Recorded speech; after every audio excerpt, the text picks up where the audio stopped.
this is where we're starting. We talked a little bit ahead of time, so what are you going to do? Well, I think it would be best if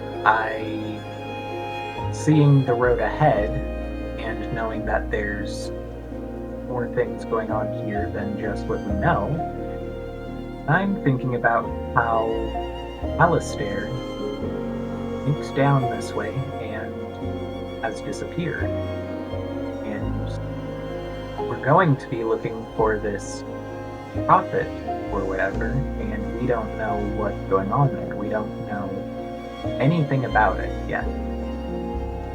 And now there's a landslide suddenly, which may or may not be natural, and a creature that I don't quite recognize that I would like to learn more about. So I feel like it would be best to try and gather some information. So I would turn towards some of my sources for where I might be able to go look for that. Go take a look at my map and see who I can contact. Who you can contact? Well, being on the road, that is going to be quite difficult. But you do know of several people in or near Corvella. Specifically, there is a university not far from Corvella itself, known as at the University of Brightonfells. Brightonfells is about 50 miles south of Corvella, maybe southeast, along the ocean. You know of a particularly good demonologist there by the name of Professor Halbrecht Azeron. Okay. You could turn back,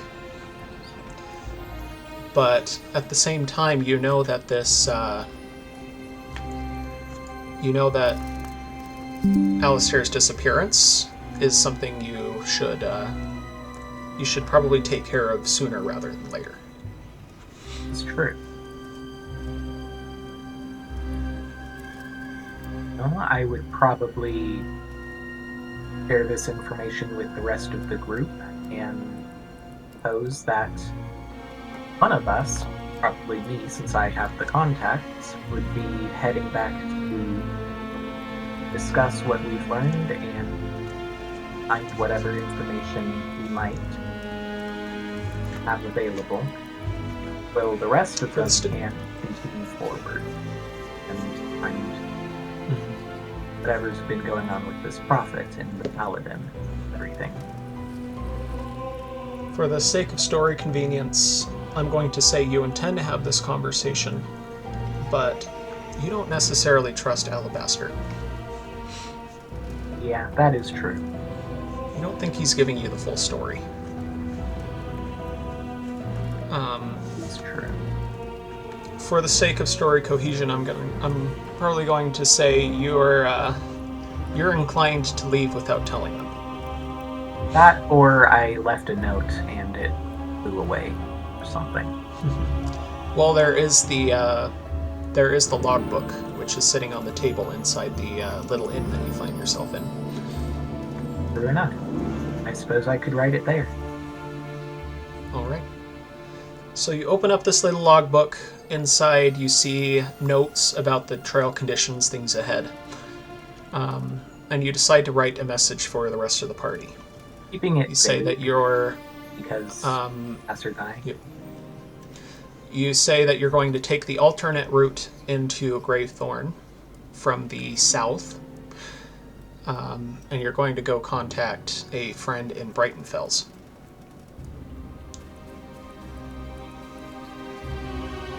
And then you turn around.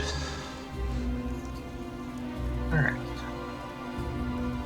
To get out of there before the rest of the party, following this excitement with the creature, they decide that they're going to go back to sleep.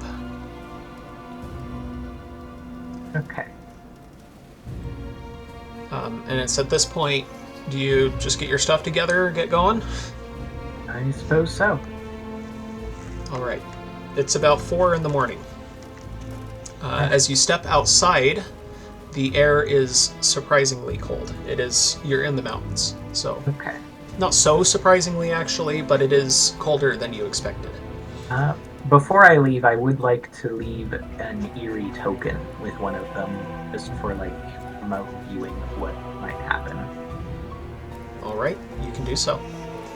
Okay. And how Since far away? they're asleep. How far away is the town I'm going to? You're going to Brighton Fells, which is about 50 miles away from Corvella and from Gravethorne. Oh, that stops working at 10 miles, so I'll use it then. Those. Okay.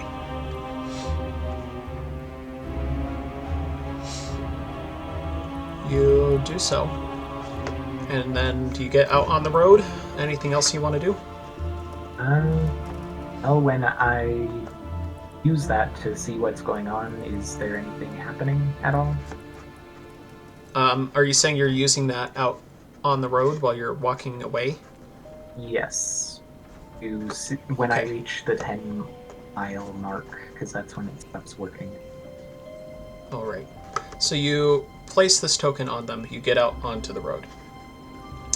It is colder than you expected. You do have to bundle up a lot more than you thought. And you find that travel is difficult under lamplight. But the moon is out. It's starting to set. It does give you some light. The trees around you are very eerie as you move forward.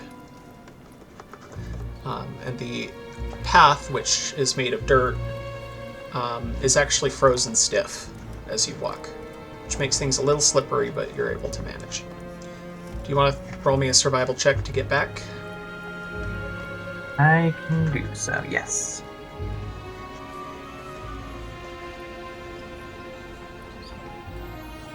That would be... That's a 6. A 6. Okay. It's rough going for you. You definitely weren't prepared for a frozen path for this level of cold. After a little while, you actually decide to sit down and wait for the sun.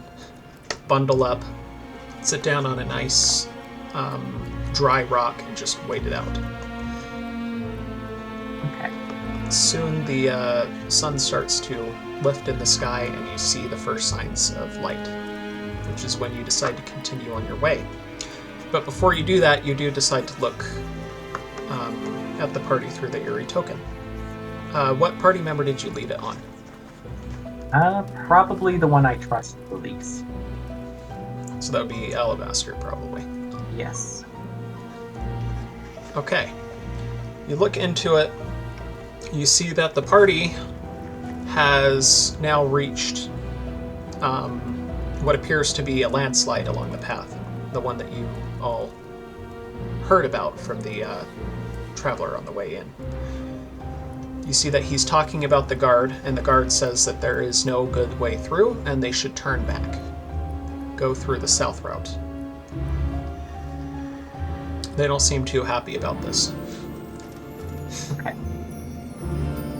As the conversation goes, they learn about a mountaineering route, which they decide quite stupidly to go take. Okay. So, you're kind of shaking your head as you listen to their conversation. Yeah. That tracks. Right. So what now? You're probably, you imagine, about halfway back to Drossel. I wait for the sun to go up, right? Mm-hmm. And once it does, I suppose I'd continue on my way. Okay. Probably You make it using to... a torch to stay warm. All right. I rolled for you. You make it to Drosselhaven just before noon. You're actually able to make up a lot of time. That's the first sign of civilization. You did not take the map, so you're actually going completely based off of past knowledge. You've passed this place before, you remember it. That makes sense. Drosselhaven's a town of about 5,000 people. Anything you want to do there, or do you want to continue forward to Mirsist? Well, what is there to do but stock up? There are supplies there. You did stock up beforehand, but I suppose you did technically leave the party with their supplies. Yep, true enough. You're going to stop by a shop then? Probably. So tucked along the lower quay, because Drosselhaven is on the shore, you find a supply shop called Brackwater and Ballast, which is less of a shop and more of a promise of you won't starve if you shop here. Okay. You're hit by the smell of fish from the nearby docks as you approach it.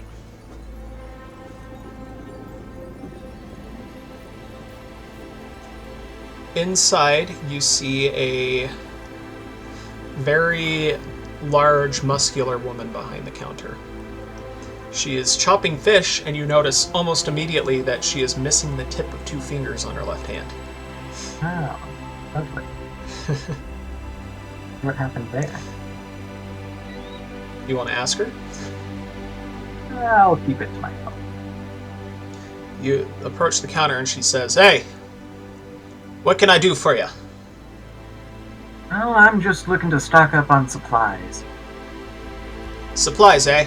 What are you looking for? Mostly things fit for travel, food.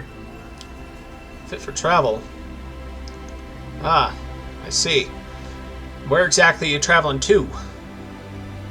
What was the town called again? You are traveling to Gravethorne. Okay, what about the other one that I'm passing on? You're going through the south route, so you're going to travel down to Pont-Marie and take that up. Okay. I'm going down the south route to Gravethorne. Gravethorne, huh? Haven't really heard of it. Yeah, it's a bit hard to get to, seeing as there's been a landslide. Has there? It's up in the mountains then, I assume? Yeah, somewhere around there. I see. Well, take your pick of what we got. It's not much. It's more sea provisions. But they'll do you just fine. They're lightweight. Yeah, as And long as as you they look, last. you do see a lot of salted meats, a lot of jerkies. A lot of it is fish. Alright, that's fine by me. Alright. Okay, you can add provisions to your sheets then as you buy fish jerky, what appears to be fillets of salmon and tuna. Let's see. Well then, is there anything else I can do for you? I think that should be enough. Very well then. Good luck to you on your travels. Don't get caught in any Indeed. landslides now. Yeah, let's hope there aren't any more. That's why I stick to the sea. Yeah, smart move. Till there's a typhoon. No typhoons around here, at least. But, I mean, storm's a storm. Sure enough. Alright. Are you continuing on your way? I think so. Okay. Not Doing too great. far from Drosselhaven, you reach Mirsist, another coastal town. It has a population about 2,000. It's pretty uninteresting. You can continue on your way if you want. Yeah. Okay. You continue along the coast, And as you go, on one side you see rocky, craggy shores. On the other side, it's pine trees. You get immediately obscured in a fog, but the trail or the pathway ahead is actually the highway. It's the most traveled road in all of Corvella.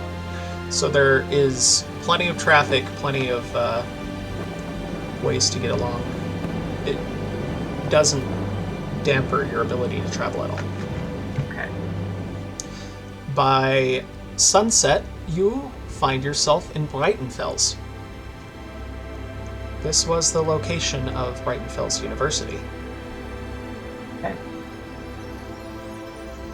Then that is where I would like to stop by. Right.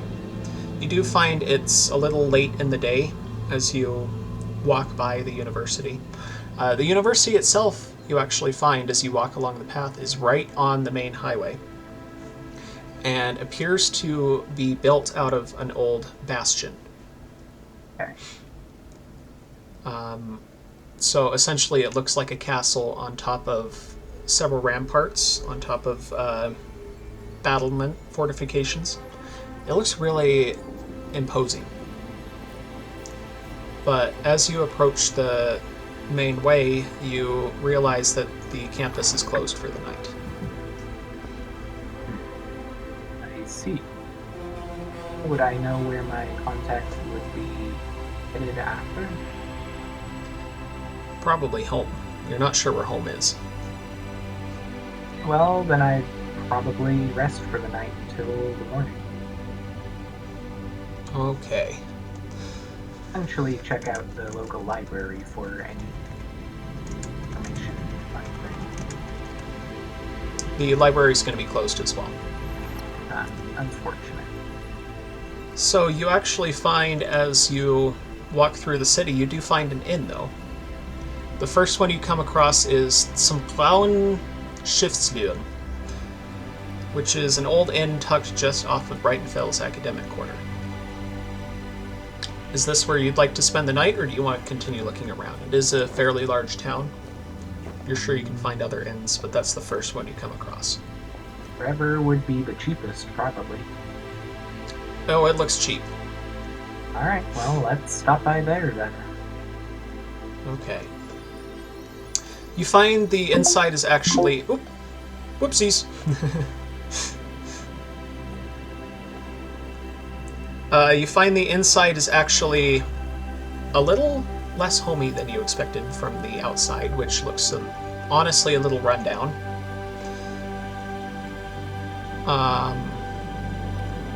Inside you actually see what appears to be a lot of students having a pint. A couple of people who look like professors as well. Inside is homey. It's, of course, not the most upstanding establishment, but it doesn't look like somewhere you would get pickpocketed either. Okay. Well, it's still best to keep your valuables close. Always. Yeah. Okay. You see also a somewhat broad-shouldered gentleman at the bar of this establishment. Alright. You're gonna go talk to him? What do you want to do? I suppose I can, yeah. Okay. Hello, what can I get for you? Just looking for a room for the night. Room for the night. Oh, I can do you. Cost you 3 copper. Alright, here you go. Perfect. It's upstairs, room 4. Thank you. What brings you here to a lovely town? Looking for some information. Information, huh? What kind of information? Maybe I can help you. It's on things a bit more occult.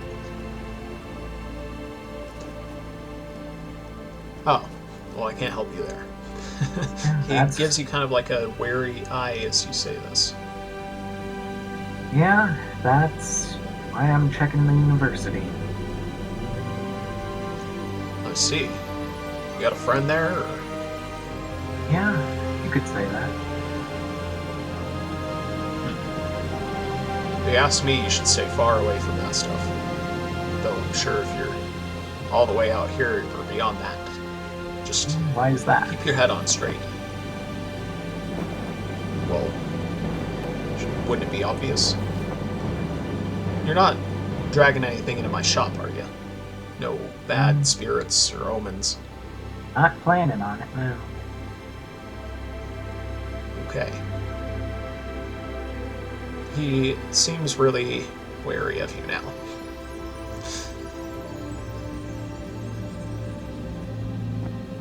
Okay. Well, I'm gonna head up. Get ready to rest, I suppose. Alright. The inn room you find yourself in is comfortable. Wooden ceiling, not much in way of insulation. It's quite cold as you walk in. But the sheets are warm and woolen. And it's comfortable. For the price that you got it for, 3 silver, it's not super comfortable. It's got a draft. But you are able to take a full long rest without any worries. Alright. You do wake up a couple of times to the scuffling and scurrying of rats. I see. Great.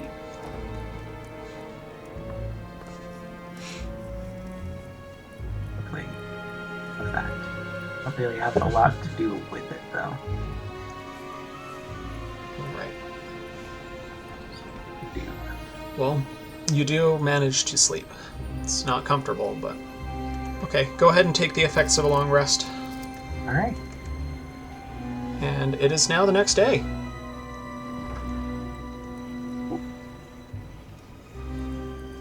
And I will head off to... Well, first off, when does the library versus the academy open? Which is first? They seem to open at approximately the same time. By 8 a.m. they're running fully. If you try to go a little earlier than that, you might catch someone. Alright, then I would go probably a bit earlier than that to the university. Okay. Are you just going straight to the university at what time specifically? Probably around 7:30. So you return. The inn that you're at is only a block or two away. So you follow the crunchy gravel road up a little ways to the base of the bastion. At the gates, you do find them open, and a series of stairs leading A series upwards. of what? A series of stairs leading upwards into the bastion. Okay. There are a couple of what seems like campus guards right before the gates. Okay. I will, before they spot me, disguise self as one of the students. You don't have to do that. It's not that. You do that. Why? Just because I can. I'm not likely to use it if I don't do it now. Okay. Are you just some generic student, or are you specifically trying to disguise yourself as one of the specific students? Just as Passing a by. generic student.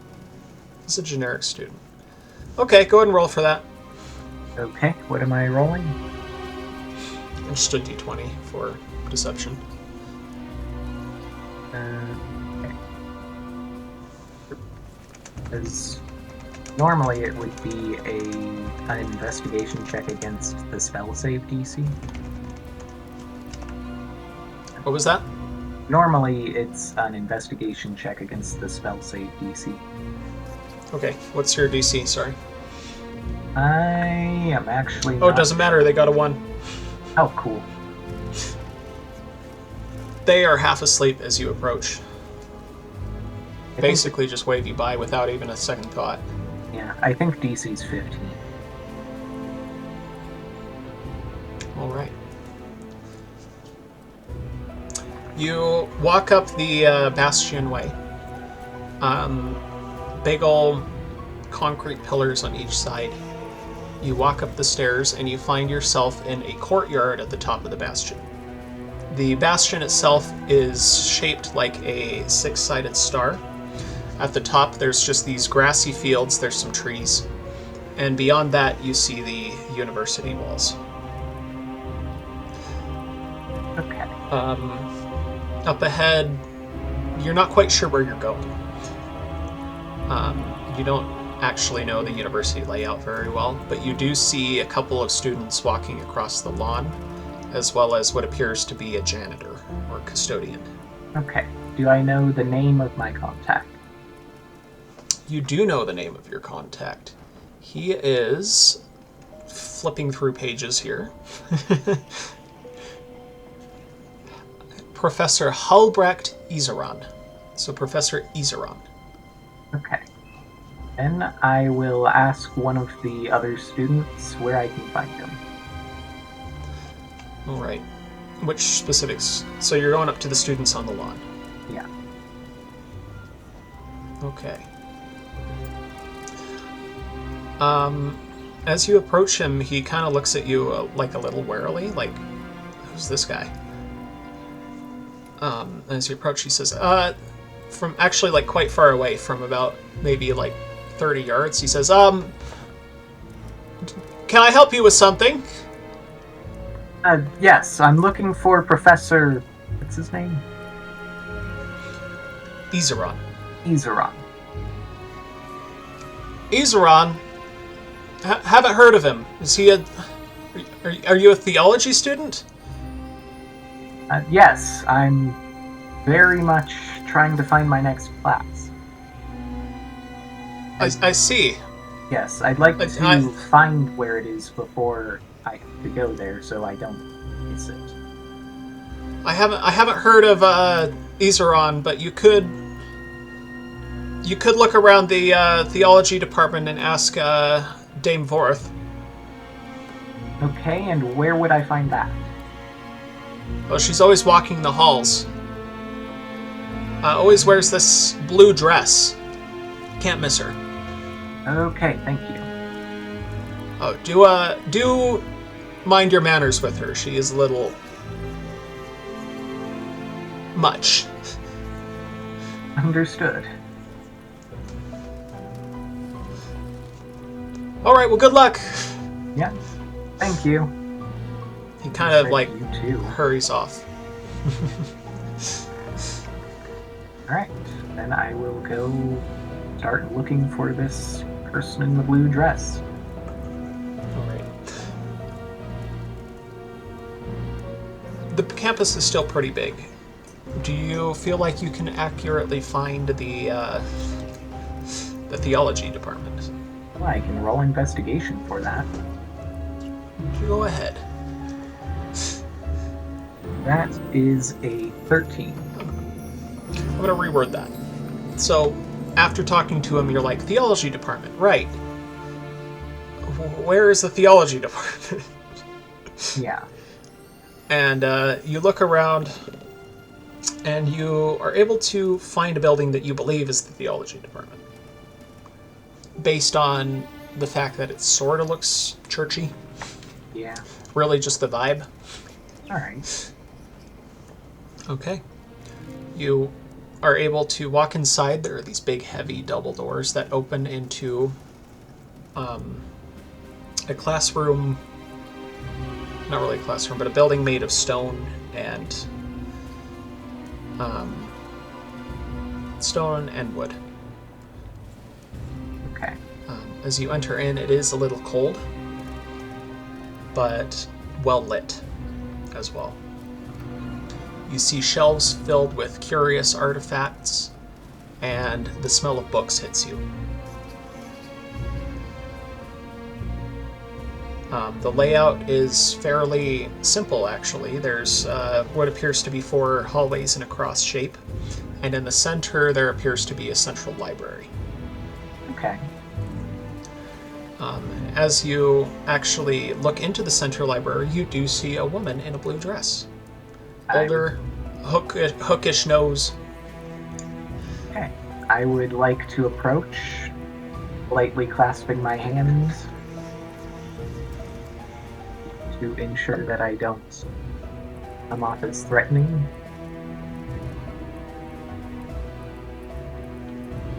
Excuse me. Oh, you are excused. And she turns around. What was her name again? Dame Forth. What? Dame Forth. What? Forth.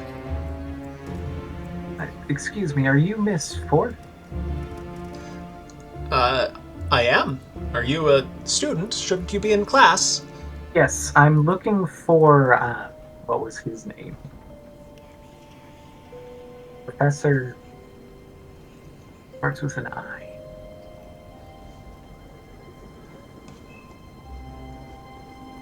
I should be writing this You down. got this.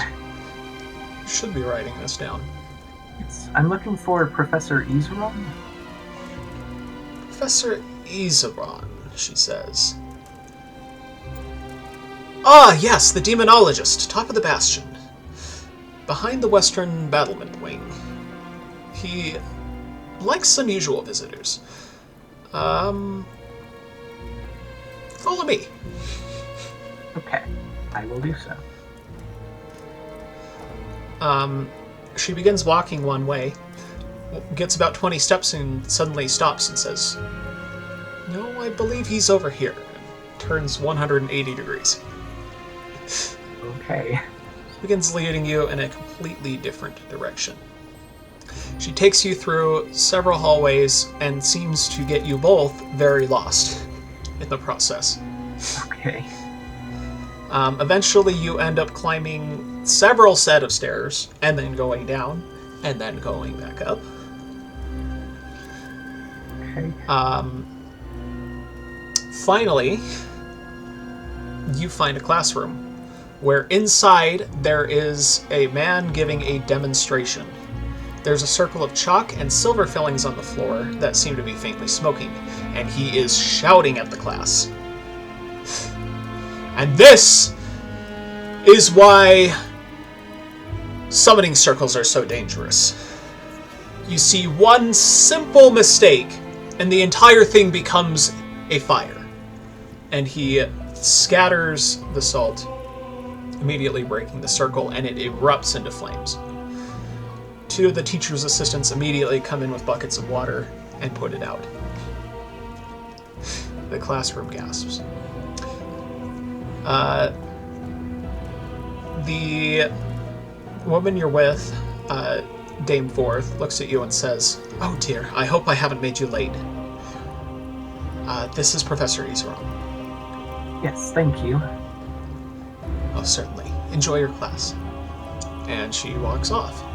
Alright, and instead of heading directly into the class, I'll wait until a break between the lesson. Alright. You can see he's immediately now intoning the names of minor spirits.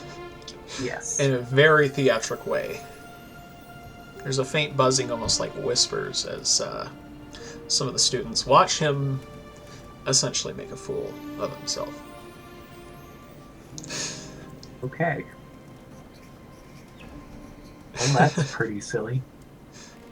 He immediately after this starts talking about a haunted doll that sits on his desk. Okay. Several times throughout the lesson, this porcelain doll attempts to fall off of the desk, and each time he reflexively catches it. Okay. Puts it back on its perch. Okay. I have a very funny idea. I highly recommend you're very careful of that doll. Okay. At some point in the lesson, I would like to use my telekinetic ability to create an invisible mage hand to then take that doll and just move it to another shelf. All right. In the middle of the lesson, when he's talking about the family that died in the home where the doll was, you pick it up and it begins floating, much to the amazement of several students. The professor, as you do this, actually turns, watches it float for a second, and says, "Did one of you cast Mage Hand again? Quit this instant." And he picks up the doll out of the air. Okay. As funny as that is, not appropriate. Especially not when we're learning of Isildur and her death in the fire of 20 years ago. I don't have a year. I haven't thought about years in this world. The fire of 1829. He actually looks directly at you and he says, are you taking notes on this? A nod. Good. Okay. Stares at you a little bit, like he's annoyed, like he knows it's you. But continues.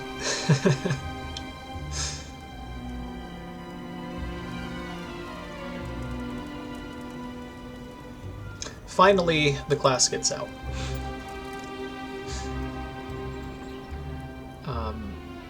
As they're leaving, he says, don't forget to read in your textbooks, pages 379 to 382, and be prepared for minor charms next session.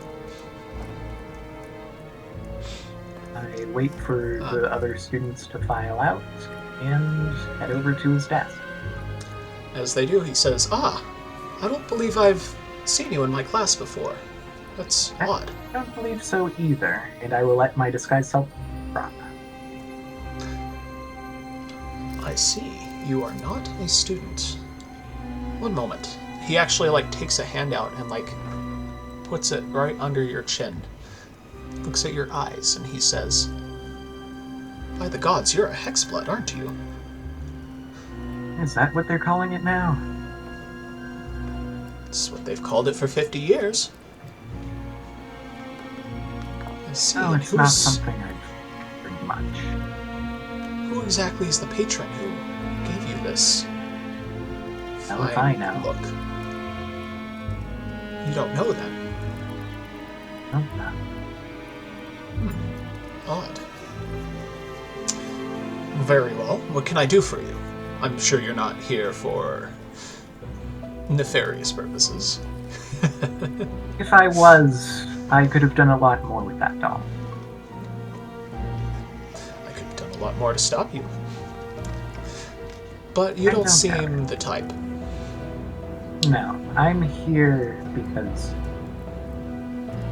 you're a friend of Alistair, right? Alistair, the monster. You're his apprentice, aren't you? Oh, I can't believe I didn't notice before.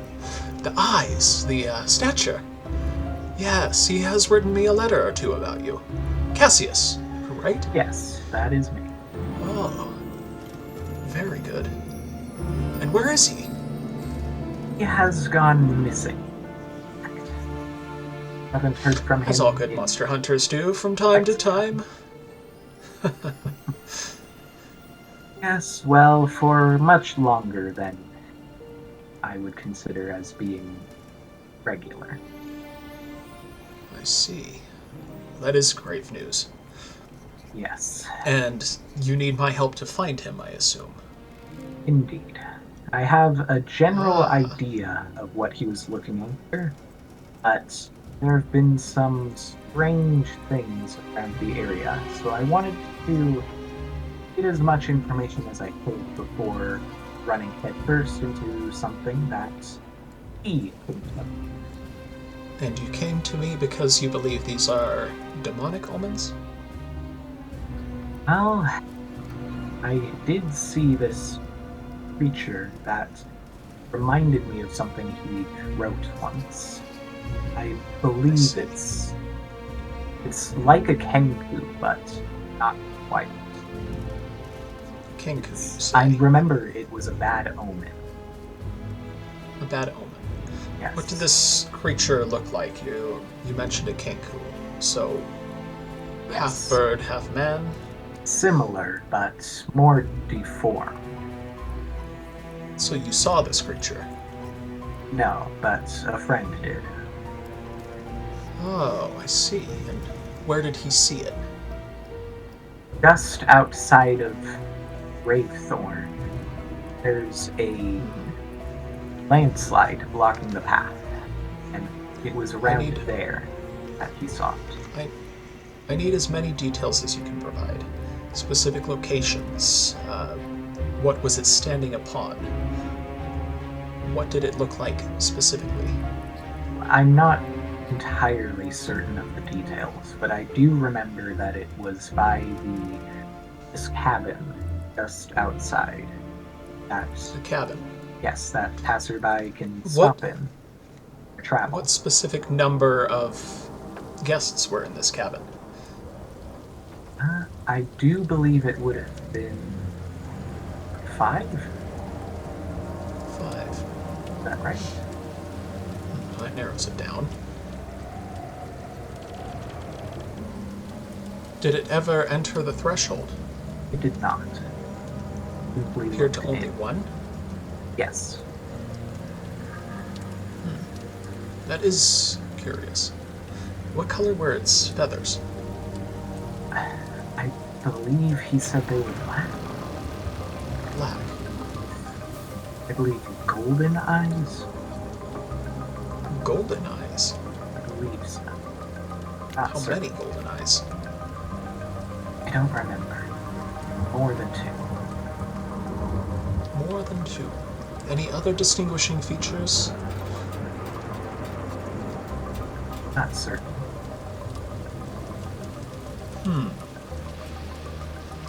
Well, that is some information. That does narrow things considerably, but I'm afraid it's unfortunately unable to. I'm unable to narrow it down to just one. A creature such as this. Many entities that enter hell undergo animalistic transformation. It could be a minor devil or demon. It could also be other infernal or abyssal creatures. Without more information, it's impossible to narrow down entirely. Well, I only remember what I read a long time ago, but I do believe that they are non-possible. What? They aren't fighters in and of themselves. That was something that stood out to me, that they are not dangerous, unlike most creatures. If it comes from hell, it is inherently dangerous, my boy. Yes, but you've heard of Morenoloths, correct? Morenoloths? Yes, they're the boatmen. They tend to stay out of other affairs themselves. I do believe that these creatures are similar in that respect. Similar in that respect. They may not harm you, but they do intend harm. All creatures in hell do. It is quite possible what you saw is an omen, as you believe. But it may also be an observer. And observers report. This is true. Which is part of why I wanted to know what it was. So that I could If you learn. find yourself able to track this creature, you may consider it.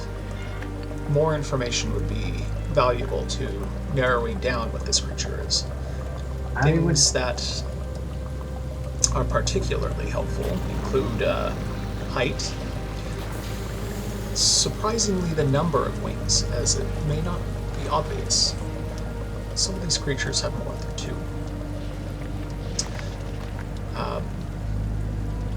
If you could procure a specimen of a feather, that would be particularly helpful. Otherwise, similar information could narrow it down. I do believe that is something that I could acquire if I could find the creature within a certain distance. Let's see. You said you were headed towards Gravethorne? That is correct. Have not heard of the place, but perhaps you should continue your travels there. See if this creature is following you or simply on the path. I should be able to do that. Assuming I can find it again. Are there any Most tools importantly, that might assist? tools. Perhaps a sending stone so I can contact you. Oh, I'm afraid our budget is a little too narrow for something like that. Well, I decided to be hopeful. You happen to have perhaps any magic spells such as sending? Could just write in the mail. True enough, but that takes time. I see. The best I have is natural ability that only works within 20 miles. Then 10 miles. I see. I'm afraid that's unhelpful to me. Exactly. Either way, should you find more information, please contact me at your earliest convenience so that I can give you information in return. I will give you my mailing address, and until then we will receive correspondence that way. Very well. You know what sort of creature this could be? Oh, it's too far to narrow down. Could be a minor demon, a minor devil.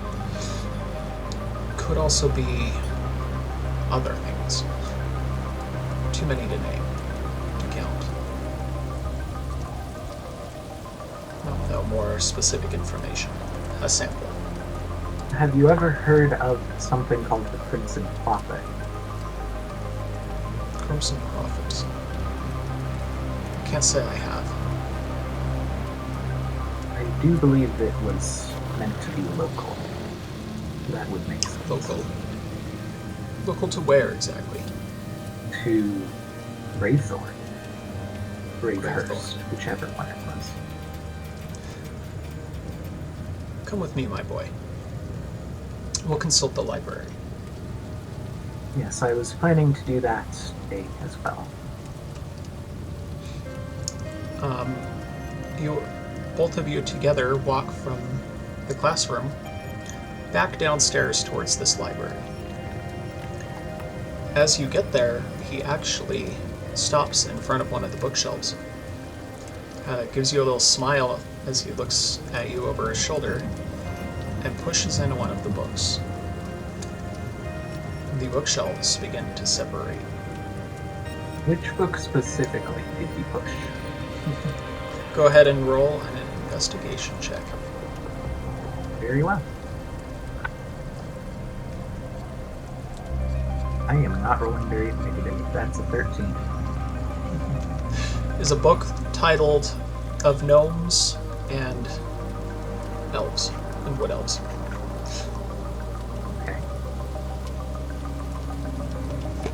I'll have to keep that one in mind.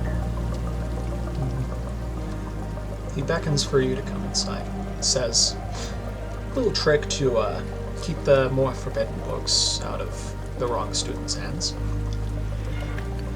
Yes, And what, of course, is a university without a few tricks. I thought you said you didn't have a budget. He heaves closed the bookshelves behind him. Up ahead, several flames sprout out of little holders in the walls, and you walk into a library. The room around it is made of stone. It's very dungeon-esque. He begins to look through the books, fingering the titles and the pages one by one. Eventually, he pulls out one that says, has a title that says something along the lines of local infernal legends of Corvella. Opens up a map, finds Gravethorne, and begins to flip through the pages. Crimson Prophet, you called it, yes? Yes. Oh, I see. There is an entry. He slides over the book so you can see it too and reads it aloud.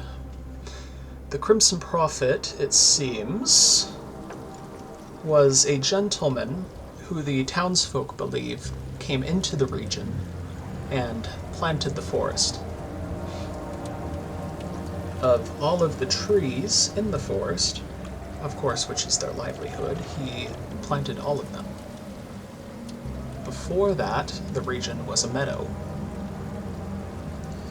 It seems that the Crimson Prophet was a cleric who spoke prophecies throughout his lifetime of goodwill towards the people of the town.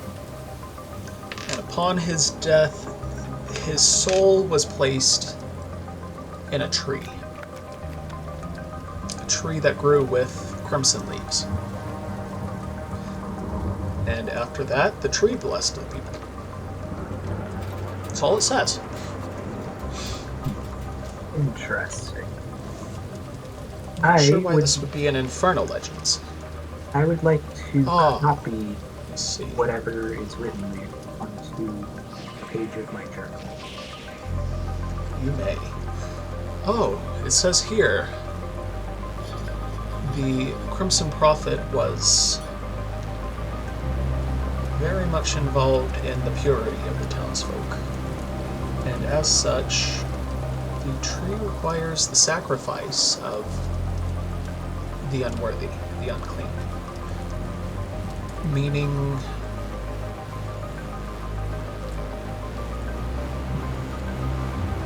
it is odd.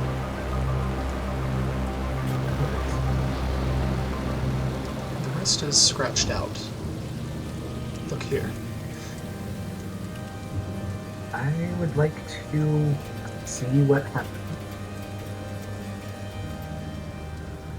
You can see somebody took ink and just scratched out a whole paragraph. Very strange. Indeed. There are few who would have access to this library. I don't suppose that blind sense would help me figure out what's under it. No, not determining the old from the new. Yeah, worth a shot.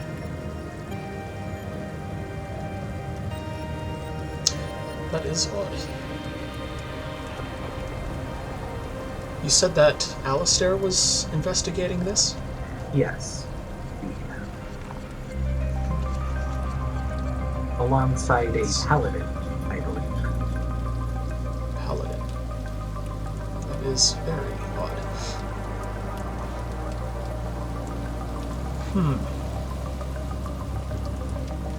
Well, this would not appear in a text of infernal legends if it were not tied to the infernal. That's what worries me. Worries me is that someone had something to hide. That as well. You must be very careful.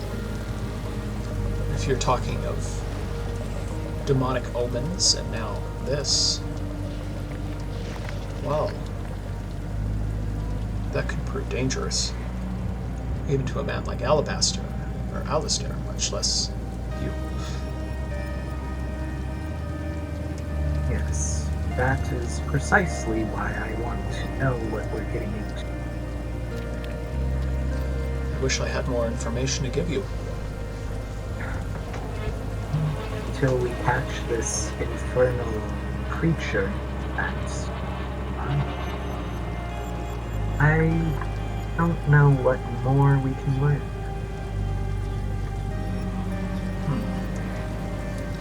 Well then, stay in close correspondence, please, for your safety. Of course. I would recommend the only reasonable option from this point on is to go there. I suppose so. Should you find this tree, I would not approach it out of safety. I understand. Very well. Is there anything else I can do for you?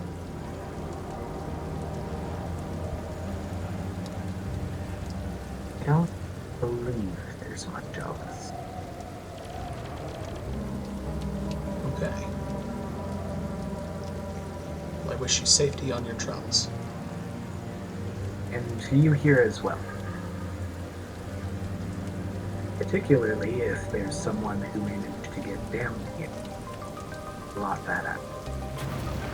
He looks at the book greatly.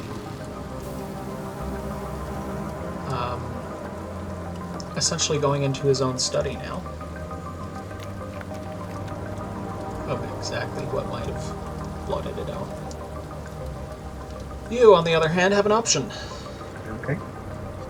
You can continue trying to research stuff in the library, or you can go look for the creature. I would gladly try and get a little more research in first. Alright. Go ahead and roll a history check. Very well. Or actually, let's do an investigation check. I got a nat Or a one. history check. That is Oh, nice. +7. You gonna do a history or investigation? They're the same modifier, so it's 27. Alright. You, going through the library, you do find a couple other mentions of Gravethorne and this tree. You actually do find a little bit about this Crimson Prophet's life. Turns out that he is a saint of the Church of Seraphina, who did many good things.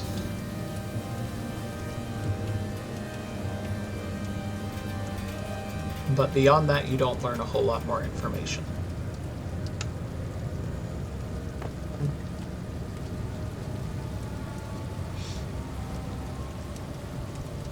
You also you find information about Gravethorne's history. Specifically, that it was founded after a war. A war that's become known as the War of Grey Wither. Excuse me. Grey Wither. In this war, there was a group of people living in the region who were attacked by a noble family by the name of von Kessel. Essentially, this family, or this tribe, was killed off by the family entirely, leaving the region to be settled by Corbellans. Among the party that went into the region was the Crimson Prophet.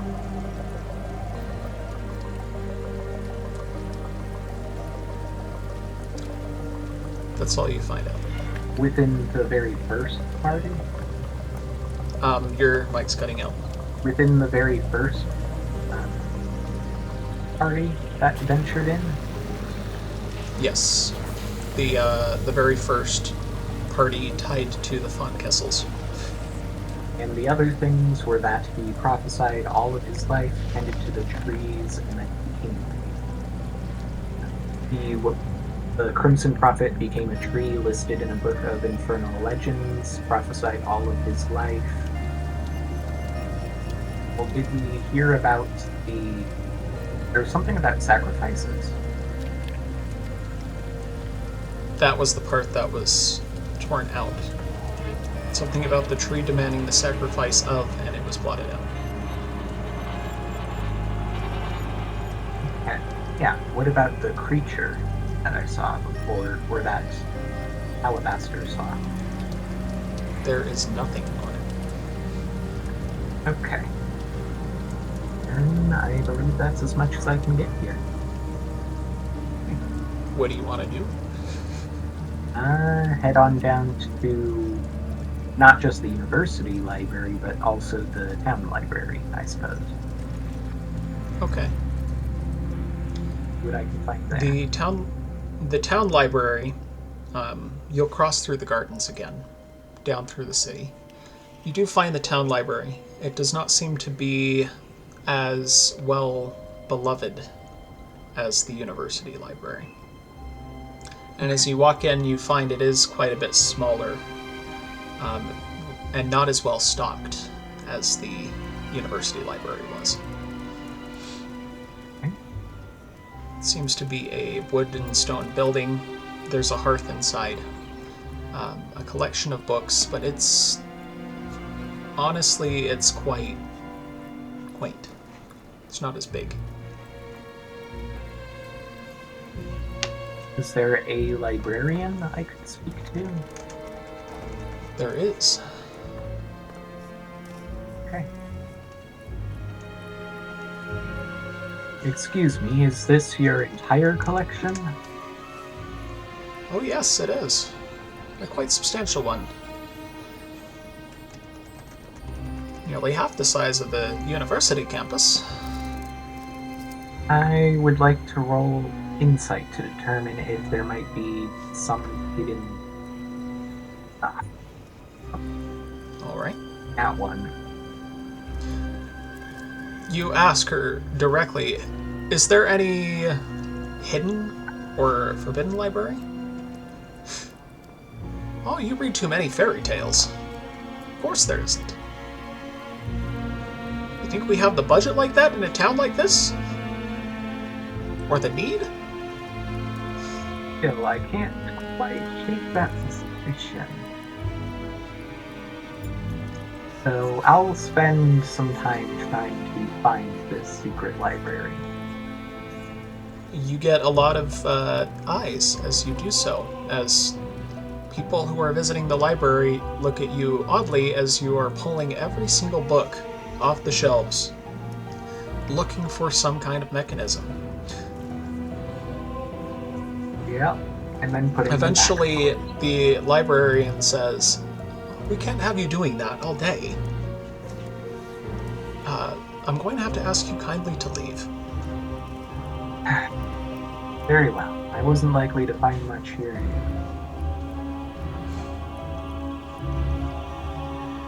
As you leave, you get a lot of sideways glances. Well, such is the life of a monster hunter. Back out on the street, it's about noon now. The sun is surprisingly not very warm. It's a very overcast, gloomy day, with a fog rolling off the sea.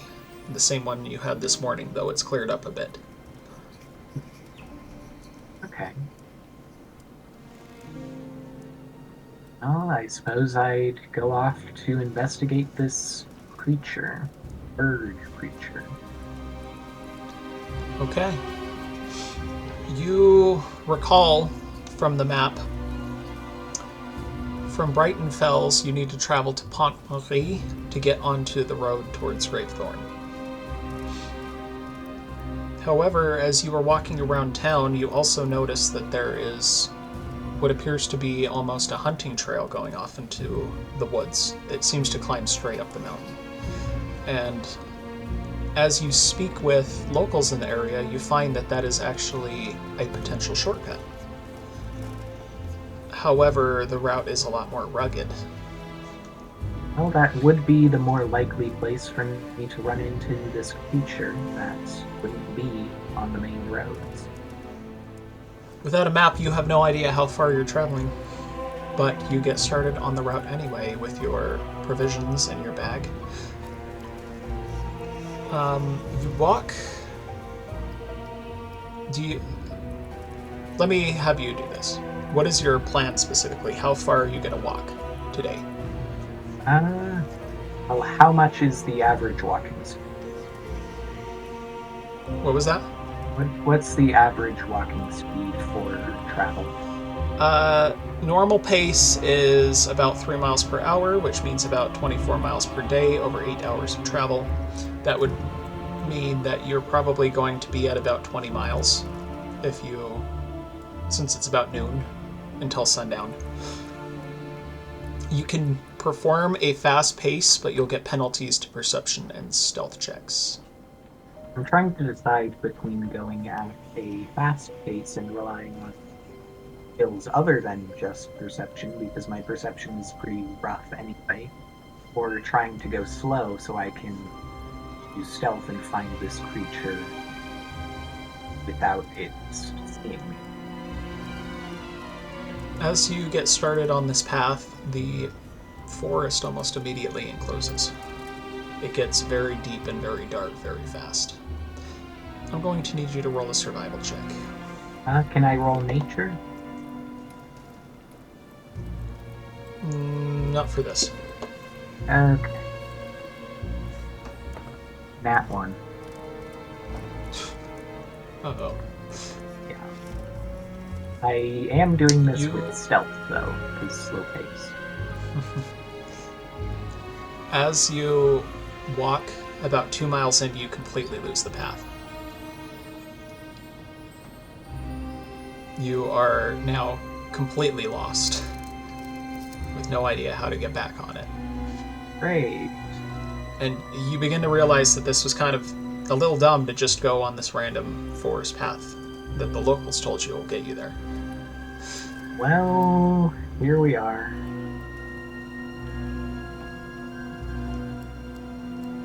That's unfortunate.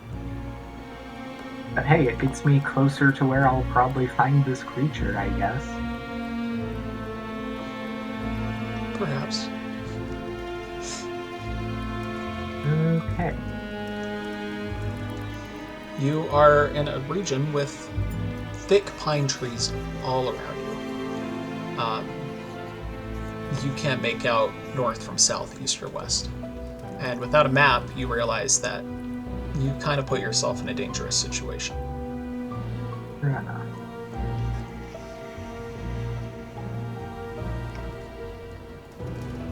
Well, I would like to, first off, try to identify some of these plants and things, what I can use, what I can stay away from. Okay. That is a 22. 22. You... Alistair's taught you a lot. Especially about the Corvellan woods. You're able to find a few edible mushrooms, as well as medicinal plants very quickly in the area. There doesn't appear to be any fauna or any signs of animals in the woods, which you find odd.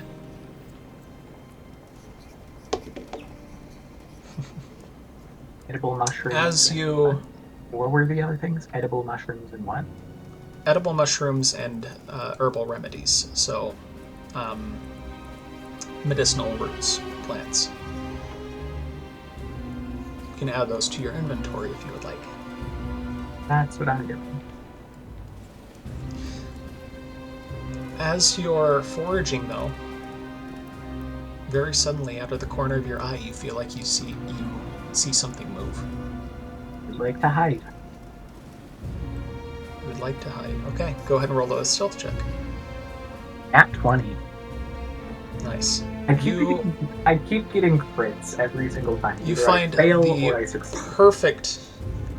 perfect little hollow in a tree, and manage to slip perfectly inside of it as if it were made for you.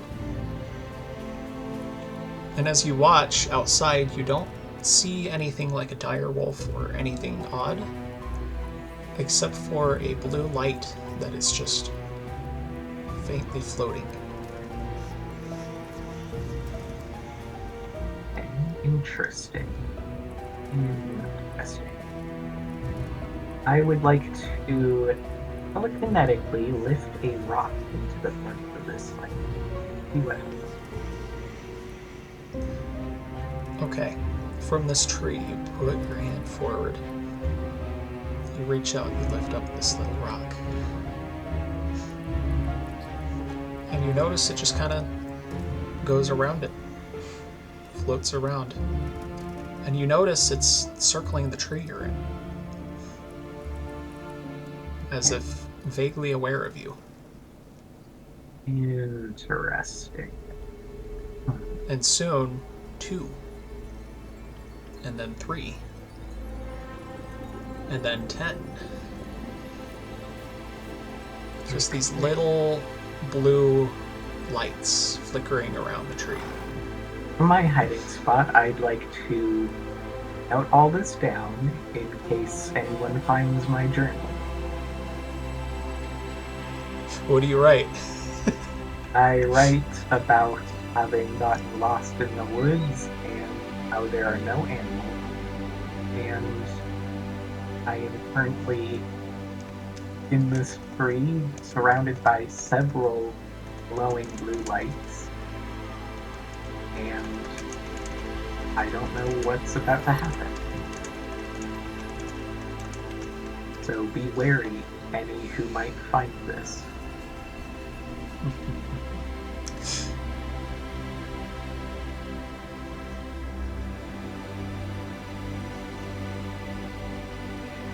Okay. Now what? They don't seem to be doing much except floating around you. Well, I do have in my inventory a pet moose, it says. From A what? Friend. A pet moose. A what? A pet mouse. A pet mouse. Yes. So I suppose I would telepathically let the mouse out there to see what. Or telekinetically. As the mouse steps out into the forest, you see that these lights, these dancing lights, don't seem to do much. Nothing much changes. You get a sense that they are innately aware of your presence, even though you're hidden. Well, I have blind sense too, so I suppose that makes sense.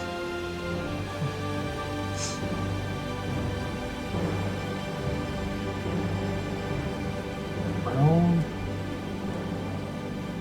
I suppose I will stow my mouse away again. Okay. I You will grab them up, just put them in your little pocket.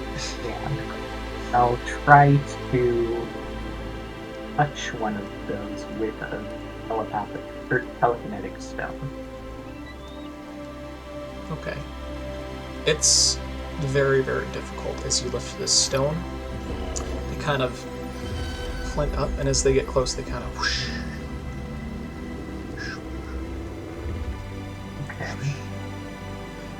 And I telekinetically move the orbs. You can telekinetically move the orbs. They let you do it. Okay, so they are in fact objects. Okay. Good.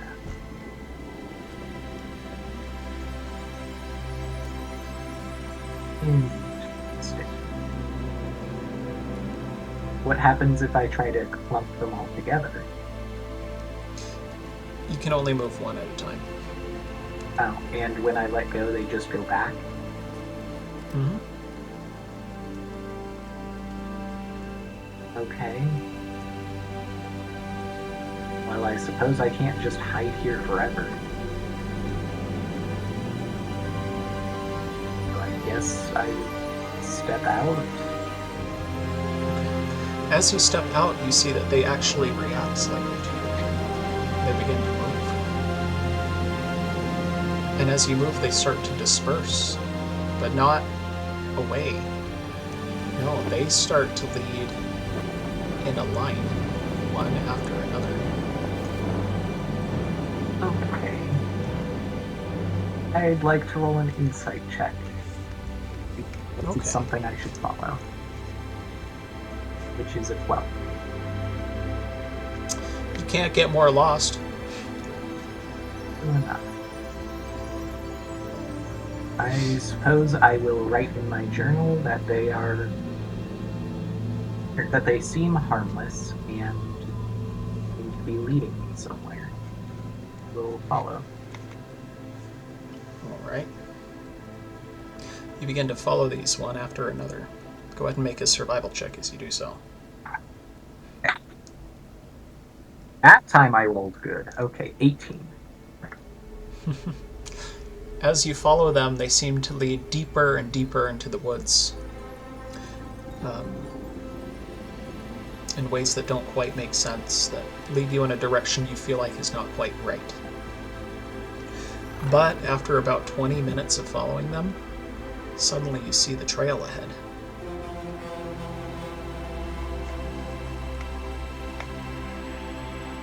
As you reach it, though, you see that these lights continue moving forward off of the trail deeper into the woods. Okay, I would like to continue to follow them, but this time leave markings so I can find my way back to the trail. Okay. You continue off into the woods for what feels like another 20 or so minutes, until they bring you eventually to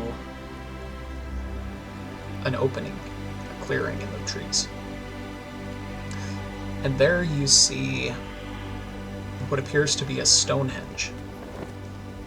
A series of stones linked up in a very specific pattern, much like Stonehenge.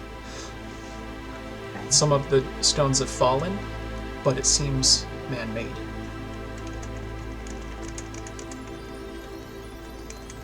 I would like to investigate.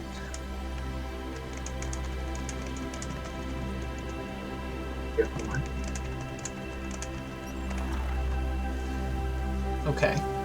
What do you do specifically to investigate? I'll see what might be around, if there might be any hidden passages or arcane anything around. Or if none of that, if this is all there is, then how will the stone seem to have been arranged? I can follow that path. You do see, as you walk around the outside, weathered gray stones arranged in a circle about 40 to 50 feet across. Each stone bears faded runes and sigils, which are faintly glowing in the sunlight. Moss and ivy cling to the surfaces, and small animal bones litter the perimeter. What kinds of animals? I haven't seen any in these woods. You see what appears to be rabbits, and perhaps a wolf. I note this all in my journal. These lights now seem to be culminating in the center of the henge, as if they want you to come in. First, I'd like to check, or make an arcana check on the arcane symbol. Okay. That is a dirty 20. It's a Fey symbol. Hey, okay. Do I know what they do? You don't, but you get the feeling that these lights are not friendly. Okay. If you want right now, you can roll, I'm going to say a nature check. Very well. At 1, but with my modifier, that's still an 8. Dang, you suck. Yeah, I keep rolling either really good or really bad. You do faintly remember hearing a story about these lights, which you now realize are called will-o'-the-wisps. leading you to treasure and good fortune.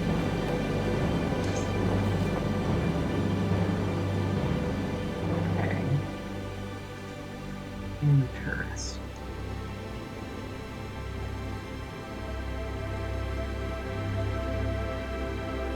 I would like to once again use this pet mouse as a test film.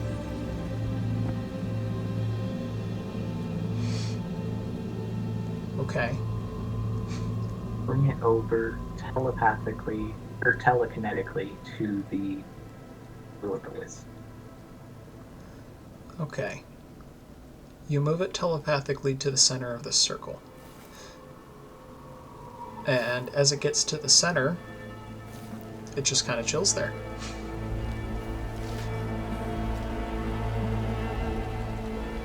The wisps surround it Okay. and seem to form a circle around it.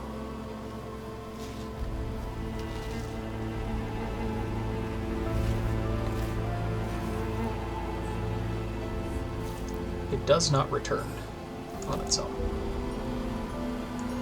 Can I telekinetically bring it back?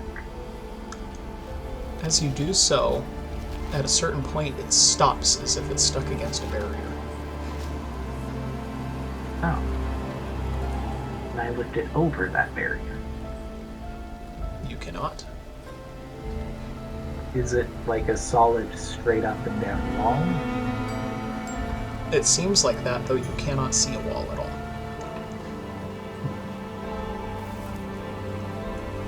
Okay. That's not good.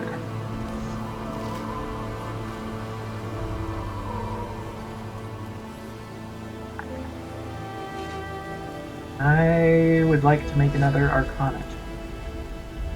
Okay. 18.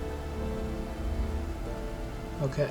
You now realize that the sigils in the stones are binding sigils, and your mouse is probably gone. Okay. Is there any way that I can stuff the symbols? No, I can't. Not without pushing down the rocks. And I will do so. Telekinetically. Can you push 5,000-pound rocks over telekinetically?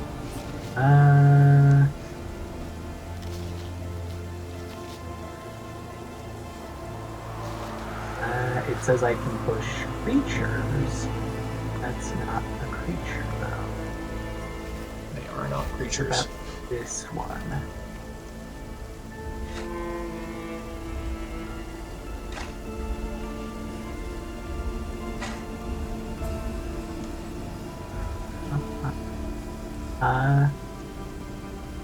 How big are these? The stones? Yes. The, sorry, I'm getting to that.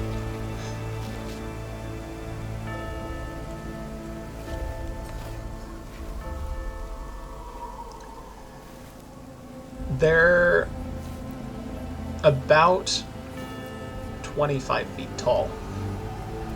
Okay. Would that count And as... about 7 feet around. Would that count as There's large 7 feet diameter. within the large category? I think it would be bigger than large. Because they're stones.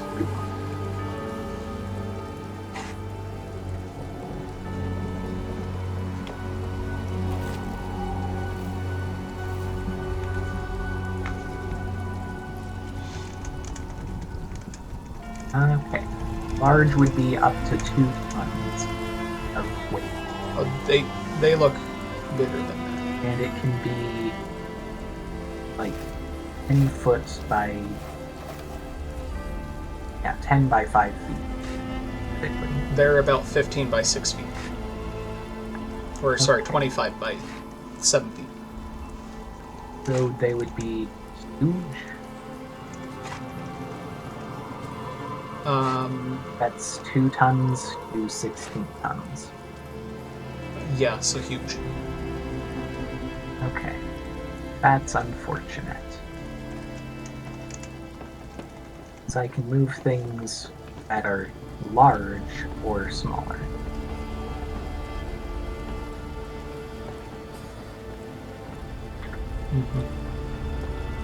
Okay.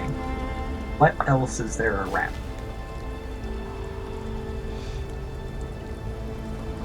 Around is just forest and these bones. I would like to find an object that would count as being large. Okay. Go ahead and roll an investigation check. Very well. That's a 9. You don't find anything.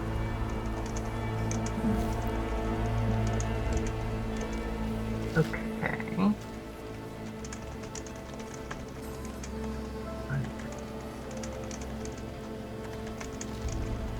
What about the fallen stones? There are some fallen stones, but they are also huge. And none of them are cracked at all?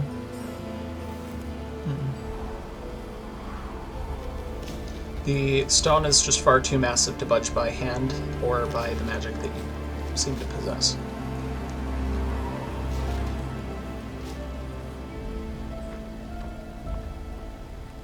Okay. What about the trees? How tall are they? The trees, they seem to be about 100 feet tall, at most. Okay. Are there any dead trees around? Yeah, you can find 1 or 2 dead trees. Okay. How much of them are left? The trees? Yeah. There's like 2 or 3 dead trees in the immediate vicinity that you can see from where you're standing. And how much of them are left? You can find a full trunk. Okay. Is that full trunk within the large category? You can probably lift it, but it will be very, very heavy for your magic. Okay, so it is within 2 tons of weight. Mm-hmm. I'd say so. Okay. And in that case, I will use my telekinetic movement ability in order to take that lead from thing and move it 30 feet, throwing it towards the stone.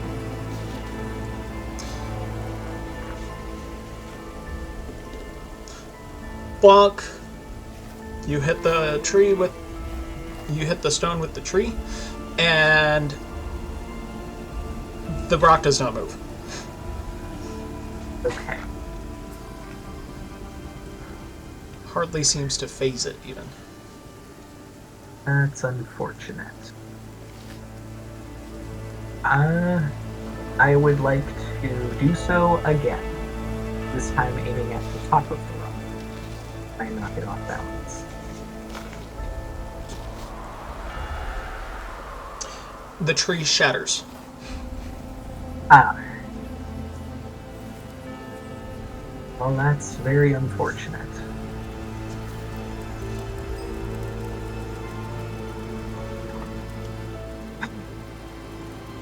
I don't know if I can get my mouse back.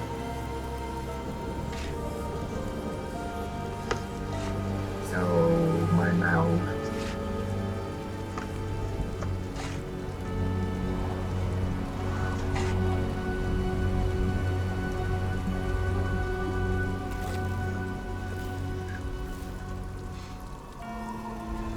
I don't know if I can do more here.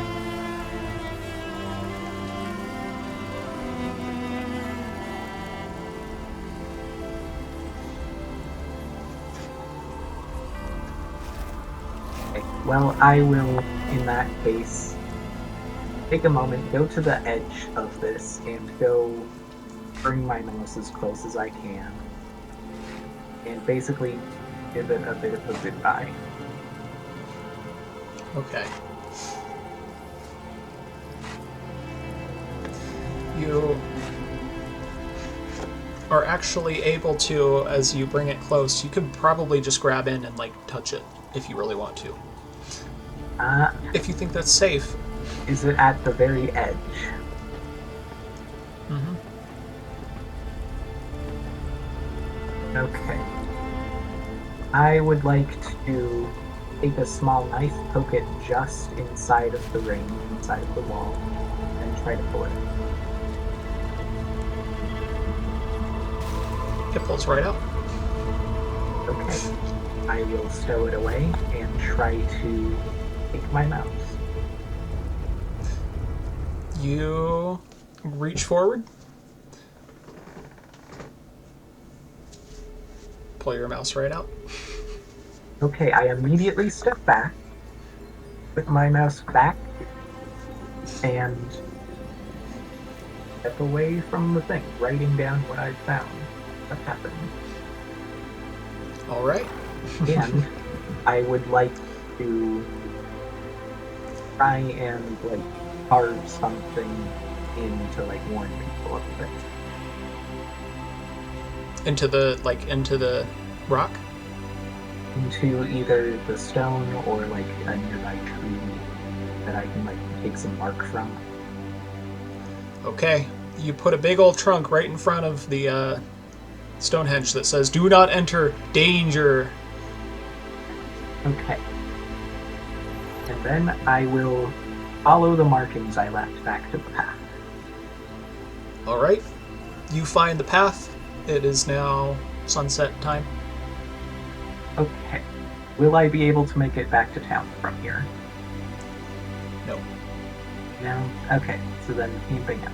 I continue along the trail until I feel like it's time for this.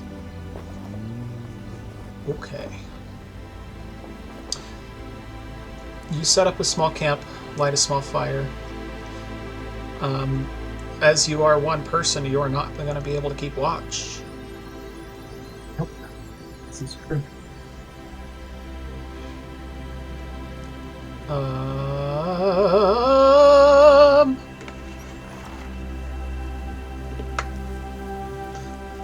I will. I assume you're going for a long rest. Yes, I will try to help with me not being able to do a lot, like to watch, by finding a really good hiding spot. Potentially the same one I used before. Except not that one, actually, because I would struggle to find it. Okay, go ahead and look for a spot. Give me an investigation check. Alright. That would be stealth. Just give me investigation. Oh, both of them are the same modifier, so that's a 19. Okay. You find a lovely little hollow that almost seems to have like a natural opening and closing door that you can sleep in for the night. Okay. I will stay there. Okay.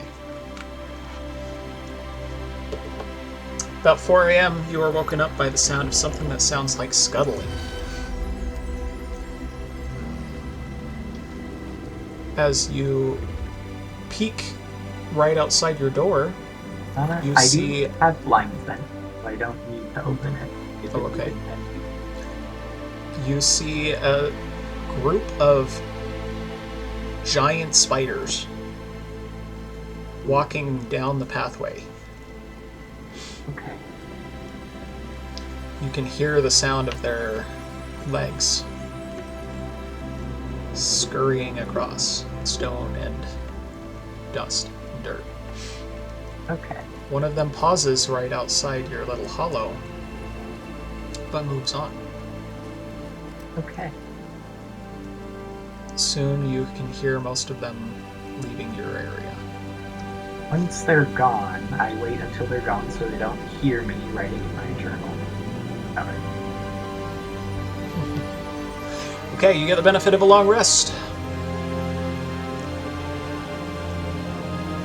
And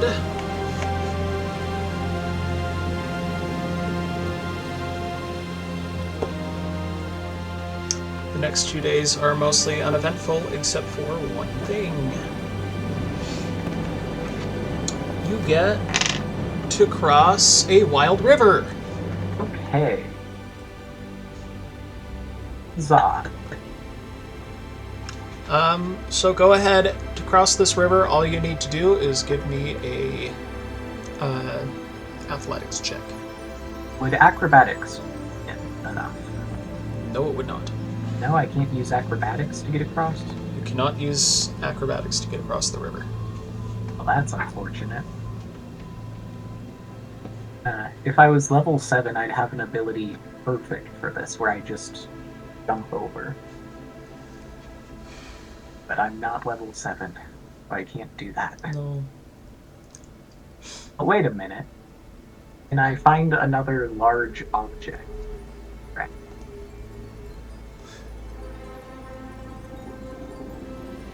Sure.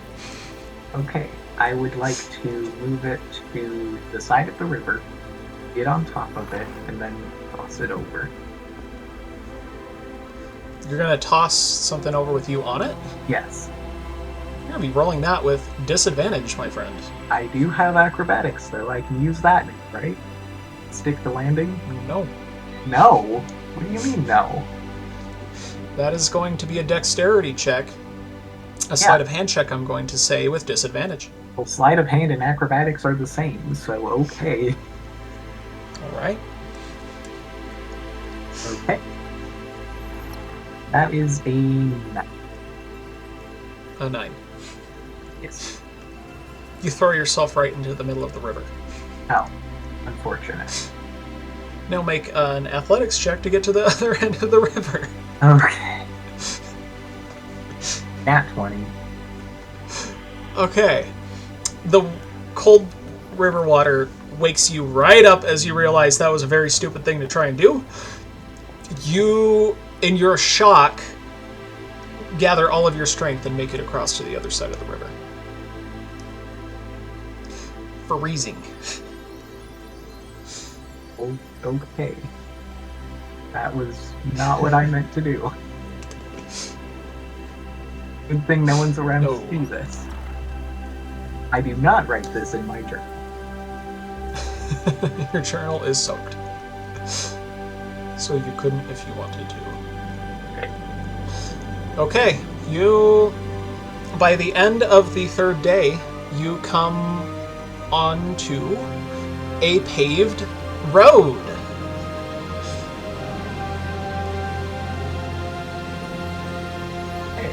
Huzzah. This seems to be the road to Greywither. The only problem is you don't know whether to go left or right. As I've gone through, have I found any signs of this creature I've been tracking? You have not found anything. Okay. Can I see the sun from this road? You can. Okay. I would like to determine the direction from there. You Well, know which way is more northward. Okay. And that is to your right. May I roll history to verify that that is the correct path from the path that I saw? Sure. 25. Yep, you know it's right. Okay, then I go right. That's what I thought too, but... Okay. Sweet. Takes about 4 hours, but you now find yourself coming upon the outskirts of Greywither. You find a small, quaint little town. Actually, not super small. It's about 11,000 people. Okay. So fairly...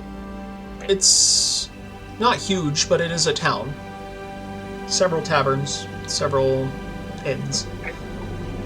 And on a big hill, you see the Baron's Manor.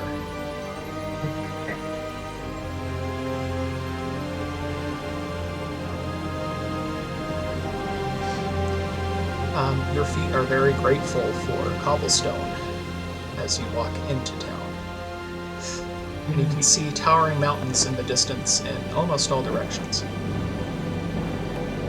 First things first, I'd like somewhere to eat and journey. wash. Okay.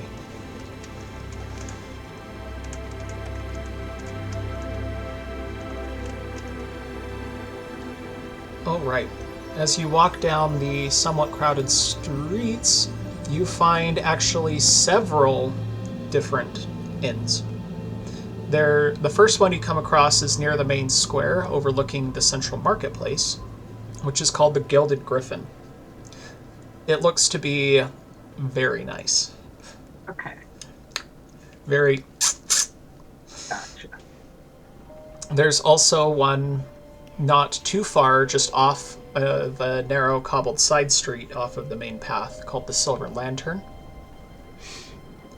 And you hear, just asking around with locals, of one called the Rusted Rapier. Okay. And what does it sound like each of them are like? Gilded Griffin is nice. Okay. As you look at it, it's a stately 3-story inn with gilded eaves, carved griffin motifs, and a balcony on the top floor. So very fancy. The people coming in seem to be wealthy merchants. Okay. That makes sense. The Silver Lantern is a little bit off the beaten path, but it seems smaller and quieter, with a lantern-lit courtyard and ivy creeping up its walls. As you peek inside, you see it seems a little bit more calm and a little bit more bookish. The Okay. people inside, you notice a few traveling academics. Okay.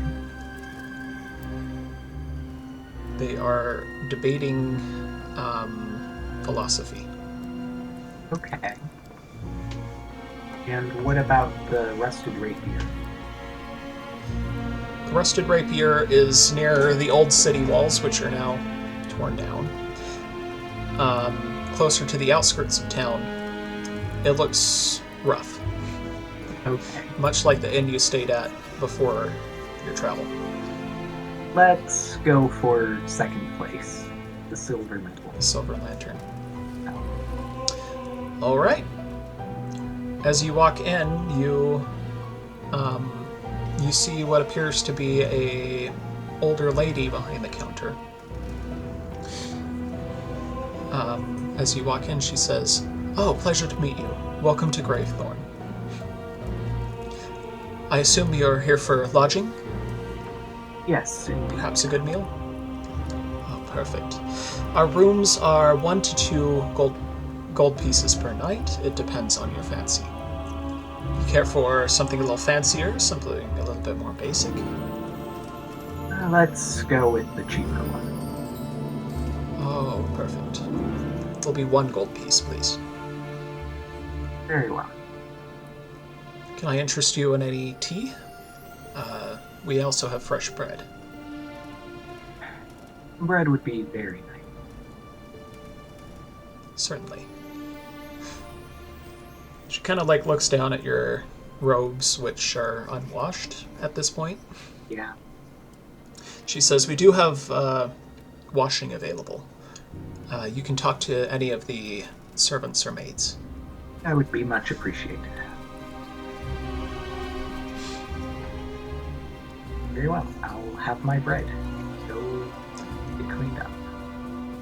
Okay, you are served some bread, and not too long after, a maid actually appears, a very young, almost looks like the daughter of the person you talked to, comes in and asks if you have any garments you want washed. Okay. So you hand her all of the garments, then you go upstairs. There is an area in your room to bathe and to wash up. Okay. Cool. I do so. Sweet. Are you going to do anything else before bedtime? It is somewhat evening time. There's still time to go out, look around the city. Check with some of the scholars if they've seen or heard of anything strange in the woods. You're asking us if we've heard of anything strange in the woods. There ain't nothing normal about those woods. They are only strange. Yes, but particularly anything avian. Plenty. Birdwatching is a popular sport around here. Specifically anything larger than typical game. What an odd question. They exchange some back and forth and return essentially a resounding no. See. Oh, I would be wary of giant spiders. I did see some along the trails. Did you come from the main route, or?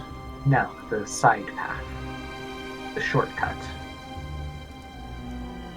You went off the established trails. Well, of course you're going to find unforgiving fauna. These are the Corvellan woods, my friend. Yes, well, be wary of fate as well. You see. Seems this man is not a regular in Corvella. Far from it. I faced much more than just simple spider. Bit of advice for you, my friend. Stay on the main roads. Yes, I have learned as much.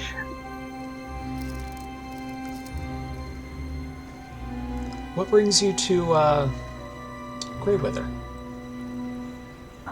This research that I've been undergoing, specifically a creature. Research, you say? Yes. You are a scholar yourself, then? More so a monster. Oh, our paths monster cross hunter. from time to time. I see. And what is it exactly you're researching? This avian creature, I imagine? Yes, among other things. One of which is just in the town yonder, something known as the Crimson Prophet. The Crimson Prophet. Relatively Haven't heard of it. local. It is local. I wouldn't expect you to have. Well, if you're after Gravethorne, I'm afraid you'll be out of luck. The river is swollen to the north. Is that It's so? buried the bridge.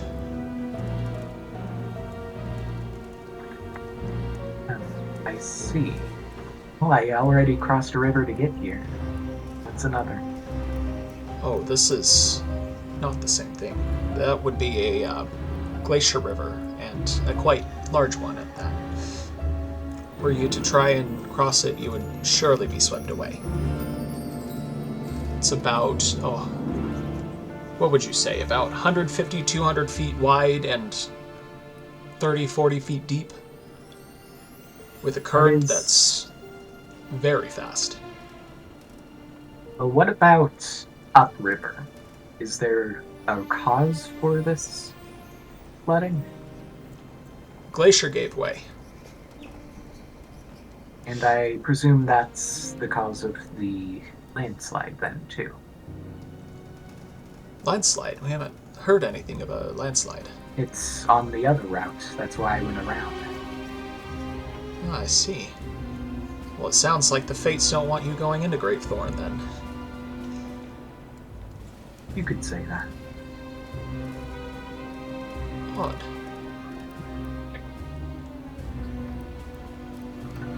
Still, that creature I saw was outside of the region of the landslide. I see. I have reason to believe it was there for a reason. I would keep your wits about you. I do believe there's more going on here than I thought. I That's see. something infernal.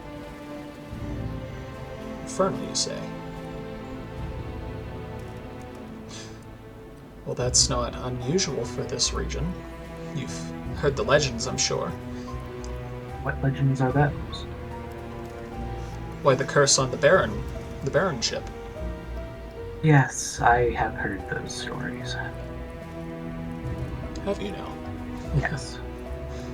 Any truth to them in your expertise? Do you believe me if I told you that I was after one of the very first members of that expedition? After? Yes. Why, that expedition was hundreds of years ago. Yes. How could you be after a member of their expedition? This Crimson Prophet. The Crimson Prophet? I'm afraid I still haven't heard anything of that name. Yes, I'm aware. And perhaps it's better that way.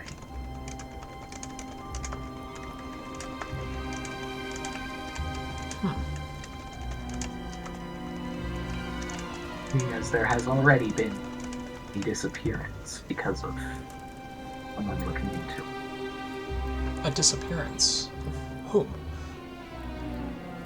Certainly you've heard of Alistair. Alistair. Can't say I have, though we're not monster hunters, we're scholars. You could say he's the best in the business. I see. Crimson Prophet. I wonder if you might mean Saint Elias. I don't believe I've heard that name. Saint Elias is often carried with ominous imagery, such as blood-red skies and prophecies of fallen cities. His life was, well, it was not very kind to him. And he commonly wore red, though. Would this Saint Elias have tended to the trees of Gravethorne? I'm unsure. I'm not sure of most of the history, but I do know he accompanied the von Kessel family when they entered the region. The rest of the story, well, that is an interesting one. It was Saint Elias who predicted that the family would come under curse if they completed the genocide against the peoples who were living here. And well, see what that did to them.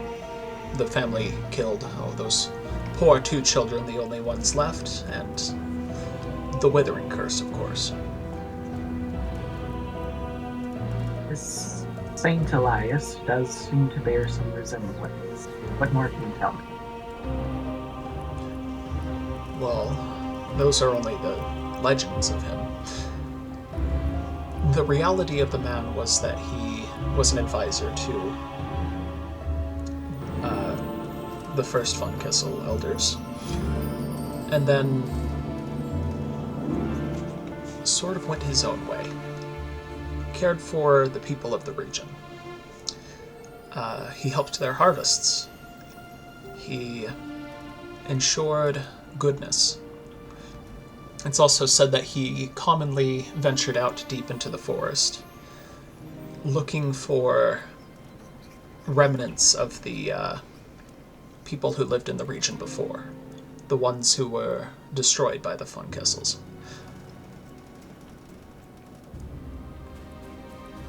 See. Or if that... As I understand it, the von Kessel family always names their firstborn sons after the saint in honor of him. I see.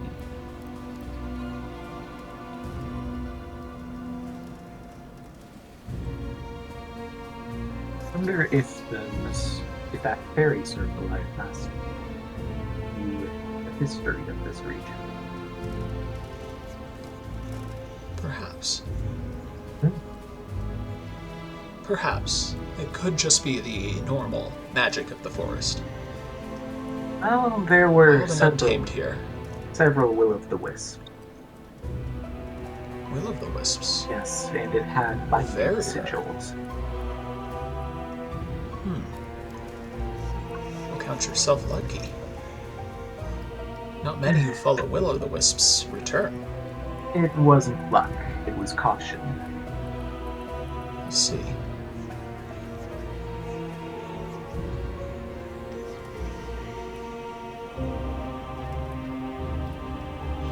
Nevertheless, I would be very careful and stick to the roads if I were you. Unless you know I'm on village to accompany you. And our advice is the same. Well, best of luck finding this Crimson Prophet. I'm still not entirely sure what you mean by survived, as his body is buried in the courtyard by the Baron's Manor. Is that so? Oh, yes.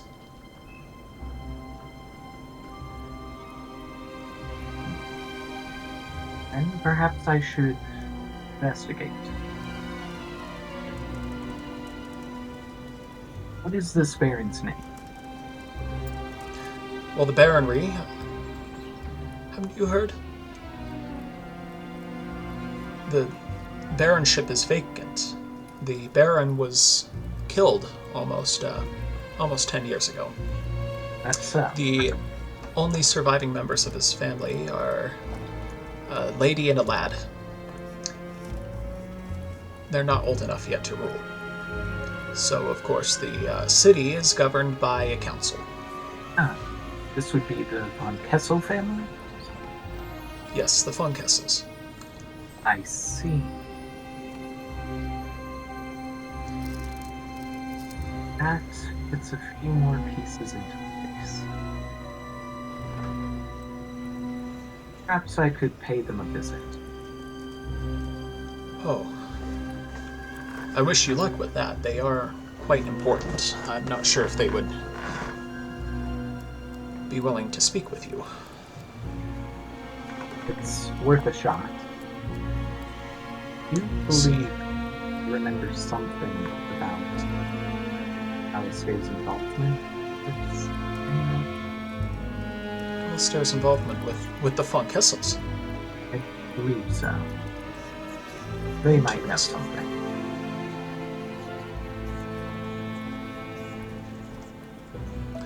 Well, best of luck to you. You as well.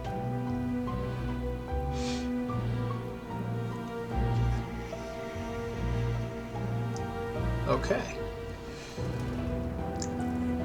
Well, you have a vector.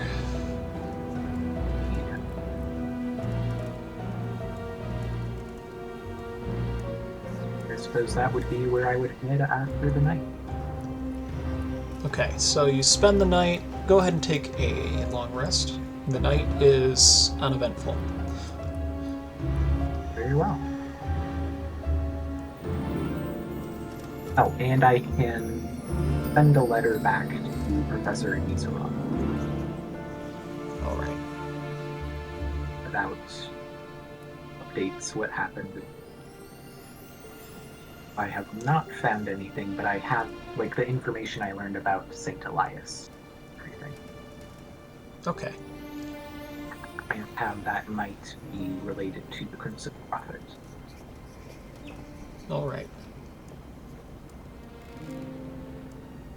Also about the fairy circle and how that might be related to the remnants of the indigenous peoples that St. Elias was looking around for. Even though I'm not certain of that. Mm-hmm.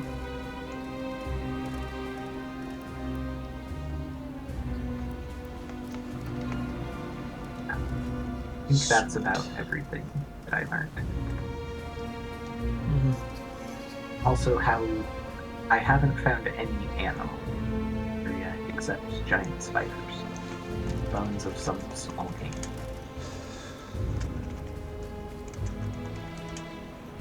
All right.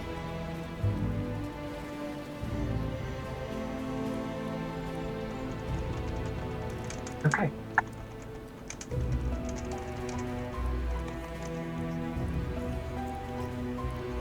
Okay. It is the next morning.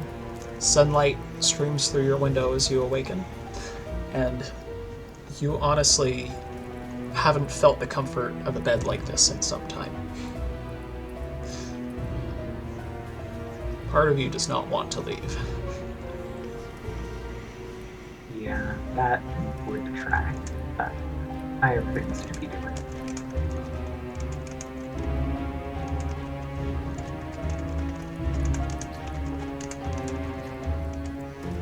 And I will head up to the manor.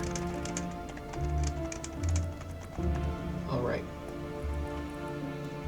The steps up to the manor are surprisingly steep, and you are out of breath by the time you reach the top of them. Unfortunate. Mm-hmm. I will use my second wind, I'm not. Really?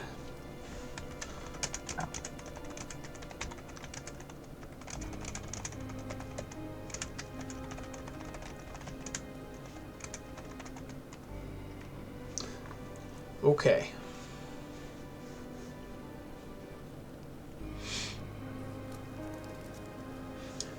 As you reach the top of the stairs, you enter a lovely courtyard. There are beautiful fountains all around you. And you can see that the trees and the grounds are carefully manicured. The house itself almost looks like a romantic era castle with lovely spires and abbey-like decorations. A little bit of both, which is you find odd, but it works.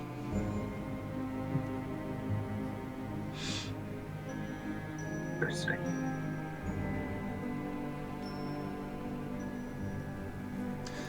At the front door, which you had I assume you intend to go knock on the front door? What do you want to do? That would be my plan. This is a man who does not understand nobility. Well, as you walk onto the grounds, from nobility, but I don't really particularly care for it. As you approach the grounds, you do see guards every so often. And as you approach the door, they seem wary of you, like, what's this guy doing here? Who is he? And they stop you before you even reach the door and say, hold, what's your business here? I seek to speak with the Von Kessel. Von Kessels? Yes.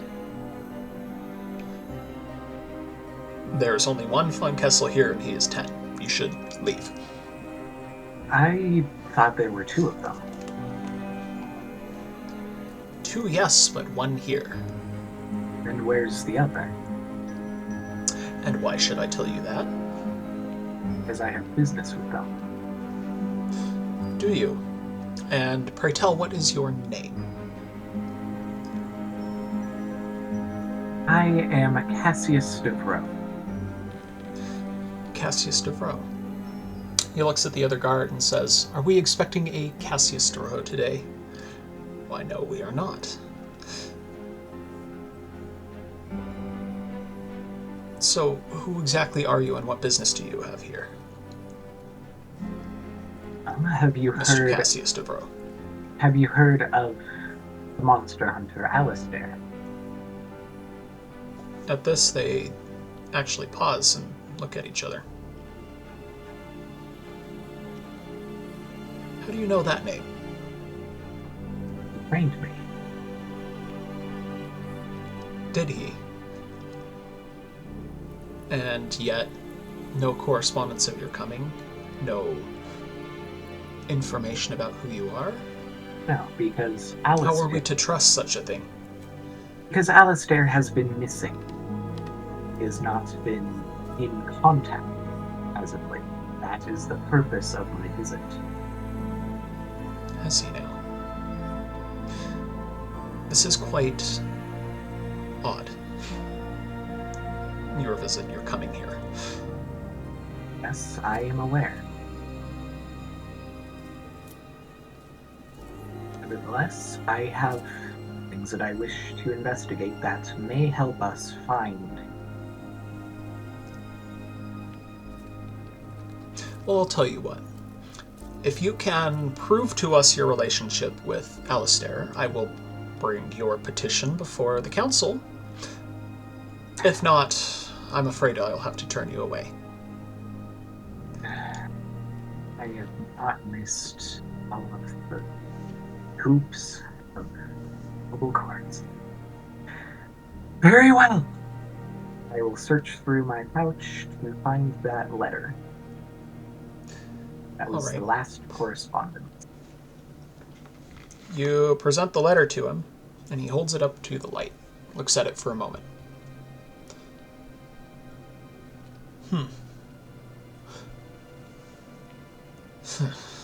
Perhaps he really does know Alistair. The other guard kind of nods. Oh, very well. Go speak to the advisory, see if they're interested. I suppose I'll wait here. One of them walks inside, and you are standing there with the other guard. Before he goes, can I plant one of my eerie tokens on him? Yep, go ahead and roll a stealth of hand check. Or sleight of hand, what the heck? Yeah. Stealth of hand. That's stealth of hand.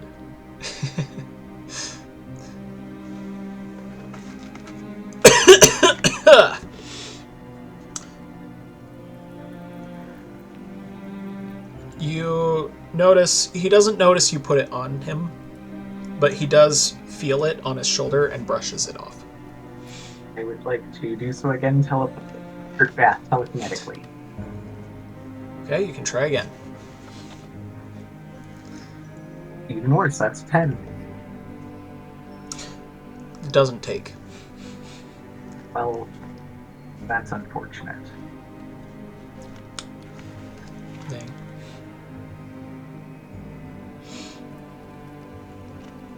Okay.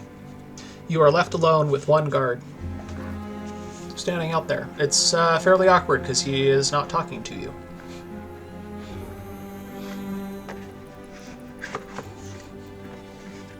Yeah. Try to make any small talk or just stand there awkwardly. So, what brings you here to work for the Von Kessels? Or whoever's in charge? Well, my father was a servant of the von Kessel family, and now I am. See. The pay is great. The family is fair. I can't complain.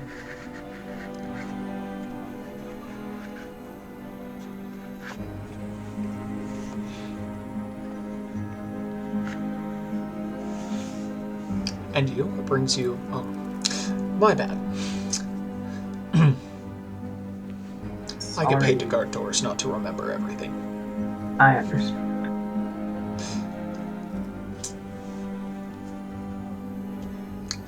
You sit there awkwardly for about 10 more minutes.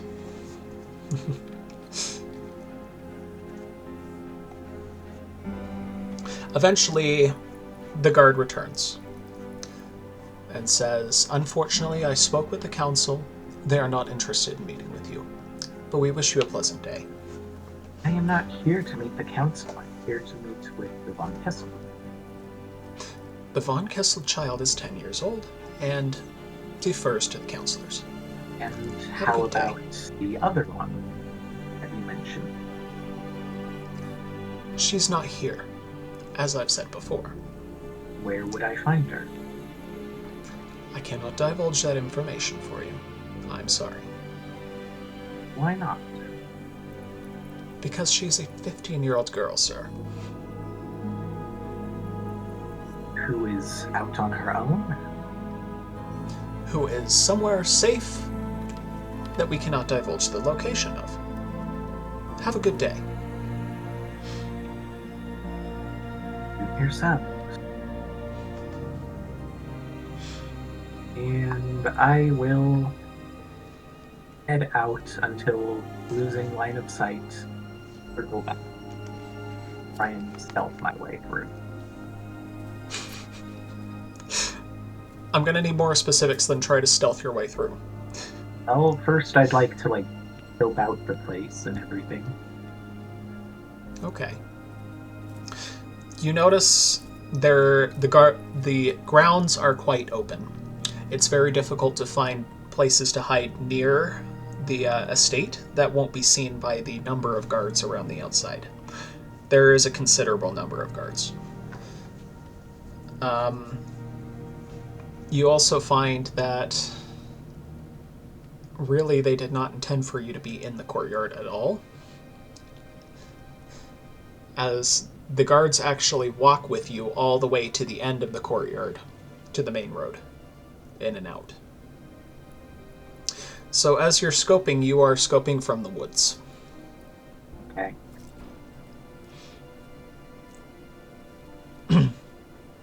There are a number of windows and a number of ways you could probably get in. The question is getting in unseen across flat ground. Open. True. Invisibility crosses your mind. Yeah, which I don't believe is something I have.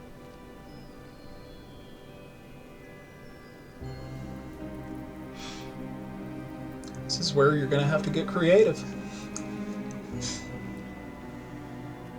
Well, checking out the windows, can I see through any of them to see what rooms are behind and try to determine which one belongs to the Von Kessel?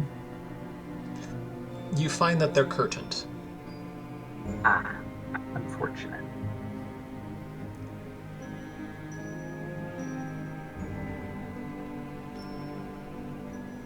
Oh, I would like to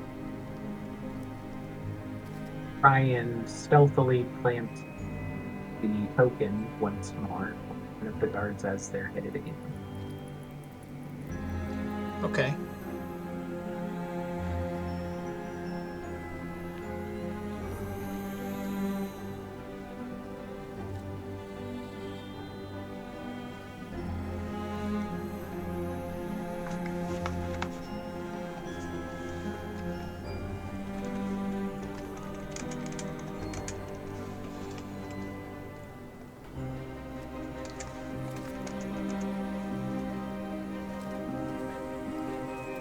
What's this thing you have called the tokens?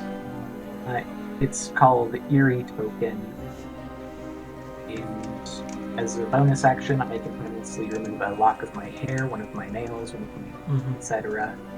And it is imbued with magic until I finish a long rest. So it's imbued that way. I can send a telepathic message to a creature holding or carrying it, as long as it's within 10 miles, or I can remotely view it. Or for a time of 1 minute, but I can end it early. During that, I can see and hear from it as if I was located right where it was. I am blinded and deafened to my own surroundings during that trance. When it ends, the token is harmlessly destroyed.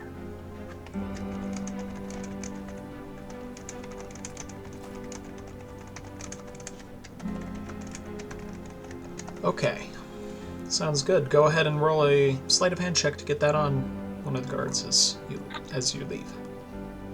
16. 16. Okay, you plant it successfully.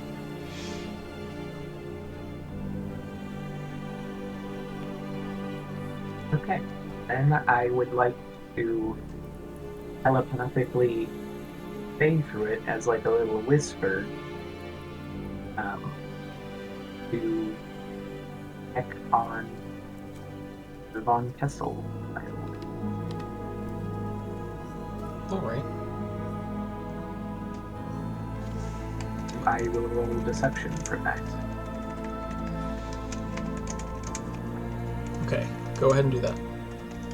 Nat 20.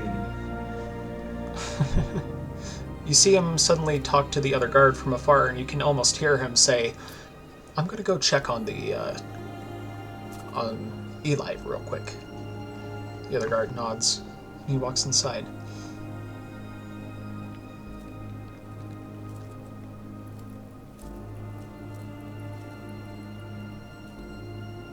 Okay. And from the outside, can I tell where he heads? You can't really tell, but you do notice he disappears inside. Okay. I will wait a moment, and then I will activate it so that I can see through the senses. You suddenly, as you start listening in, you can see the... So can you see and hear, or just hear? See and hear. Okay. You see through the guard's eyes as he knocks on the door of a room inside. Behind it, a young man with brilliant white hair answers. And he smiles up and says, "Is everything okay?" The guard responds and says, "Oh yes, Master Eli, I'm just checking up on you." And as he says this, I will whisper to him again to step inside and check the room. All right. He does this, and immediately you see some sketches on the table. He says, "These are very good, Eli." Eli says, "I've been helping Lady Moshe with the sketches she's making of the old temples. She says the patterns are important, that every tiny symbol matters. She showed me how to copy the inscriptions yesterday. I think I'm getting faster at noticing the details she's pointing out." "Oh, very good. So have you been enjoying your excursions outside of the house?" "Oh, yes. Sometimes I ask her why the temples were built so long ago, and she just smiles and says she'll tell me more when I'm ready. I think she knows a lot about them. They're very interesting.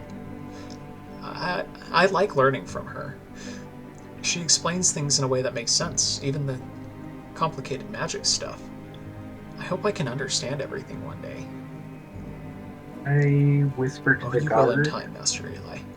I whisper to the guard to suggest he go out on one of these expeditions. Well, perhaps you should ask Lady Moshe if you can go on another excursion. "Oh, yes, maybe." "No, I couldn't. She says those sites are too dangerous for a young kid like me to go inside. But maybe we can go outside again sometime this week." "Oh, that sounds wonderful. Why don't we go ask her?" "Really? You mean it? You're never this nice to me." "Well, I'm not sure what's gotten into me, but it seems like you're learning a great deal from this. It seems reasonable to me. Shall we go?" "Sure. How long does this last? A minute?" 10 minutes. 10 minutes. After a while, you can hear a door open, and a female voice says, "Eli, oh, it's so good to see you, my boy. How are you? Lady Moshe, can we go to the temples again? I want to see the carvings up close. I think I noticed something new yesterday." "Oh, Eli, you know you can call me Lissa." "Lissa? So you noticed something yesterday, did you?" "Yes, Lady Moshe." "Well, that's promising, but these trips aren't without risk, Eli. You need to know to be careful where you step and what you touch, especially that deep in the forest." "I know. I'll be careful, I promise. I think the symbols are the central pillar that might connect to the ones that we saw last time. If we can compare them, maybe we can understand more." "You've got a sharp mind, little master. 10 years old and you're already speaking of pillars. There are great scholars who would love your mind one day." "Very well, but we must go quietly. Only a short visit this time, and you must follow my instructions exactly. No wandering, no touching anything without asking." "I will. I want to understand. I want to help Lucian like you do." "Then listen carefully, Eli. The temples have secrets even the grown-ups often miss. Pay attention to patterns, to what changes from stone to stone. Not all knowledge is written plainly." "I will, Lady Moshe. I'll remember everything." "Good. And then we'll plan our visit for tomorrow. And I have a feeling, perhaps, there might be another visitor. At this point, you actually see her reach forward and pull your item, the item you placed, off of his shoulder. Which is just a straight... The trance cuts out. The trance cuts out as soon as this happens. You are absolutely reeling from the experience, wondering what just happened. You have not had that happen before. You've had people brush it off. You've had little issues like that, but you've never had somebody intentionally seem to pluck it off like that. Especially not with a veiled threat of, sorry to this little boy, but we might not be alone. Yeah. True enough. You are a little worried about that. Yeah, As in the back of your head, you get the faint impression that perhaps you should leave the area so that there's no way to question whether or not it was you who did this. True enough. I don't know that there's much more I can really do here right now, anyway. True enough. At the same time, the river's still flooded, so I can't really go that way either.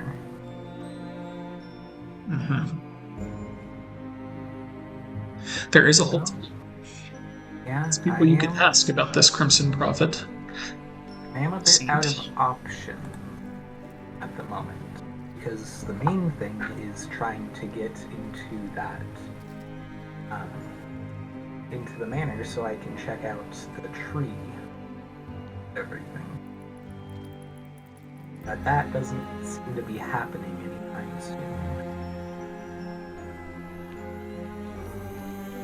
The only other option would be trying to find the girl, but I don't know where she would be. Where to even start that.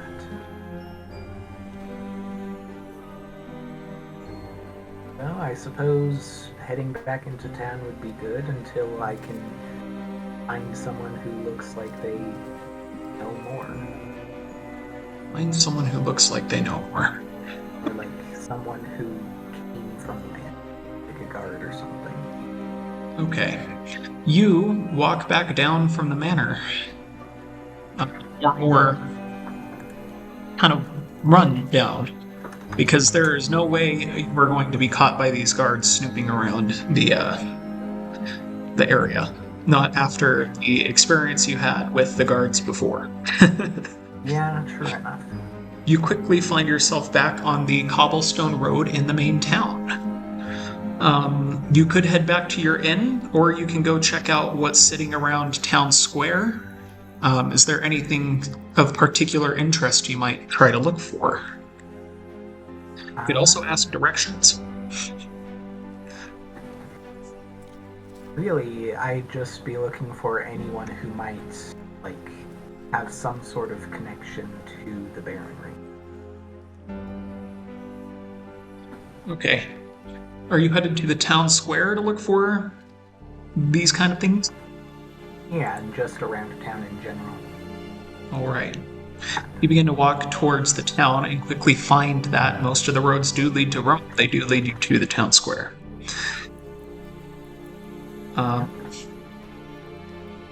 There you do find what appears to be a merchant guild office, as well as city guards that are just stationed around the town square. There's an apothecary and several other shops around, as well as a local church.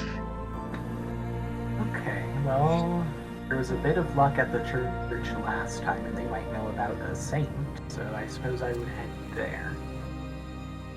Alright.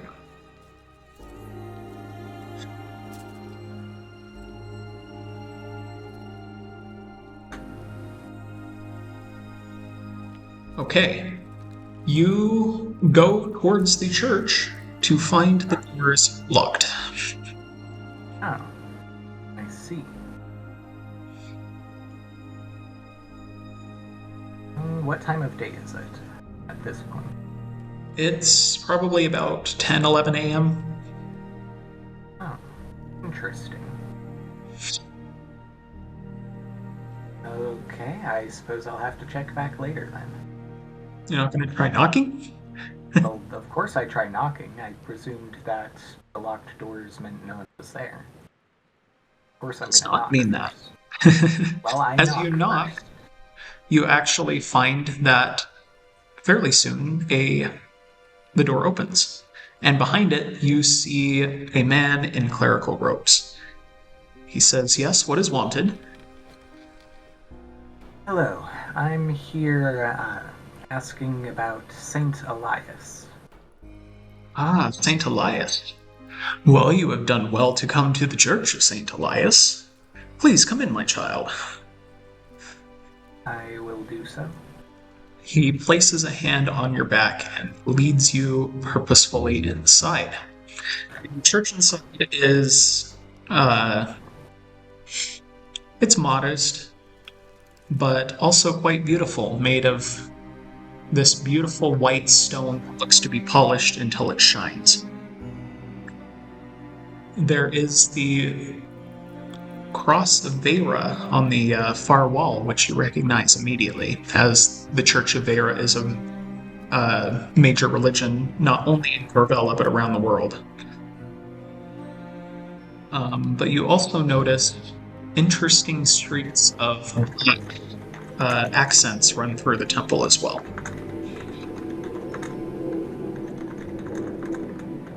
He says, "Tell me, child," as he leads you to one of the chairs and sits you down. "What interest do you have in the saint?" Well, I currently wish to know as much as I can about his life, his history, well, his prophecy. Ah, well, would you be talking about the legends or the man himself?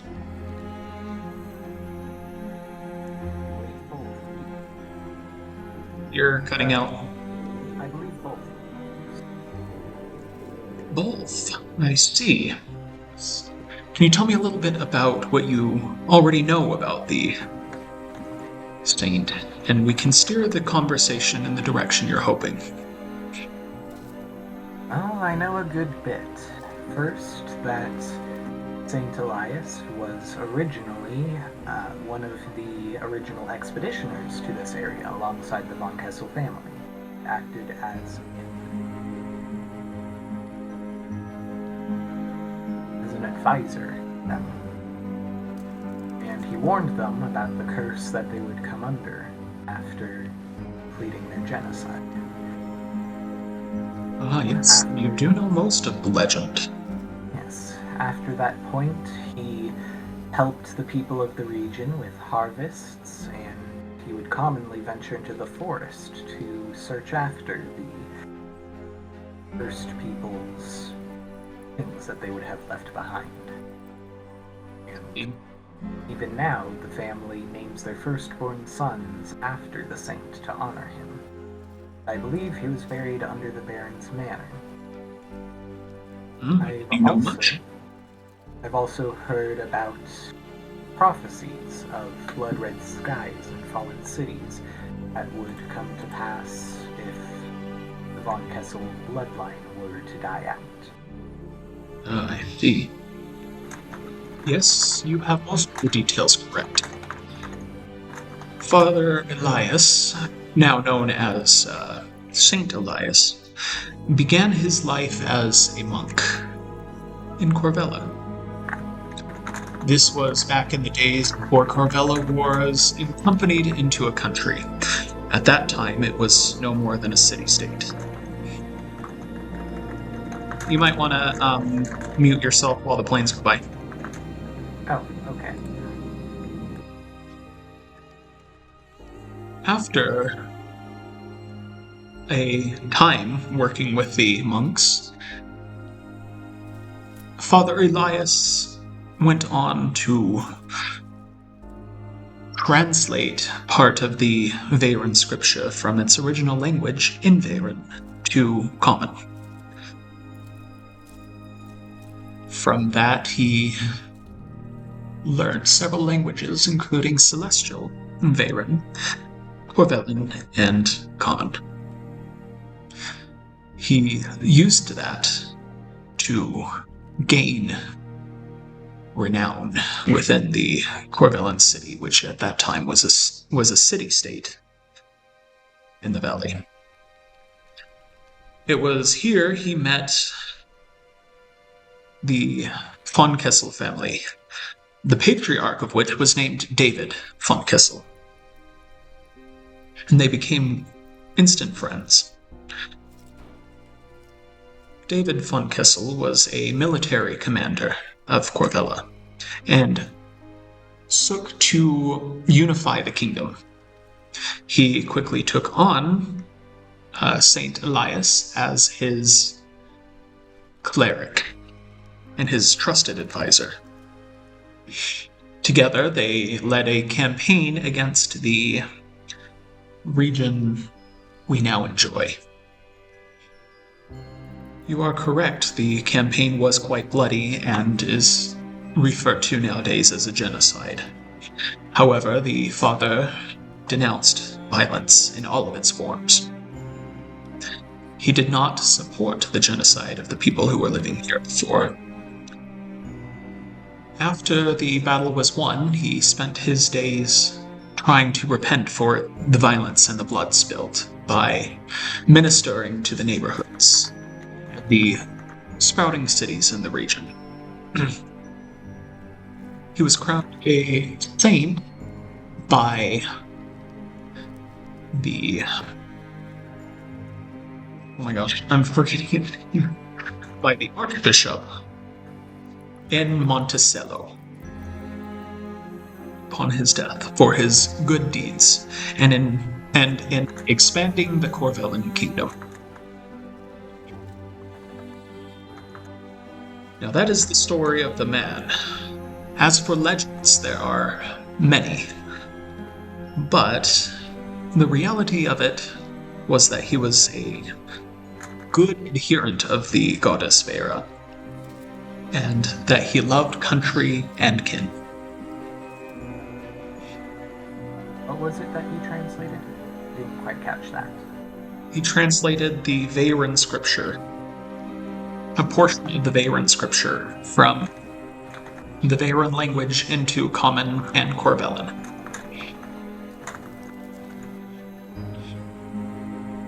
Okay.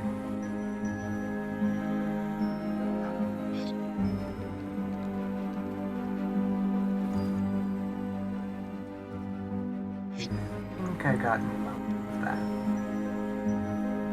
All right.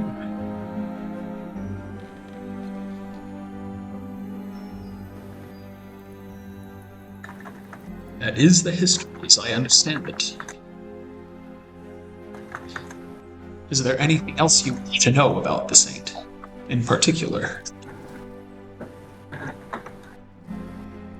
Well, have you ever heard him called by the name of the Crimson Prophet? The Crimson Prophet. Yes, I believe that name was associated with him.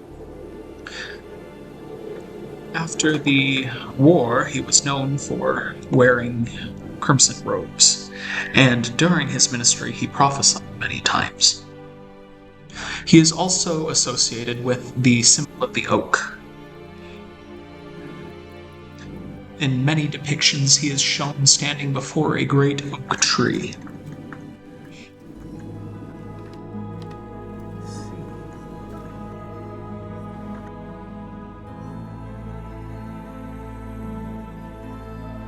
About these prophecies?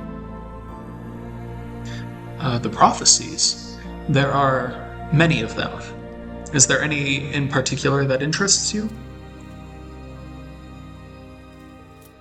You've cut out completely again. I'd like to hear about what exactly he talked about. Talked about in what regard, my boy? I'm not certain much of what he said besides what I have shared. Besides what you have shared. Yes, he pronounced many prophecies about the von Kessel family. This was because he was close with the patriarch of the family, David. In fact, David's son, married his daughter. Okay, so then both of their bloodlines are still carried over through the current family. That is correct.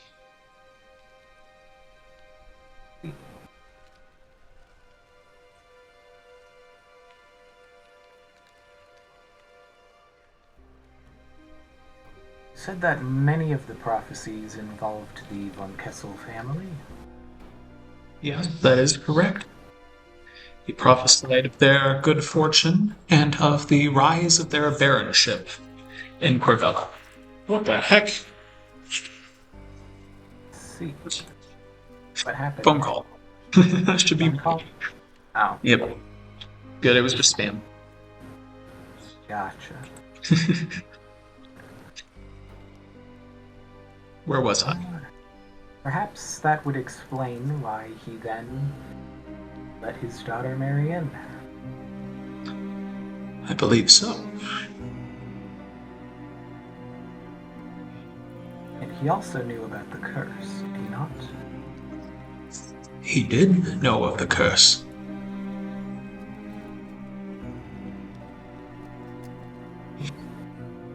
The specifics of the Baron curse, as I understand them, is that the Baron is cursed so that each of his firstborn children may not live more than age 40 before some sickness or incident befall them. It has proven true for several centuries. Many believe it was demonic in nature, or else put upon them by the gods for the genocide.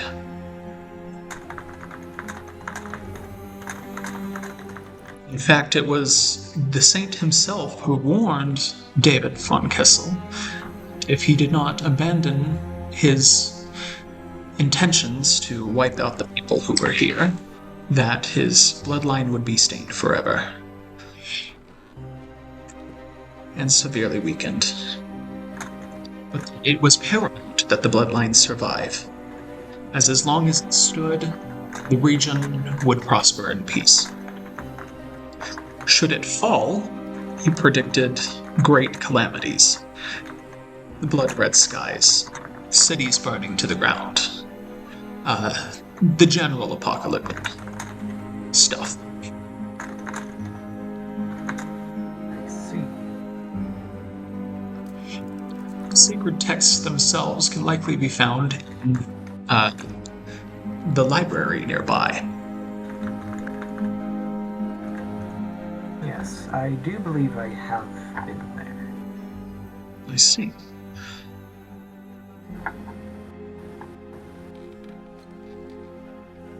Are there any specific writings that I might be able to take with me? I'm afraid I do not know them off of the top of my head.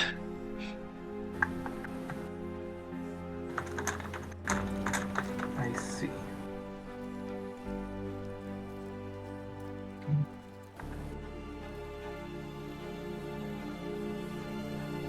What about the current von Kessel family? The current von Kessel family. What a dreadful time they've had. Do you know much of the stories? I do know that I believe Alistair was caught up in something or other. Alistair, would that be the monster hunter? Yes. I see. Oh yes, much of it has been sensationalized. From what I understand, the brother of the Baron, the late Baron Elias von Kessel, and the brother's wife were murdered. Shortly thereafter, the Baron himself, leaving 2 orphaned children in their stead. The Corvellan magistrate, naturally, has appointed an interim ruler who goes by the name of Lady Moshe.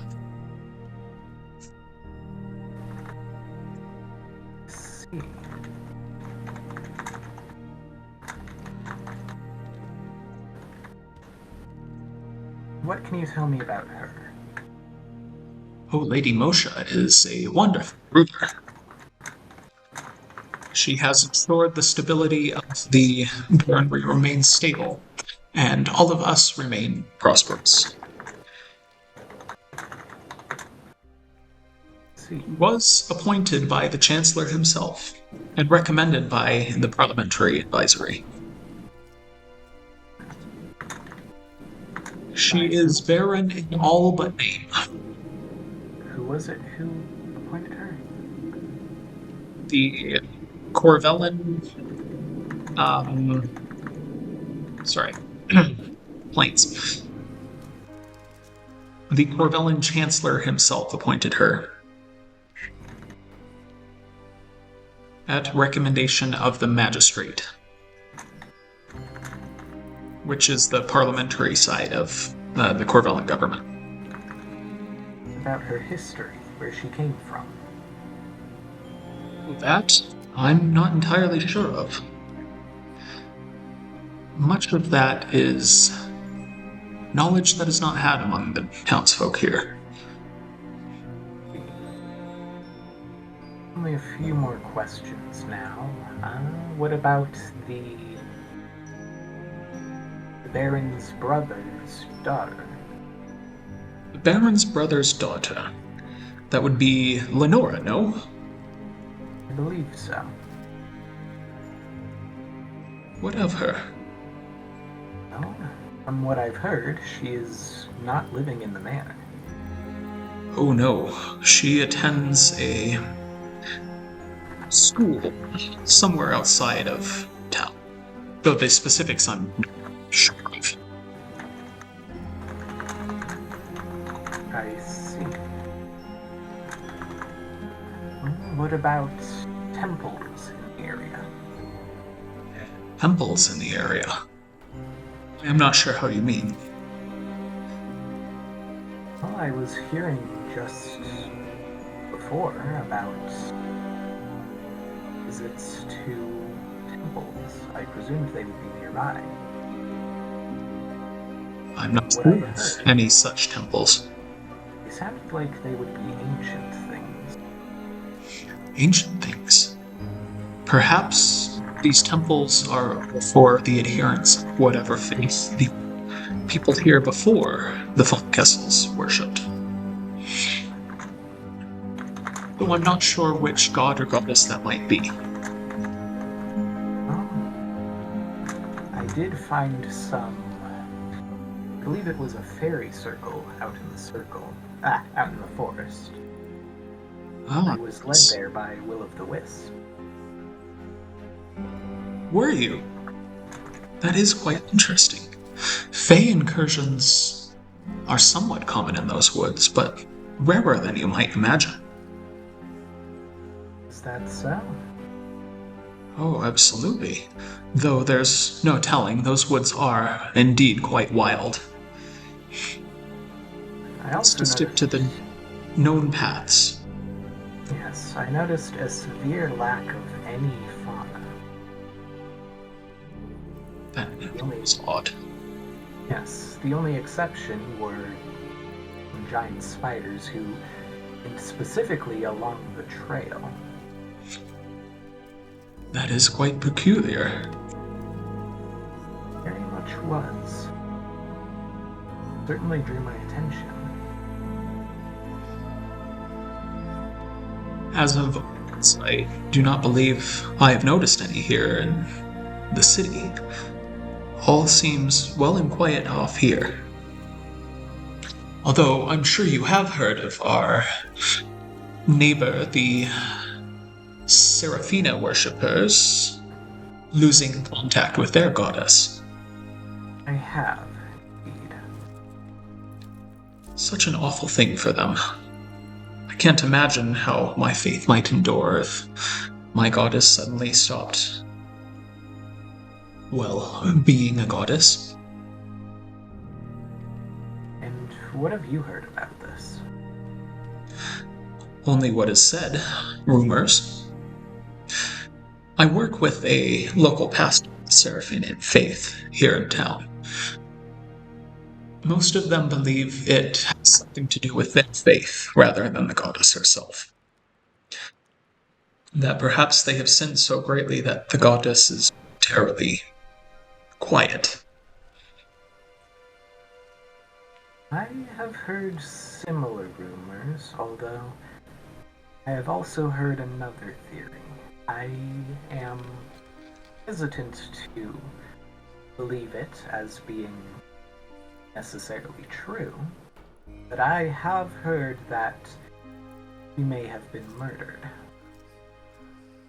Goddess murdered. That goes against most theology. That's why I am hesitant to conclusions. To suggest that a goddess were murdered would be to suggest that a goddess could be killed. And as far as our theology understands it, that simply cannot be. Precisely. And that is precisely what my predecessor has been setting forth to uncover. I see. And this somehow connects with the saint? So it would seem. All that I knew coming in was what was written in his letter, that he was heading to Gravethorne in search of the Crimson Prophet. In search of the Crimson Prophet? No, I'm not sure where the connection could be, as the Crimson Prophet was certainly Saint Elias, and Saint Elias has been dead very many years as far as I'm aware. I have heard that he was buried up on the hill where the manor resides. He was buried near the manor, yes, though the exact location is not directly underneath. It is rather on the grounds. I see. I have attempted to acquire access, but was turned away because I bear no direct connection to them, despite having known Alistair, who helped them before. I see. Yes, the Baronry has been reclusive as of late. That is to be expected. Supposedly the work of Lady Moshe, I would believe.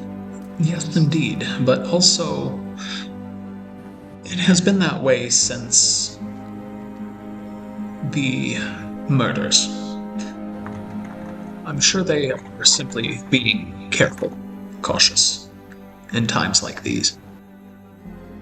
I suppose so, although the fact that they wouldn't even see me or hear me out is quite concerning to me. Is it? Despite knowing that this famed monster hunter has disappeared, and that me, as his apprentice, have been attempting to search for him. Well, know that you always have a friend in the church. You can always come here for aid. For the baronship, I personally wish I had more sway myself. Getting a meeting with the focuses with Lady Moshe has proven difficult for me as well. That was part of why I was asking about temples, as I overheard a conversation about them. I see. As I've said before, I have no memory of temples in the area or the region.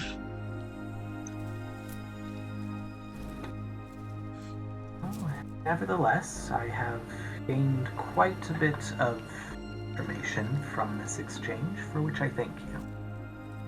I'm always happy to help, especially a fellow member of the faith. He points down to where you are actually wearing a Varian symbol. Ah, yes, of course.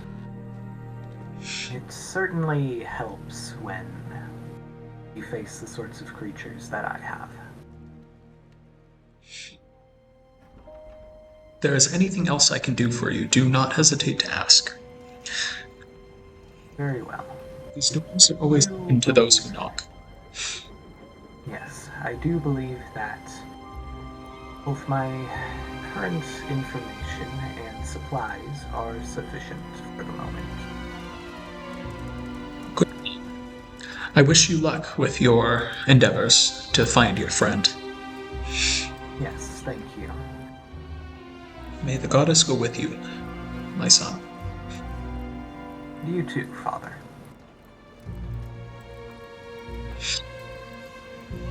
He lets you remain seated where you are within the chapel, but he does begin to saunter off more towards the administrative section of the building, till he disappears through a door.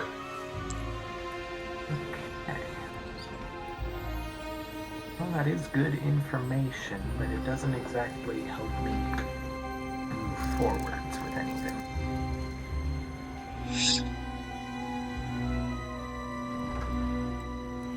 I suppose I would head out and check the Merchants Guild next.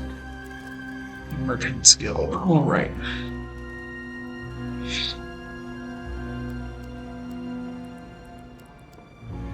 You just get that up.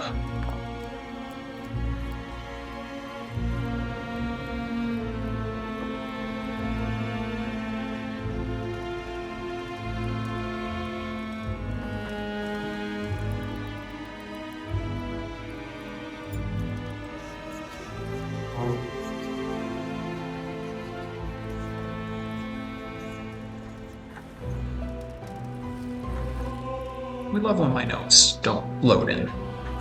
Thank you. Thank you so kindly, you useless app.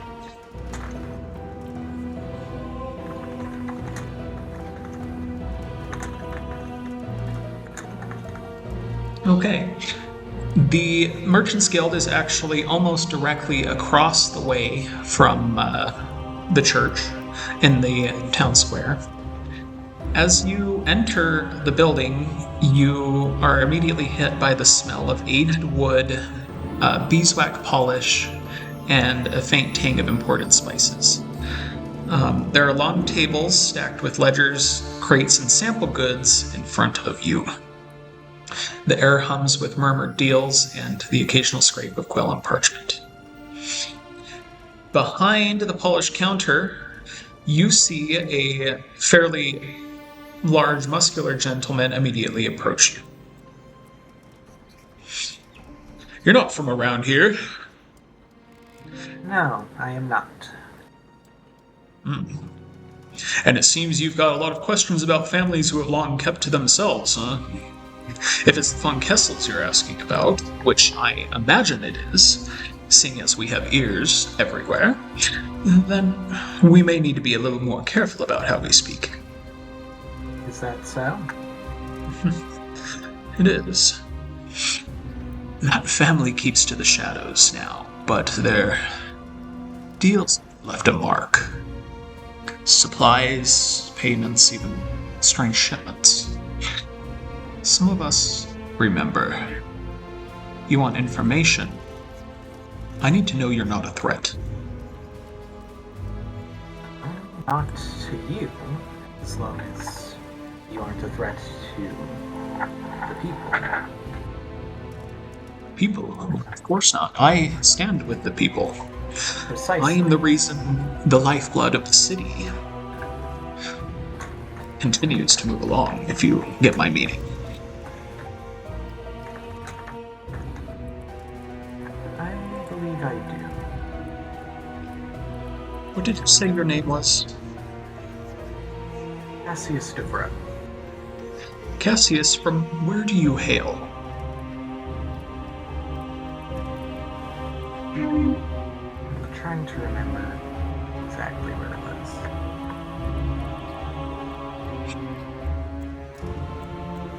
Trying to remember where it was. I forget the name. Devil of... Lavo. Oh, the boat, yes. Laveau. Ah, I thought I heard Laveau in your last name.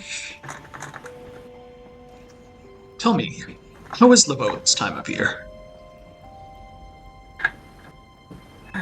Around this time, it's likely,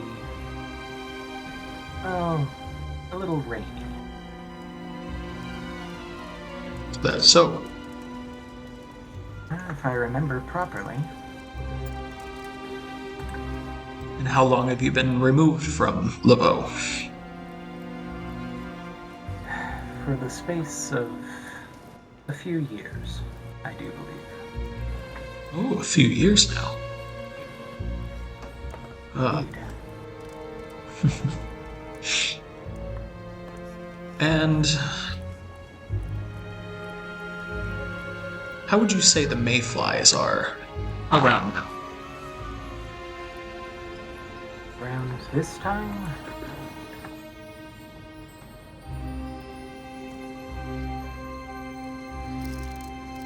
I'd say that they're probably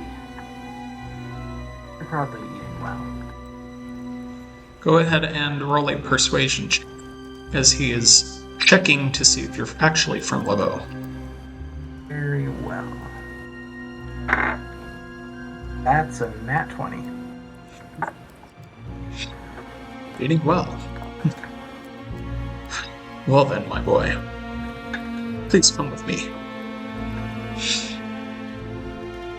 He takes you to a back room where there is a little office desk filled with papers. So much so that you can hardly tell what's going on, and correspondence that don't seem like they should be left out in the open necessarily. He offers you a seat and takes a cigar from a box, which he then offered one. Okay, I sit. You take a cigar.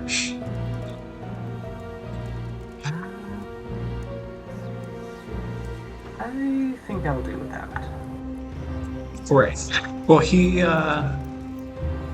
nips off the end of his with a cigar cutter, which is sitting on his desk, and lights it. He stares at you for a long time without speaking. Now then, I'll tell you the story of the von Kessels from a trade perspective. At the time of the murder of the Baron, the city had something of a crime problem.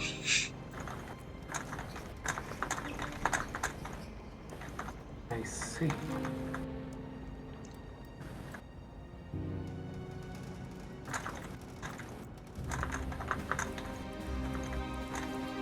The crime itself was not usual, not for petty theft or occasional murder. No, it was far more organized than that, and led by a cultist from within the Baron's estate. My sources tell me that this cultist went by the name of Matthias Kessler.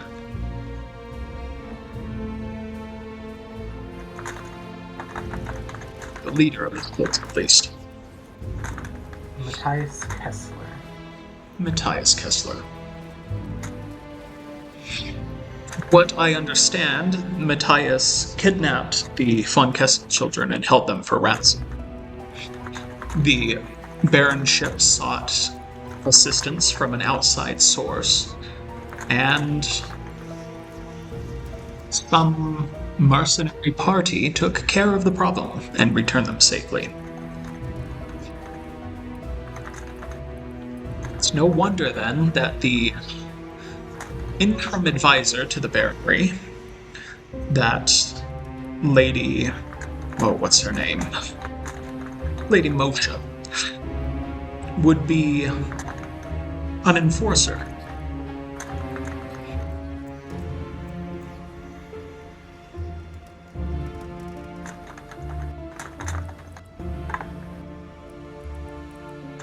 You are familiar with the Enforcer Order, being from Laveau, aren't you? Should I roll a history check for that? Go ahead. Very well. And that's a nat 1. Great. That's my modifier. You have That's never still heard an of 8. Enforcers before. It's still an 8. But yeah. Go ahead and roleplay it. I don't believe I have, no. Never heard of the Enforcement Division. I don't believe so. It's a joint force between our great kingdom of Corvella and the Gold Coast. These officers are sanctioned by the federal government. They act mostly as a city guard. But if a city guard answered to the magistrate rather than a baron or a duke,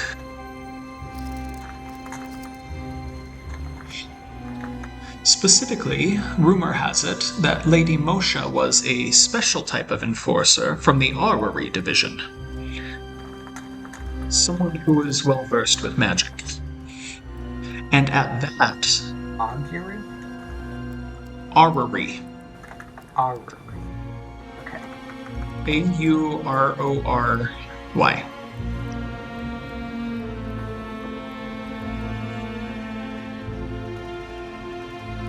Rumor has it, she has extensive experience with exorcisms.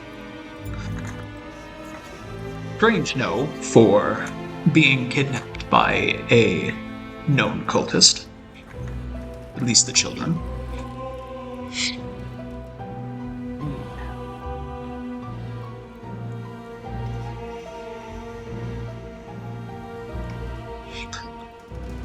Since her coming, trade has been heavily regulated in the region.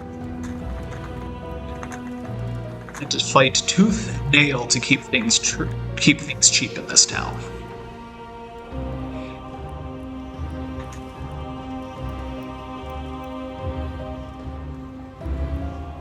And I suppose you're not overly fond of her? If I'm being honest, I would rather the baronry return to rightful hands sooner than later. Understandable.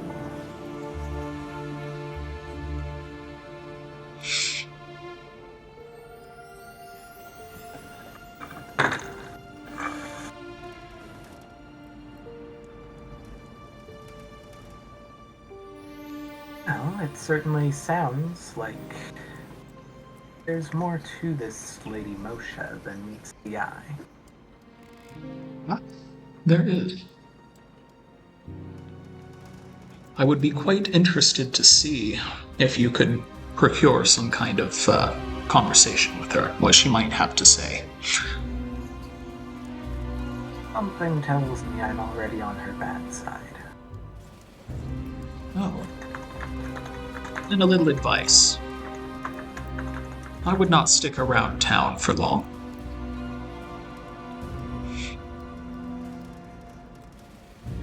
And what exactly should I be wary of? Well, she is essentially the acting baroness. Pardon me.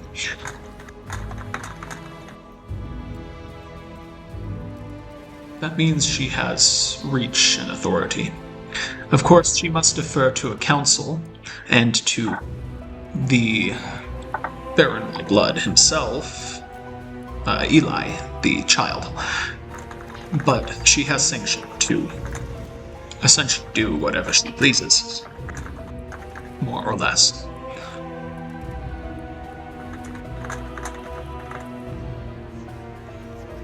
I did hear about a school in the area where the Baron's brother's daughter is currently learning. Oh, yes. Though the details of where she is situated are kept under wraps for her safety and convenience. We know that she is not in the city.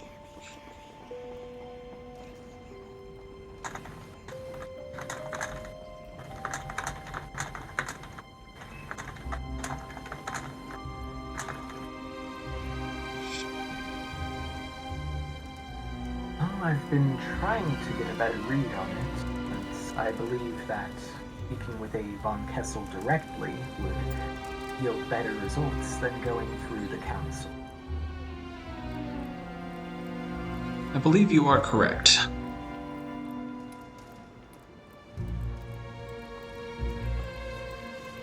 And I don't believe that it is likely that I might catch the sun anytime soon without company.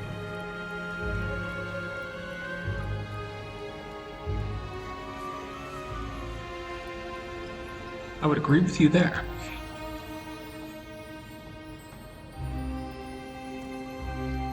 Therefore, since I can't cross the river and continue my investigation in Gravethorne, I've been trying to uncover what I can. I see.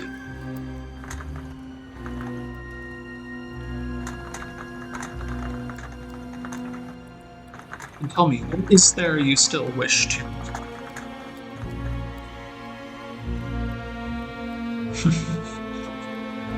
What is it you wish to investigate here? Specifically, I am wary of Lady Moshe's intention as acting there. Exactly why she has been put in that position. I see. I would also be interested in finding that out. As well, I do believe I heard a name mentioned before, that being Lucian. Lucian? Afraid there are many Lucians. Any specific would be unknown to me. All I heard was the name, but she seems to be in contact with him. I see. Well, I heard about supposedly ancient temples. Ancient temples? Oh. There are ruins of temples, strewn all around the region. That's so? That is so. Why, you cannot throw a stone without hitting one, if you know where to look. Well, I'd certainly like to know.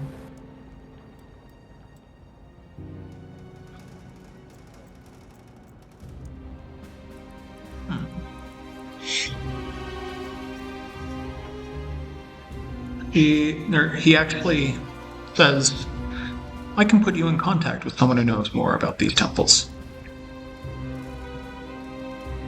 She is here. That would be much appreciated. Is there anything else I can do for you in private before we wrap things up, my friend?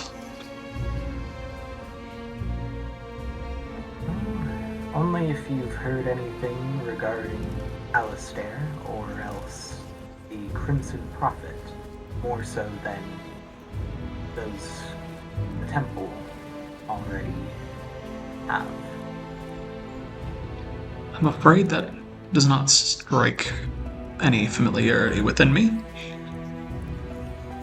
Why don't we talk to my friend? I believe that would be well. Very well, come with me. He opens the door up, and right outside there's actually a woman sitting at one of the tables. He says, Celine, my friend. She kind of blinks at her name a little bit and kind of backs a little bit more into a corner. As she says... Sorry. As she says, yes, Theron. Well, I have a friend here who might be interested in meeting you. His name is, Cassius, no? Cassius. Correct? And what would he be interested in meeting me about? Well, he made mention of temples. Temples. She now looks at you warily. What do you want to know about temples? As much as I can find, specifically locations would be helpful, as I have reason to believe that they would be well to investigate. Theron, where did you say you picked this one up? Oh, relax. He's a monster hunter, not a cultist. Is that so? She looks at you very warily now. I'm sure you've heard of Alistair. I don't believe I have. Would that be the monster hunter, Alistair? Yes, indeed. Well then. Why are you going after temples? Because I have reason to believe that this is a private place, correct? Quiet enough. No How one much here is is unfriendly. How much is No one in here is unfriendly to cause. Nevertheless, I prefer this be kept private. Very well. She leans in closer so you can whisper. I have reason to believe that Lady Moshe has been taking Eli, the Baron's brother's son, to these temples. That is a very serious accusation. I overheard it coming from the boy himself. He was speaking about how excited he was to be uncovering what he believed to be new runes or new patterns that he hadn't noticed before, and he was excited to visit once more. How did you collect this information? I have my ways. There's a reason why I've earned my name. Give me a persuasion check, please. Very well. At 20, okay. What is with these critical rolls every single time?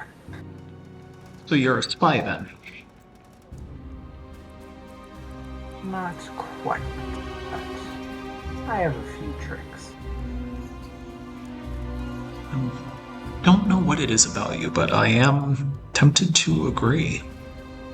However, these temples, what she would want to do with them is beyond me. They were dedicated long ago to a demonic force. The same one as the cultists who once had reign over this part of the world. The same. I see. That strikes me as odd, as it was Lady Moshe who brought the cultists to justice. It would not make sense for her to be a part of that order. But for an exorcist to have interest in those regions, that suggests a connection between this Von boy and those cultist forces. It is very strange. If I could find Alistair, I could ask him about what happened those 10 years ago. I don't have that information. Unfortunately, it seems to me that you need to speak to Lady Moshe herself. I am wary of the consequences that might entail. Nevertheless, if there should be a way, then I would not be entirely opposed. I'm not sure how that would be quite possible.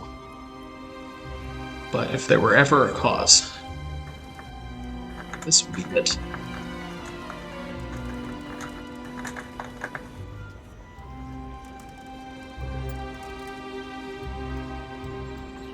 Well, I do have something of an idea where we could ensure that we could ensure the safety of this meeting. How's that? Well, like you've said, the information I've given you could be a very serious accusation. Perhaps that could be used as leverage to ensure that all goes smoothly.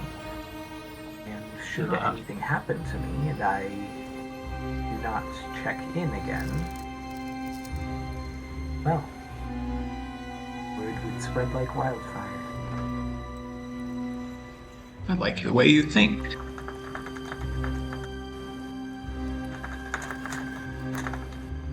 I'll be in contact with you. Just a precaution for our own safety, since I do not know if she is trustworthy as of yet. I see. I will see you tonight.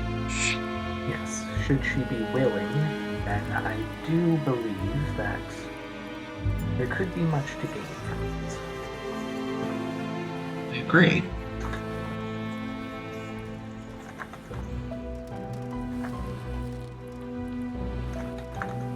I'll be in contact with you tonight. I may know of a way to get a conference with Lady Moshe. If you can, then that would be much appreciated.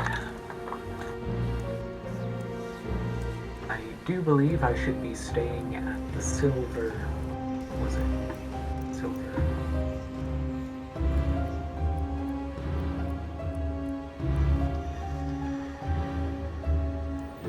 The silver...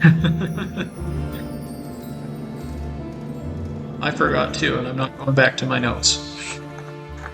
Well, people at home, you let us know what the heck that place was called. I just remember because it was Gold Griffin, the Silver something, and then like the Broken Scimitar or something. Something like that. The Silver Lantern. Silver Lantern. Very well. As said, I will write to you tonight. Good to meet you, Cass. You as well. What were their names again? Her name is Celine. The gentleman's name is Baron. At this point, Celine gets up and walks out of the doors slowly, as if the conversation hadn't happened. Okay, I will follow suit when enough time has passed, but it isn't suspicious. Alright. It's probably about 1 in the afternoon now. Okay. I'm not sure exactly what else to be doing. Could go back and wait in your, I suppose so. There's not really much else for me to do. So I guess wander around town a moment. Okay. If you do wander around town, you go into a bunch of shops. You find that the town does have quite a selection of lovely pastries at the bakery. A couple taverns and shops where you can buy food. An apothecary. Some armorers. Some clothing stores. Lots of markets. I don't know that I have enough money to trade out my leather for studded leather.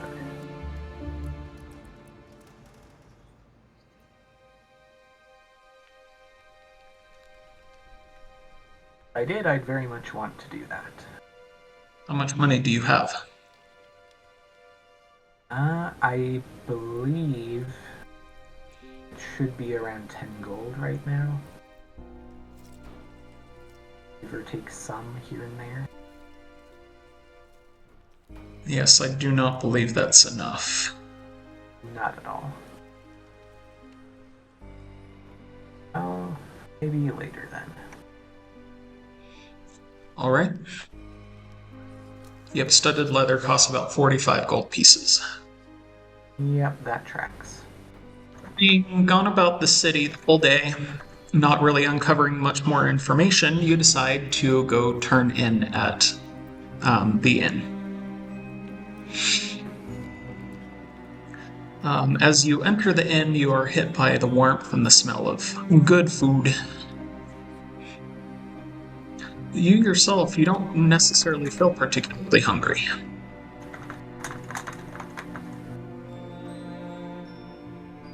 Yeah, okay. I'll still get something for my mouse at least. Okay. What do you get your mouse? Just a little bit of cheese, probably. Nom, nom, nom, nom. Your mouse quite enjoys the little scoop of cheese that you fed him. For her. We don't assume gender. Yeah, I don't know. It's not written anywhere. We'll find out eventually. Mm-hmm. As you go up to your room, what is your passive perception? 9. Dang, dude. For a monster hunter, you really have bad perception. Yeah, I put all my points into intelligence. It's, psychic powers. He's a smart, but he's not a very wise boy. Exactly. Well, you wouldn't have noticed anyway. That's an at 20. Okay. Okay. You walk right into your room, begin to take off your coat, and suddenly freeze. As standing in the middle of the room is the youthful figure of a half-elf in a very beautiful emerald green dress. You immediately recognize as Lady Moshe herself, going through your correspondence. Hello, Cass. Ready my weapon. I wouldn't do that if I were you. Why are you here? I could ask you the same question. She puts down the note and slowly turns to face you.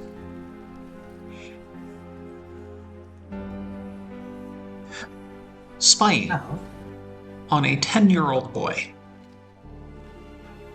What was I supposed to do when you denied me entry? Not that.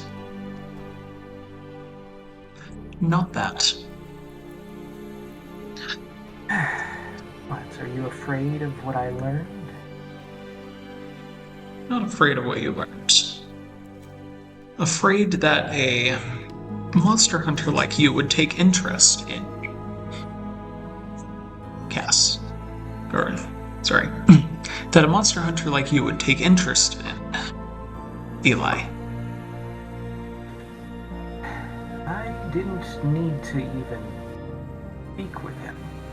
What I truly wanted was to investigate the tree on those grounds. What tree? The one where the Crimson Prophet was buried. Go investigate the tree. Is that permission?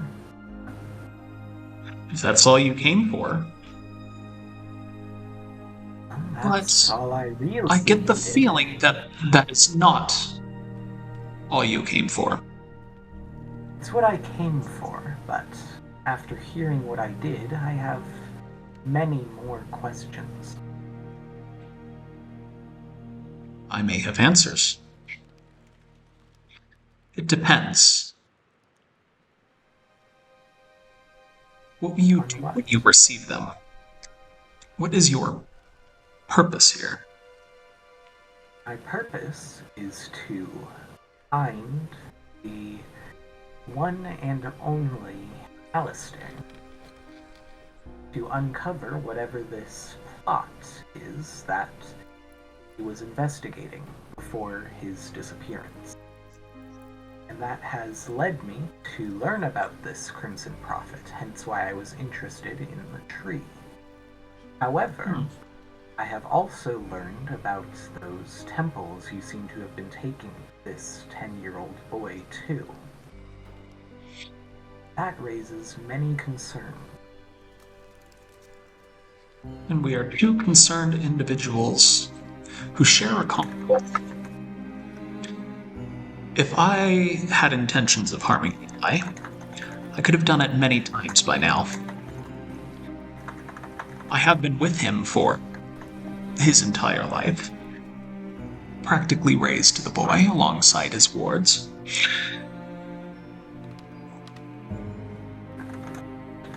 No. Taking him to these temples was always about protection, not harm. Protection from what exactly? I'm afraid that's a bit above your pay grade. Maybe I would tell Alistair, but you? What makes you so trustworthy? I'm afraid I'm the only one here acting in his stead. And he seemed to trust me enough to take me on as his apprentice.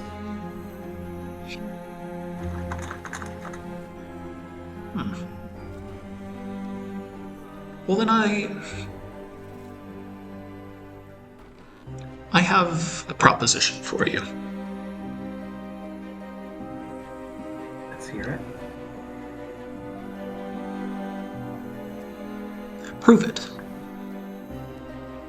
Prove my connection to Alistair? Prove that you're worth what Alistair is. Go on to the grounds, investigate the tomb all you wish, with me there, with Eli, to watch you. If you find something, then perhaps we can be allies. If not, then I'll send you on your way. And you stop chasing things that you have no business trying to understand. I hope you know the wording very, very much matters. I do have business here.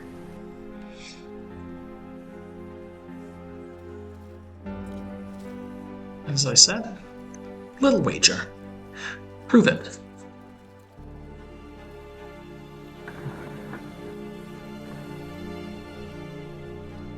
I'm to assume that this place has been investigated many times before. Which place? The tomb? Precisely. The whole grounds. Therefore, what would there be for me to uncover that hasn't already been seen? That is precisely the question. But you are the monster hunter. Think you can crack it? How am I supposed to know when I don't know what I'm getting into? Oh, you are nothing like Alistair. I'm cautious. More than he was, and maybe that's why he's the one missing. Maybe. Nevertheless, that's my offer. You wanted a conversation.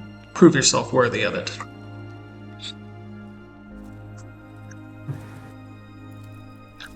Oh, We go right now. I'll take you right to the tree. if I Investigate it to your heart's content. You can investigate the tomb itself to your heart's content. Find me something I don't know. If I do find something, then you owe me a lot of answers. Deal. And should I fail, I will continue my investigation as far as it will go, but I will leave you and the Von Kessels as far removed as I can. Of course, should something pressing come up, I cannot promise that I will stay my hand. Very good. And we are agreed? Sure. We are agreed. Very well.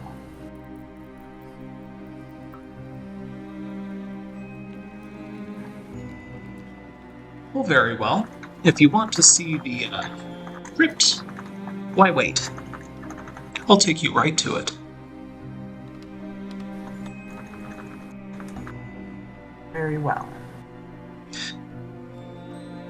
And I just want to mention that I have prepared a failsafe in case I should fail to return. You do know how to play. Good. That makes two of us. Very well. Lead the way. All right. You and Lady Moshe go to the site of the crypt. You're taken back up the hill towards the house and led towards the northwest garden, whereon stands a... whoa, that's loud. Sorry, that's my ring.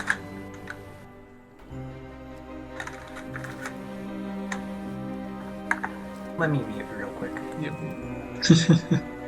Where you are taken to a small mausoleum, which sits on a hilltop. There is, in fact, a very large oak tree near the mausoleum.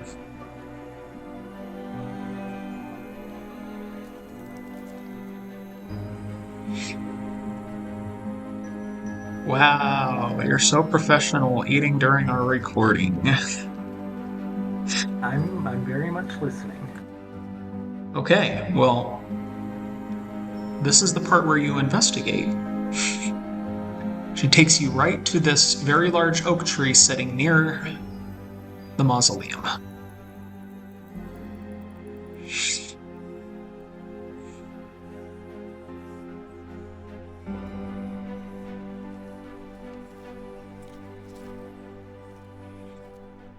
Alright, first I'd like to make a nature check on this tree. Okay, go ahead and make a nature check on the tree. That's a 22. It's a tree. Okay. So nothing particularly special about it?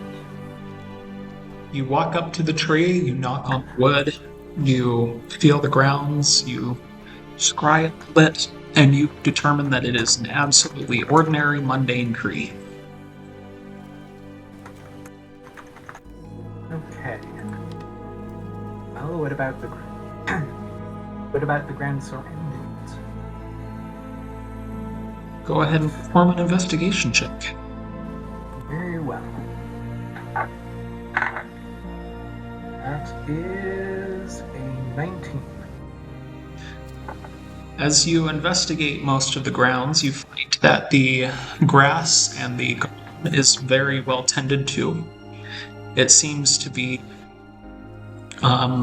checked up on daily, kept in very high order. You find even the mausoleum stone itself appears polished, as if caretakers take very great care to keep it in optimal shape and condition.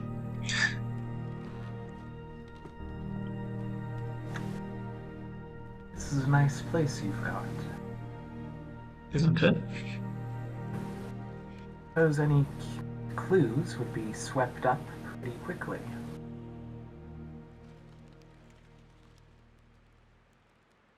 That suggests that there are clues to be had. These are, after all, the Baron's grounds. not necessarily a place of suspicion. Oh, not particularly right here, though I would wonder about what lies beneath the surface.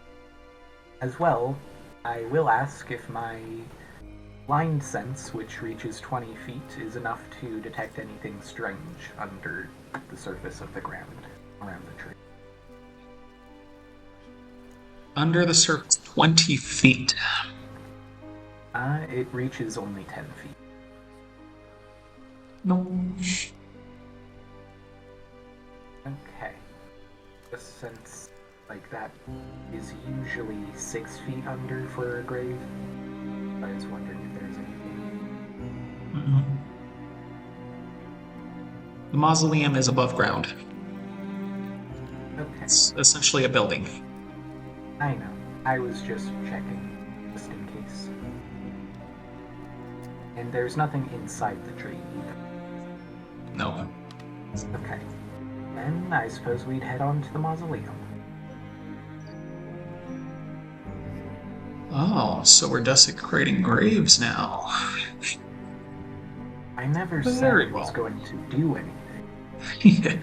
Is it not fair to visit a grave every once in a while? Relax.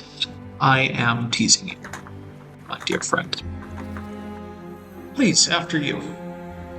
He keeps open a very heavy stone door, and yippee, we're going to visit there. Ka-chow, can you see this? Oh, let me go look at it. It's loading. I can see it, yeah. Very good. You step inside the first room of the mausoleum, I will say. Whereupon you see the statues on either side of 5 von Kessel guards, for a total of 10. In the center, you see 2 statues.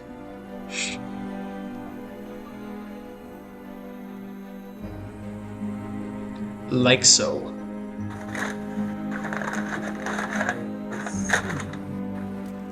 I would like to investigate the region, specifically looking for like any secret contraption or anything hidden with blind sense that I might be able to notice. This is going to be a puzzle, by the way. Go ahead and roll an investigation check. Okay. That is a 26. A 26.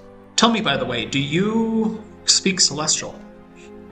I don't believe so. I think I'm supposed to speak some sort of languages, and then I didn't have the options on my character sheet. I see. Actually, Okay. out. I'm gonna actually go look at that. All right. Okay. Yeah, I think I should have languages, but I just never get around to actually adding them. Okay. I mean, be more fun if you don't know them, because you're going to have to speak some Latin. I'm currently just looking for the one that I am, the Hex Blood, and what languages they get. If not, there is somebody in this room who does speak Celestial. Okay.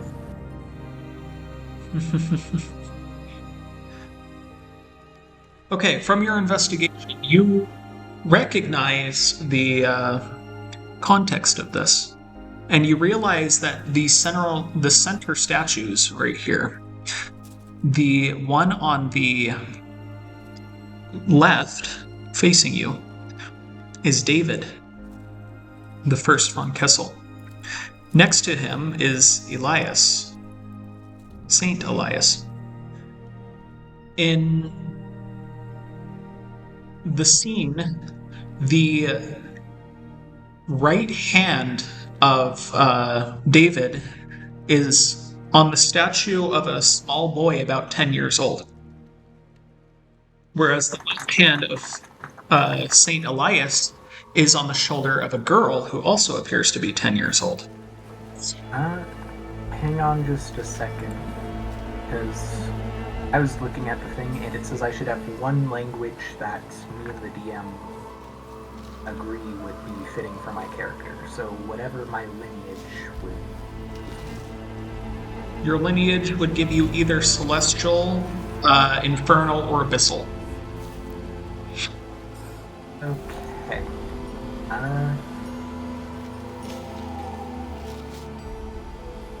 What do you think? I think that's up to you. They would be helpful.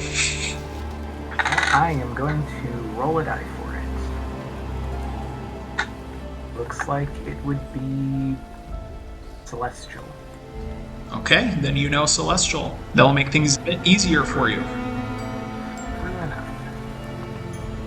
Okay, Right. that has been added. We're good. Okay, sweet.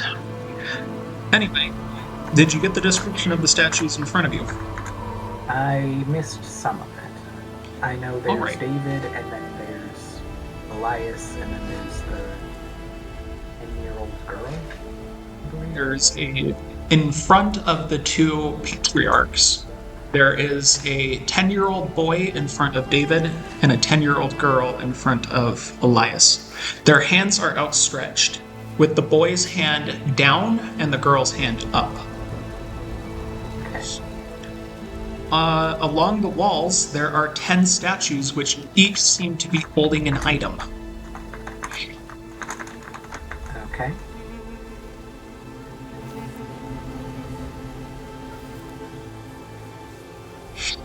This is a puzzle. Could you put There's everything... also an inscription on the little dice right here. Okay. You realize that it's written in Celestial. The translation that you pick up says, "Right. With equal hands they grow, not through dominion alone."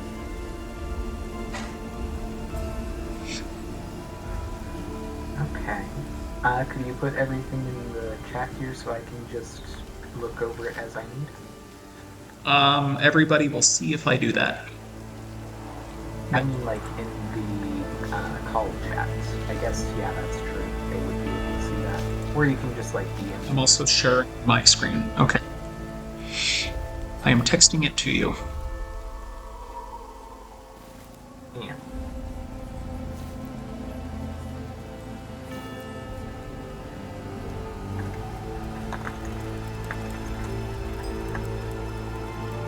That is what is written. Right. With equal hands they grow, not with dominion alone.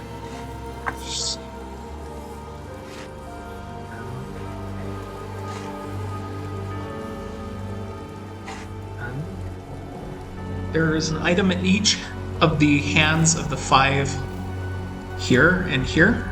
There's an item,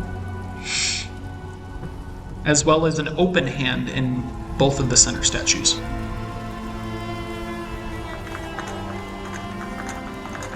What is in each one? Okay. Do you see my cursor? I don't think so. You don't see my cursor flying around the center dice? I don't, no. Although that might You just do be not? my terrible vision. How about now? Okay, now I do, yes. Okay.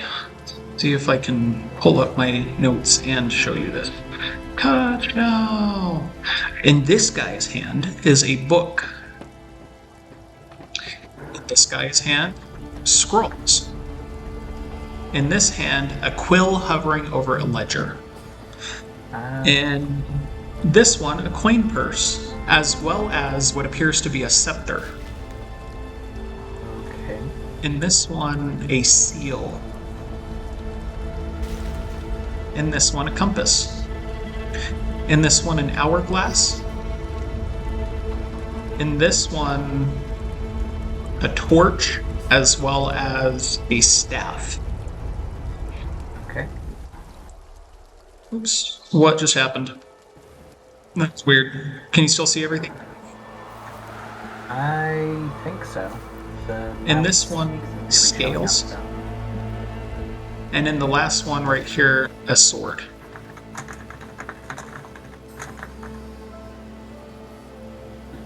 Okay. A list would probably be more helpful. So I know, so I can look at it actively. I cannot give you a list, I'm sorry. It's a limitation of the technology. And what about the ones in the center? What do they have? They are holding their children's shoulder with one hand, and in the other hand, their hand is open as if ready to receive an item.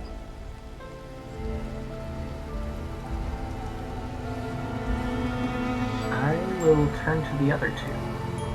Have you read the inscription on this? The inscription? Yes, I see. That is odd. I do believe it to be a puzzle of some sort. I believe you're right. And, in fact, I believe that it might correspond to what these statues might be holding.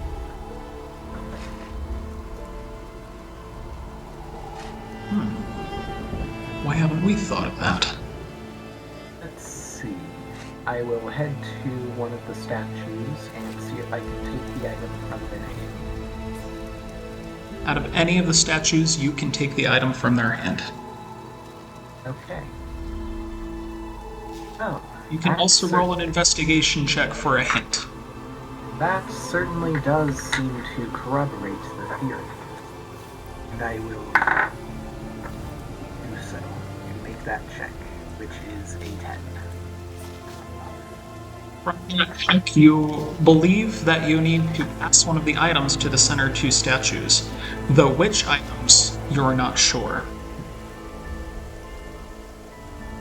What exactly were the items in each one's hands again? There is, in statue 1's hand, which we're going to go from top to bottom, left to right, like a book. So from number 1, you have a book. Number 2, scrolls. 3, a quill hovering over a ledger. 4, a coin purse and a oh my gosh, words. Scepter. Hang on, I got lost. Okay. Number 1, a book. Number 2, scroll. Number 3, a quill hovering over a ledger.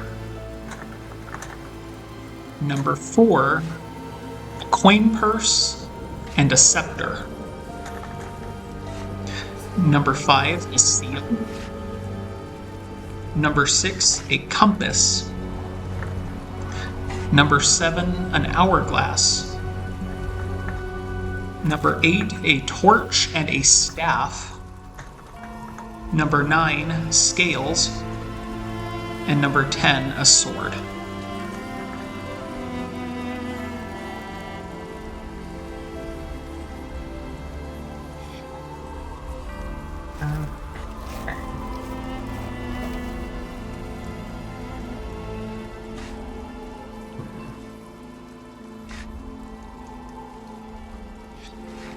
Looking over that, I will attempt to take the scepter and staff, place them on the center statues. Okay, which of the two statues do you give the scepter? Well, one of them is a 10-year-old boy and the other is the 10-year-old girl, right? Yes.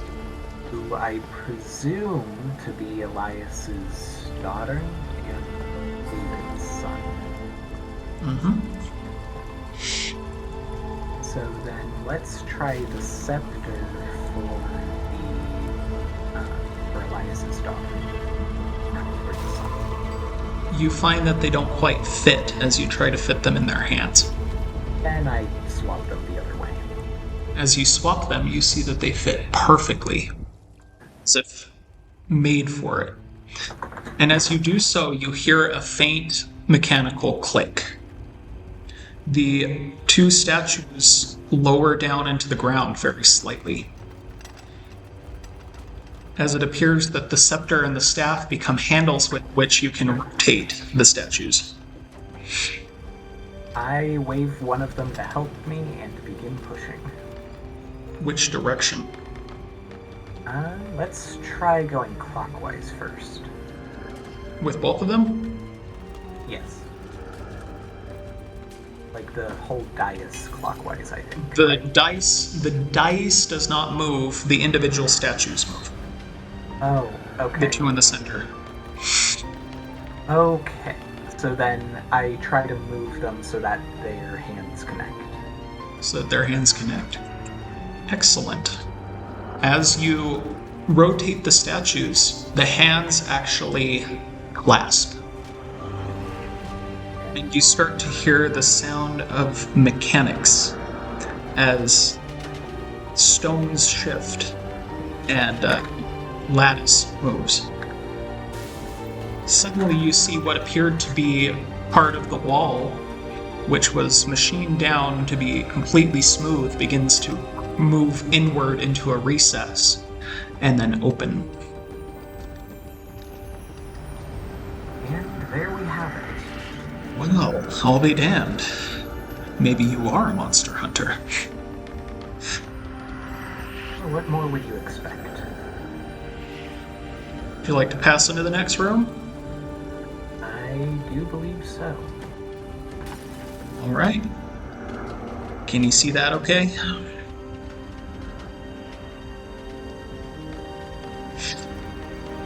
Can you see that?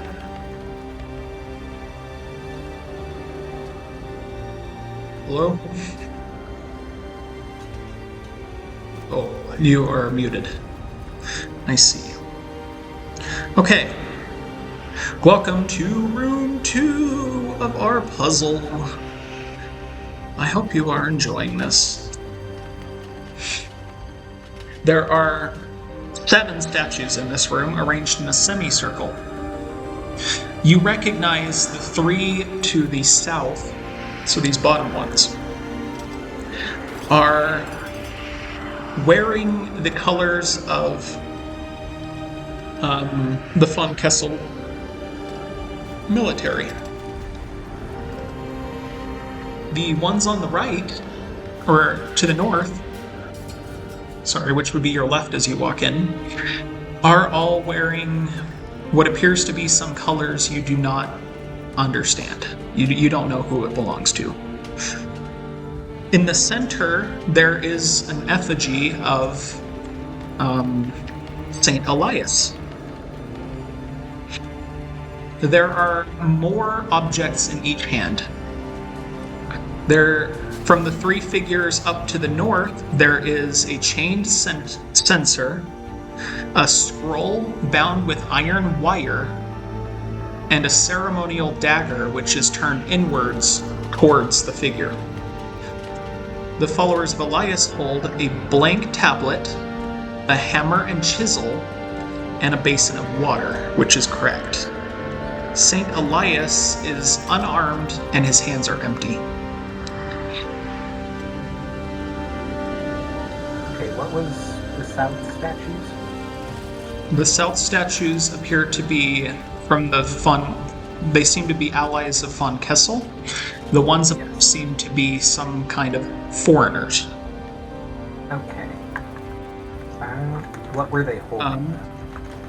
The 3 on the top, so the foreigners are holding a chained censer. The ones on the bottom. I have the first 3. They hold a blank tablet, a hammer and chisel, and a basin of water, which is correct.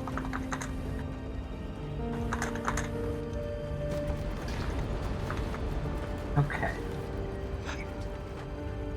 And Elias has nothing unarmed. Mm-hmm. There is another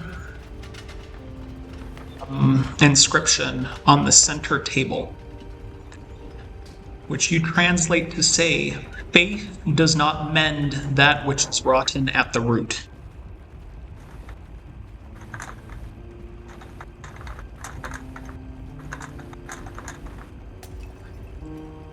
Okay.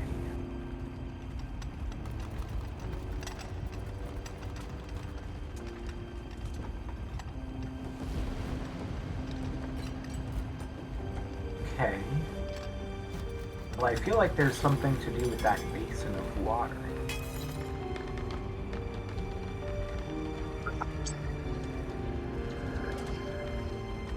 I suppose I will take that and see if I can give it to Elias.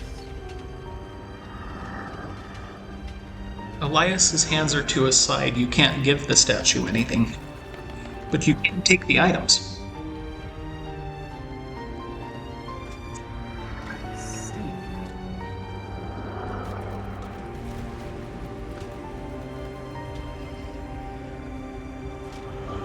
I will ask the other two present if they know what's on North. I can't say that I do.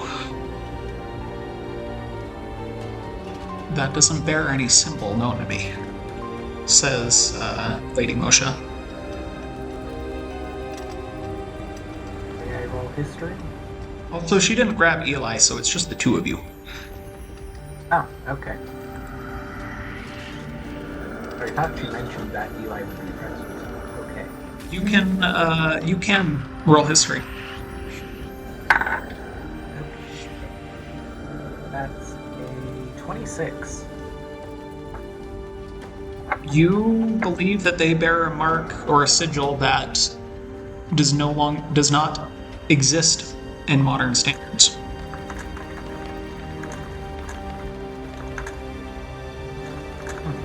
Whoever these were, their sigil has been erased.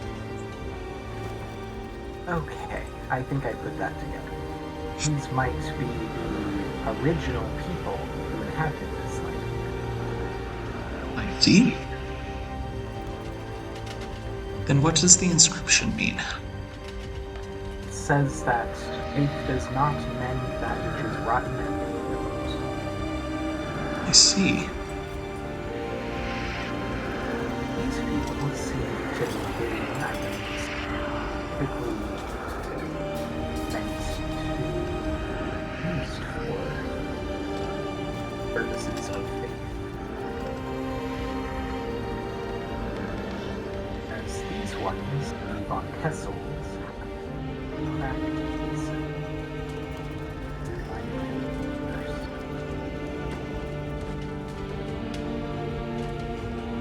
What do you think it means? Not certain.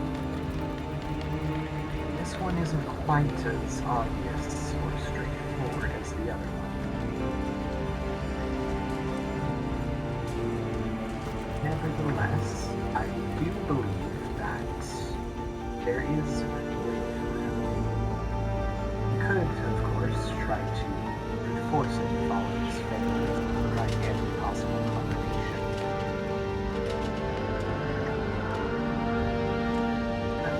That doesn't seem very fun. Very much is the spirit.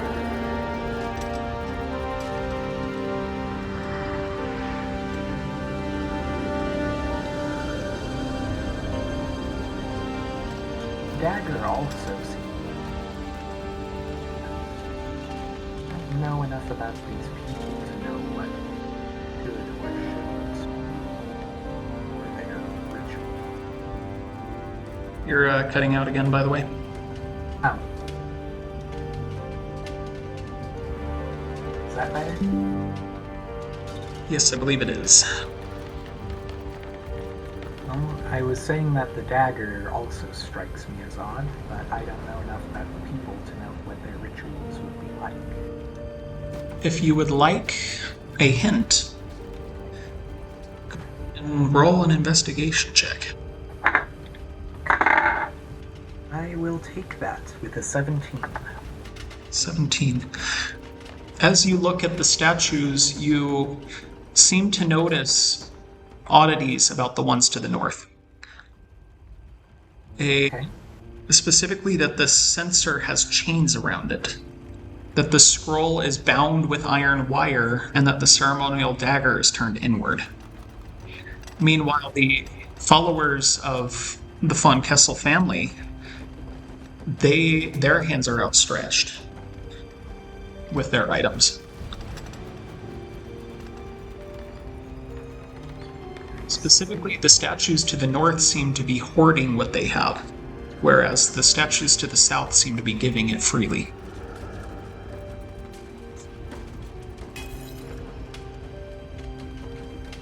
And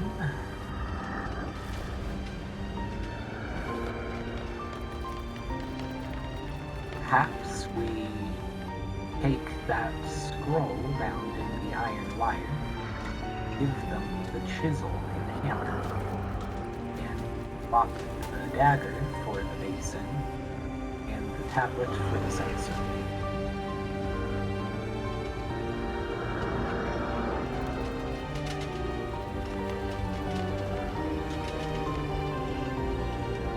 Okay, so you're taking the items, and where are you placing them? Giving the ones in the hands of the south to the ones on the north. Okay, and the stuff that's in the hands of the ones on the north, what are you doing with it? I suppose returning them to the ones on the south. Since there isn't really... I can't let them keep holding them, can I? No. This is not the same as the last room. This is a red herring.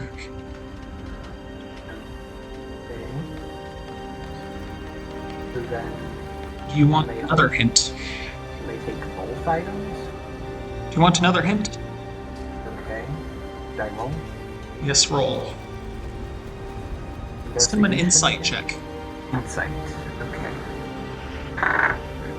Well, that's a 2. Well, then Lady Moshe steps forward and says, "What is this on the table?"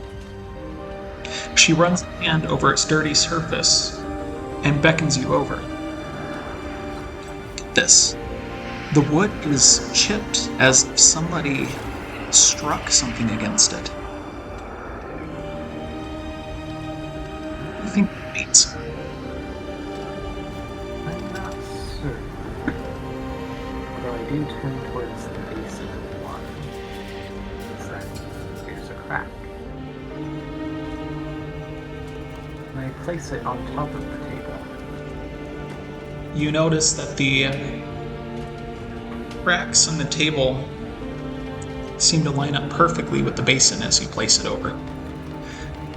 However, there's also the indentation of another object in the table.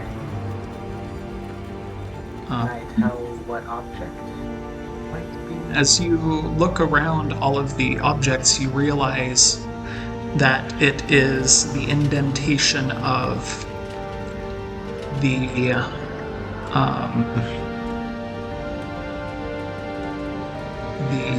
bound scroll.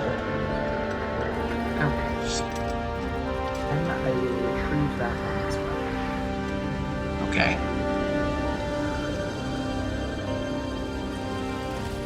Place it accordingly. So you place it into the indentation, and it doesn't do much. It kind of just sits there. Lady Moshe looks at it and says, no, it looks as if there was some force to this. As if one were struck with the other.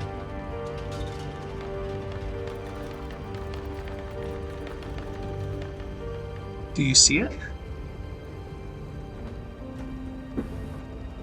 I will retrieve the hammer and the chisel. Okay. You grab the hammer and chisel. See if it can be used here. What are you specifically hammering? Well, I suppose the iron wire. Okay. You grab the hammer and chisel and strike it against the scroll, and suddenly there is a big flash of magic as the scroll is destroyed. You see the statue that was holding the scroll begin to sink down into the ground as more mechanical noises, like stone on stone, sound. It retreats into the ground just until the head is at the surface level of the floor, and then stops. And there's a sound like clicking. I think that was partially right. What about the other two statues?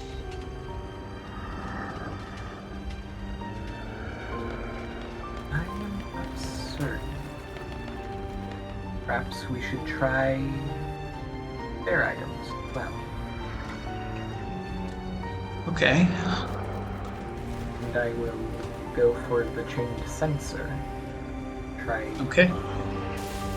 doing the same.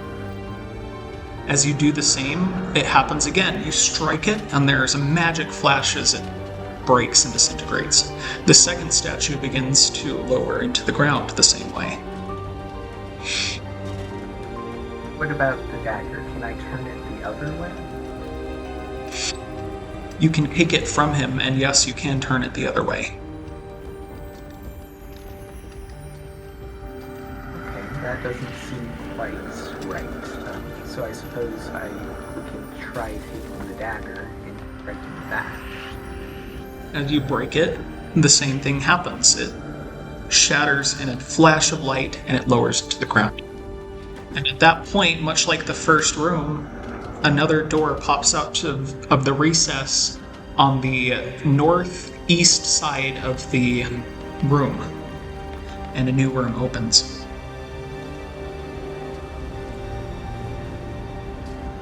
Legend of Zelda secret reveal sound. That one was a little tougher than the last. Ooh, here we go, room 3. Can you see it? Yes. Okay. In this room, you see right in the center the statue of an oak tree.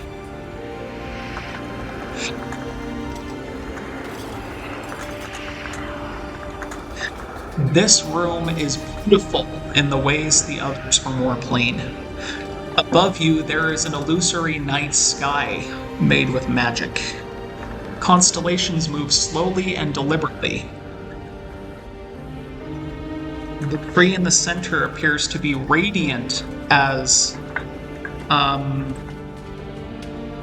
these 4 light sources represented by these circles shine upon it.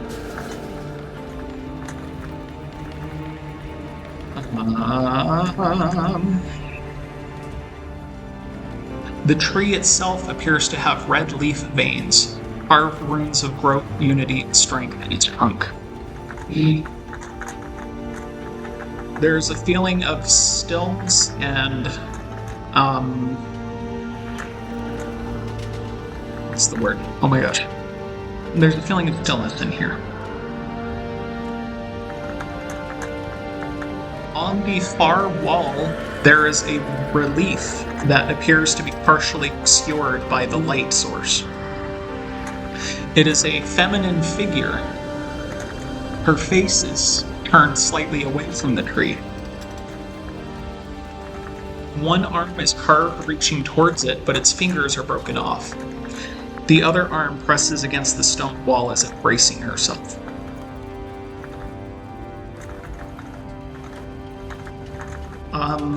Her features seemed washed out by the light.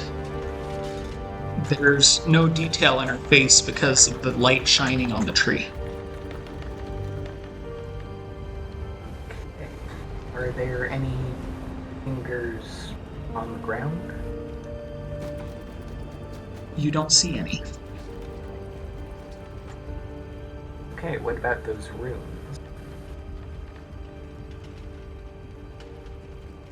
Which runes? Runes. Oh, the runes on the tree. Yes. They don't appear to be in a language, they seem to be magic sigils. Oh, I see. Is there anything written upon the dais this time? There does not appear to be.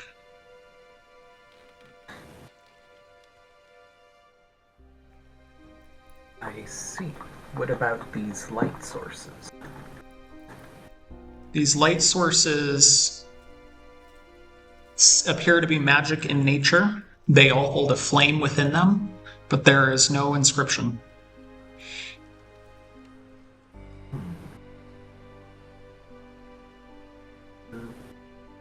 There is, however, right here, if you can see my mouse wheel, right here there is an altar. Oh, okay. And is there anything on that altar? There appears to be a bowl with a smaller version of the tree underneath it.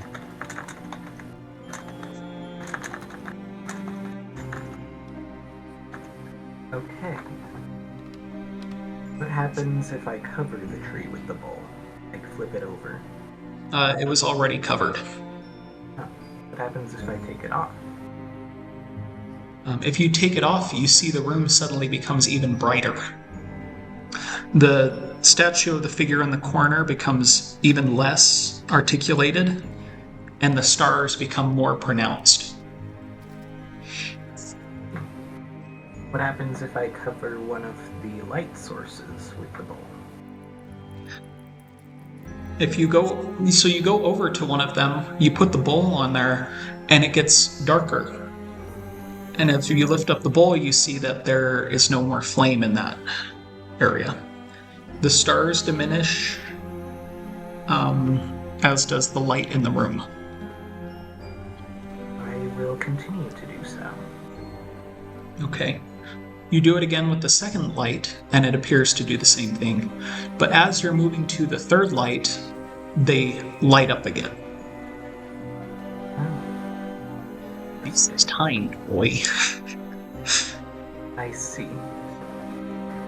Then I will go to the next one and prepare myself to take initiative. Okay. And with initiative order, does placing the bowl, is that an action, bonus action? Will be one action. Okay. So I will use my action to place the bowl on the bottom right one, and each square is 5 feet. Yes. I will be in the square to the left of that bowl already, and I will use my action to do that, and then move 15 feet left. Use it on that one using my action surge. Okay. Then move 15 more feet up as far as I can go on that turn. Okay.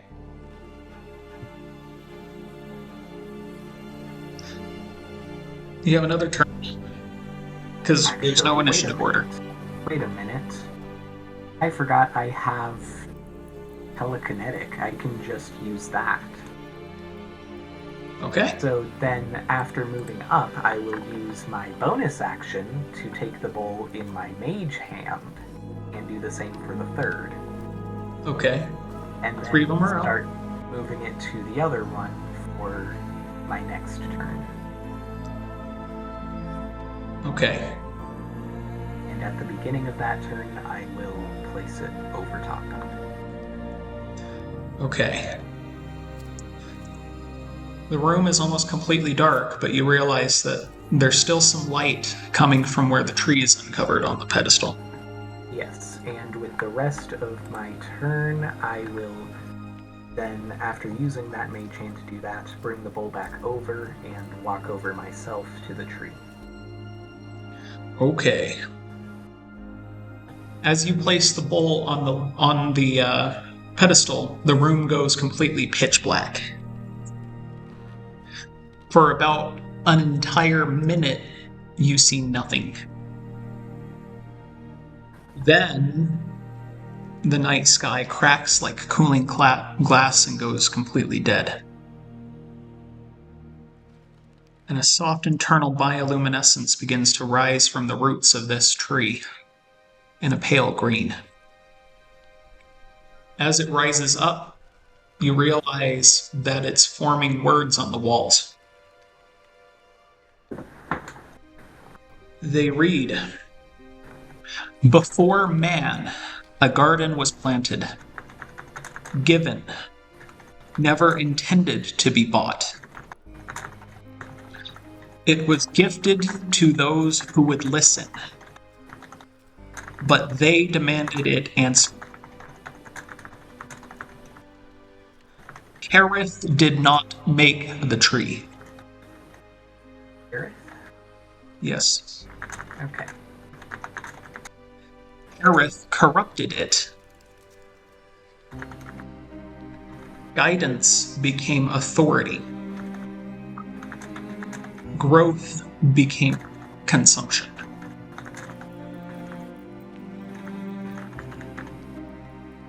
As the light continues forward, you see that the statue of the girl seems to be holding something, and in the bioluminescence you realize it's a seed. Okay. Her face is not divine, it looks tired. Her eyes are carved hollow, not blind but emptied. But she is still holding it.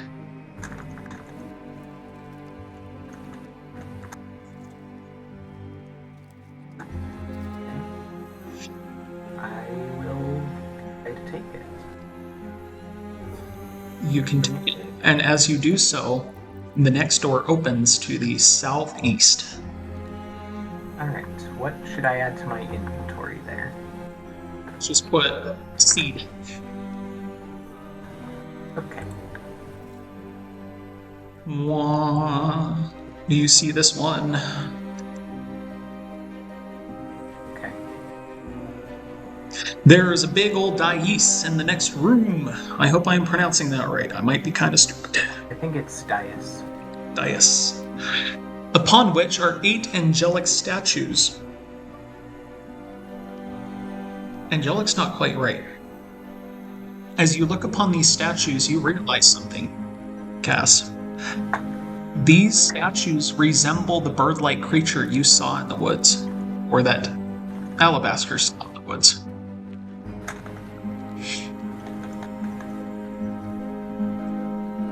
Eight of them surrounding this center pedestal.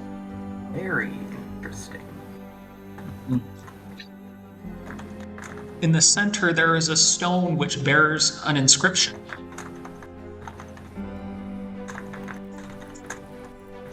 Which you can translate. Okay. This is a long one. It says, "We lifted our voices, and the sky remained sealed. We bled. We prayed. We burned the incense of faith. And heaven did not answer her righteous. But the world has more than one axis.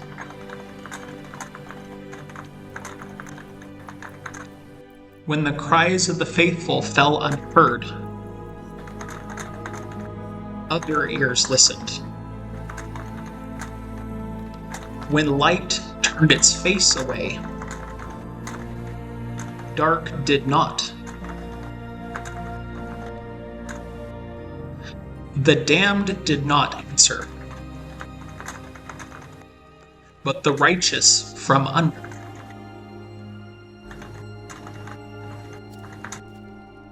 In our moment of need, their ears heard us.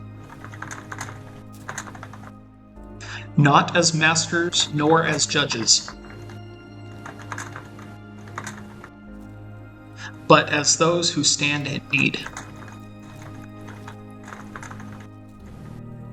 If heaven is measured by mercy and not by height,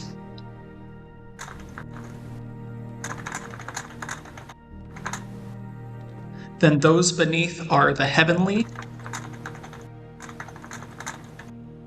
who still remember mercy.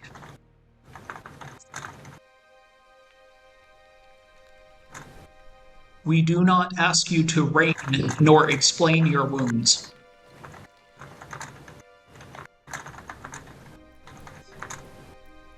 We ask you to stand alongside the righteous and be remembered among them. Not above us. Not below. With us.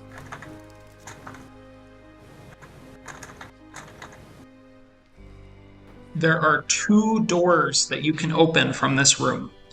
There's one directly to the east, and there's one to the southwest.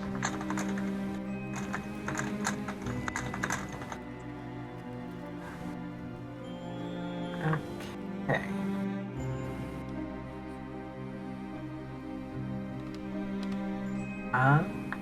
I would like to inspect these statues very closely and get a sketch of them as well. You can spend some time getting a complete sketch of the statues. Alright. I can roll a sleight of hand for that if you need. Okay, go ahead. 16. Very nice.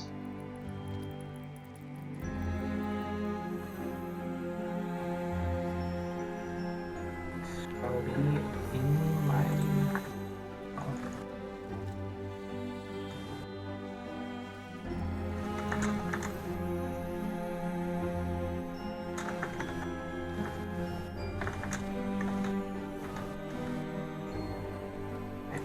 Do you know what these creatures are? Creatures? Why no, I've never seen anything like that in my life. I know someone who has, very recently, just outside Gravethorne. A living creature that looks like this? Yes. By the gods. I know that. What a vile memory. Alistair knew of them. I don't remember what they were called, but I do remember he talked to them at least once. They serve as a bad omen, I believe. I'm not certain what result. Then why 8 of them? What? Then why 8 of them in a circle? I am not certain. Nevertheless, I do have some sources I can ask. I have reason to believe that this might be related to something infernal than what I've learned about the Crimson Prophet already. Something infernal in the tomb of a saint? It sounds blasphemous, I know, but it was written in a book of infernal legend. What could that mean? I am still piecing it together myself, but I hope I have proven to you that my words hold weight. No, of course they do. I was wrong to judge you. But what of these other rooms? Do you not see the doors there? I do. I simply wished to further investigate this room before I continue on. That is well advised. Do the statues hold anything? They all seem to be holding books. Is there any detail on any of the books? They appear blank. What about if you stand in the center? That would be getting up on the stone, which is about 10 feet tall. Okay. Well, I would like to go up to investigate, so I ask for some assistance getting up. Oh, I suppose that is odd, though. She helps you get a foot up and get on top of the stone. Alright. Can I tell any more details from up here? There doesn't seem to be anything that you've missed. You can go ahead Well, and do an investigation check. I will do so. 11. You can't tell anything except that there appears to be a strange draft in the room, which is strange given that this is a crypt. I will look up. Is there anything on the ceiling? It appears to be coming from the door to the southwest. I see. Well, I stand in the center, see if anything happens. Nothing happens. Very well. Then I will go ahead and check one more time and then hop down. Okay. I did feel a strange draft coming from this way. Odd. Perhaps Going- that room might lead to an exit? There should be no other exits. I mean, the rest of this is buried under the hill. Well, it would bear some investigation. We going to the southwest? I believe so. Okay. This is a very interesting room. I think you will like. A bath size, not really a bath size, but a very large basin of water stands in the west corner. It is large enough potentially to swim in. Before it is a pedestal with 2 statues and a description. It reads, "Wash." Okay, what are the statues? The statues on the pedestal appear to be Saint Elias and David.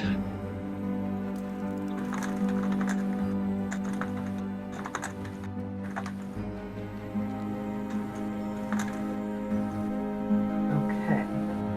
The room actually feels somewhat damp, as the basin is filled with steaming water and the smell of fragrance, as if the water is perfumed. Can the statues be moved? No, they hold fast to the pedestal. I believe this was likely ceremonial. Ceremonial. Yes, it says here, wash, after all. Wash.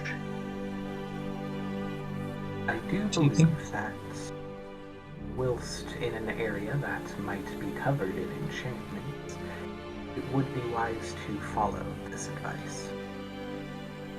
I see. You first. With some privacy, please. She's going to go walk out the door. Okay. And I suppose I will wash. Alright. As your foot touches the water, you realize that it's warm. As if it's a freshly drawn bath. Interesting. And as you step out into the center, you're just kind of struck by the fragrance and the oddity of this crypt, which has been sealed for hundreds of years, having fresh, warm water in it. I would like to make an Arcana check real quick. Okay. That's a 7. You can't pinpoint what magic would do that, but you do believe it would be very powerful. I see. I will clean myself thoroughly and all the equipment that I have and get back out. Okay. Well, do you put your head under the water at any point? Yeah, I want it to be thorough. Okay. As you put your head under the water, suddenly you are grabbed by what feels like hands. Go ahead and make a strength check. saving throw or just check? Saving throws. Okay. That is 7 again. 11? 7. 7. Suddenly you feel yourself being pulled downward. And the water, which was only knee-deep, suddenly you feel like you're being pulled down far, far below where the basin's bottom is. Okay, well that's... Tens of feet, then dozens of feet. You feel your lungs burn. As you try to flail, kick against them, you realize that you are being held very fast. Oh, It fades out around you. That's not good at all. And suddenly, inexplicably, you feel this very disorienting feeling as if gravity has been reverted. And suddenly, you are sprawling on your back against stone. You are not wet at all. Okay. Above you, you see a sky that is orangish red and filled with more stars than you've ever seen in your life. So many stars that it's as if stars are upon stars upon stars. There's no black in the sky. There is no area where there is like space. It's just all stars, and it's enough stars that the light is almost as if it is midday.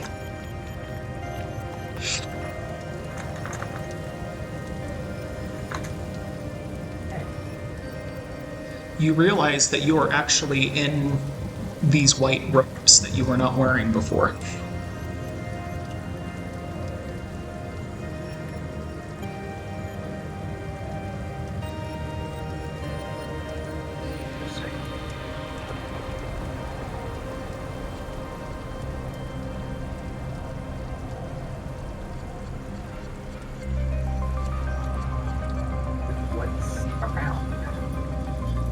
As you look around, you realize, firstly, that you appear to be in some kind of strange garden, though the plants you do not recognize. But suddenly, and with almost a sense of fear mixed with awe, in front of you, you realize that there is a very large tree. The tree before you appears to be about 300 feet tall, with bark the color and sheen of obsidian that has been made smooth. The tree appears to be a willow with crimson leaves raining down. But it seems grotesque in shape, because hanging from the tree are vines, if they can be called that. Not quite vines, more like tendrils. They appear to be fleshy and wet, with somewhat sharp-looking effectors on the end of them. And what's more, they seem to be writhing slightly like snakes. Likewise, there is an extensive network of roots which sits on the surface of the ground. And they likewise are pumping, as if they are veins and arteries. A black liquid, the sight of which actually makes you queasy, as you can hear this liquid moving towards the tree from these vein-like roots that are also twisting and undulating. I will carefully, quietly back away. As you do, you feel your stomach drop, as you can feel what you can only describe as a pressure on your mind. As you realize that some intelligence embodied by the tree has noticed you and has decided to be silent as it figures out what you are.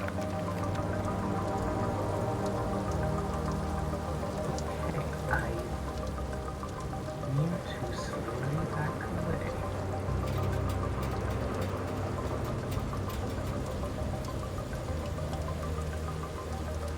Its leaves rustle in the wind, and you hear the faint sound of the trunk squeaking as it bends in the wind.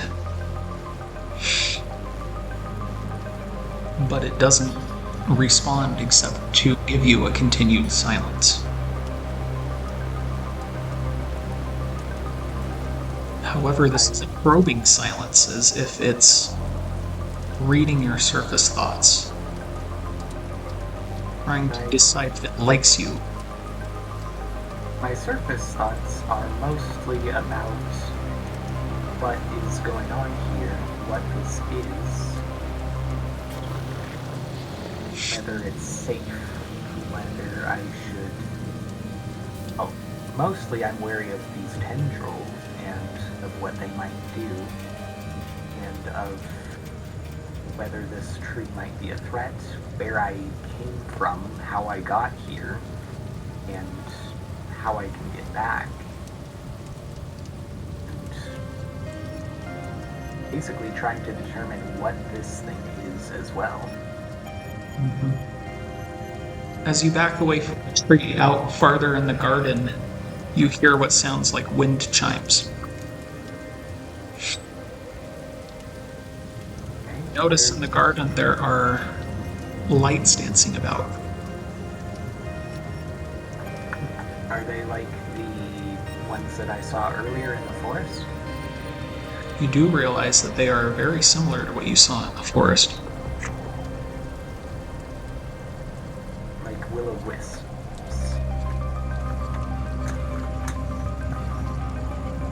Also, just based on your passive perception, perceive that they are not Fae.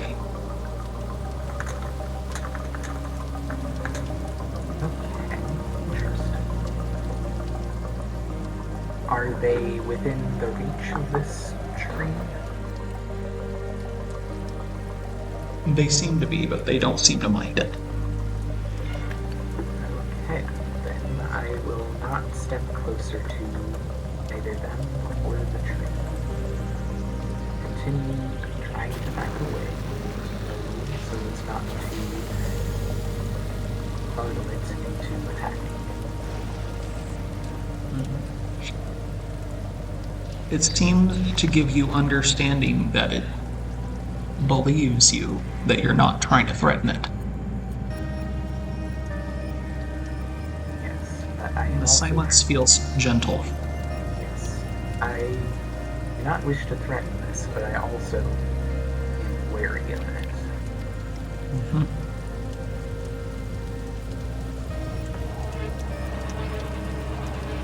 I would like to check the surroundings outside of the reach of the tree. You notice that outside of the little circle where the tree's roots are visible, in the surrounding garden, it's just filled with these will-o-wisps, and then almost abruptly, darkness.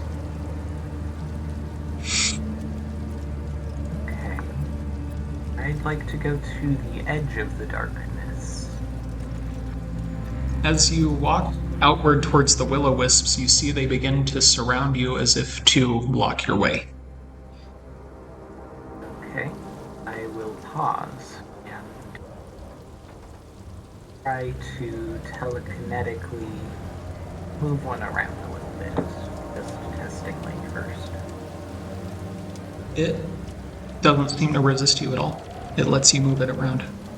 I wish to gently move it towards the edge of the darkness. It moves out into the darkness just fine until you can't move it further. The range of your magic is too far. And does it light up the darkness at all? It doesn't seem to give off too much light, as if the darkness is magical in nature. And how far will they let me go? They'll let you go pretty much right up to the edge of where the darkness starts, but they start to almost push back. Okay, I will go up to that point, and I wish to test putting a stone out there. You test what? A stone out in the darkness. What stone? You're just gonna roll stone? Yeah, anything that might just be on the ground. Okay, you pick up the stone, throw it into the darkness, and it disappears into the darkness. I wish to carefully take a flower or some sort of small plant and see what happens if I put that out in the darkness. You throw it into the darkness, and it disappears into the darkness. I'd like to retrieve it with my telekinetic ability. Can you see it? Well, I didn't need to let go of it at all. Okay, well then you reach out into the darkness and pull it back, and it's chill. You got a flower again. It hasn't been harmed? Nope. I see. Oh, I don't seem to be able to communicate with any of these will-o'-the-wisps or the tree. As far as I can tell. All you've done is walk away from the tree. You haven't walked towards it. I'm very curious about what might be out there. But I will return the flower back where it was. I will turn away from the darkness, look at the tree again, and I will take a moment to try and draw this as best I can. Alright. Go ahead and make a sleight of hand check. Very well. That's a 16. Alright. As you take the time to draw this tree, the unsettling feeling suddenly kind of becomes more settled. As if the tree accepts your presence and considers you welcome in the garden.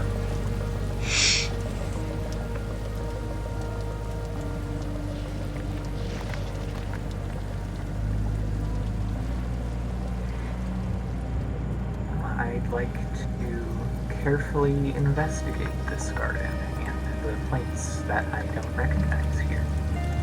As you start to draw the tree, in fact, it begins to release what appears to be half like a seed pod and half like a spore that are golden in color. Interesting. Taken by the wind and begin to fall down almost like cherry blossoms. Okay.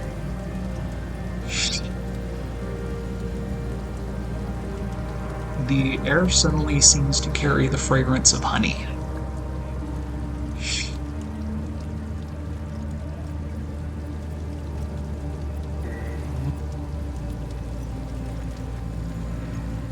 I will carefully lift my shirt up to cover my nose, just in case. Okay. And are these big enough to see? Yeah, they're big enough. They're about cherry petal sized.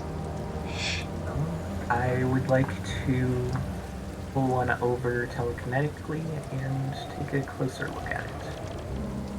In your hand, it looks a lot like dandelion fluff after you've blown it. the color of gold.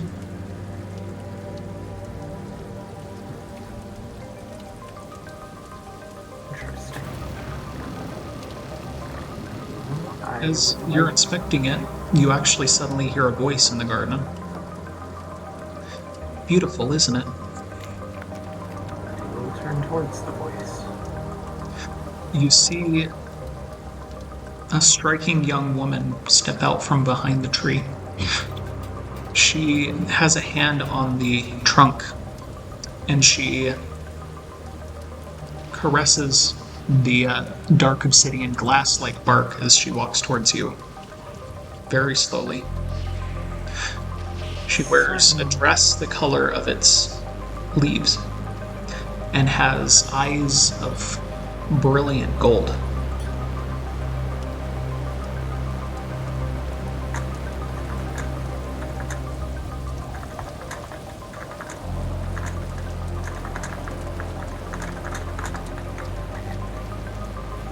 I've certainly never seen anything. Well, Know what its purpose is, but it's clearly got a lot of magic.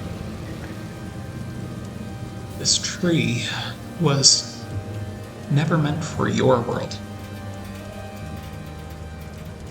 But it was given as gift to you, to be used with righteousness.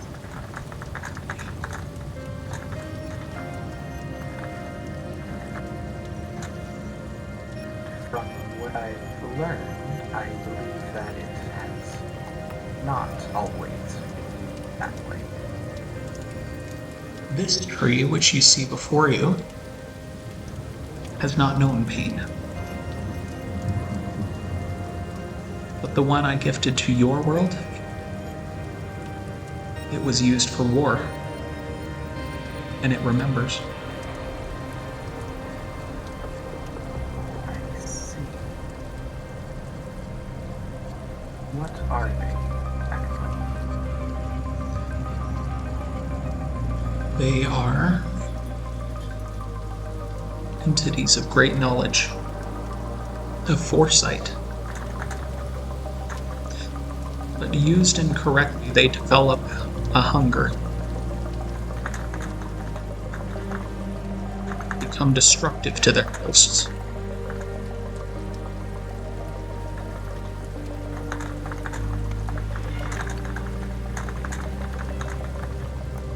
Their hosts.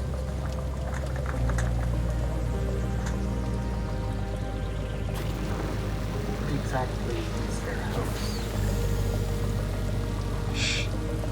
Why, you, of course. Mortality. As in the world itself.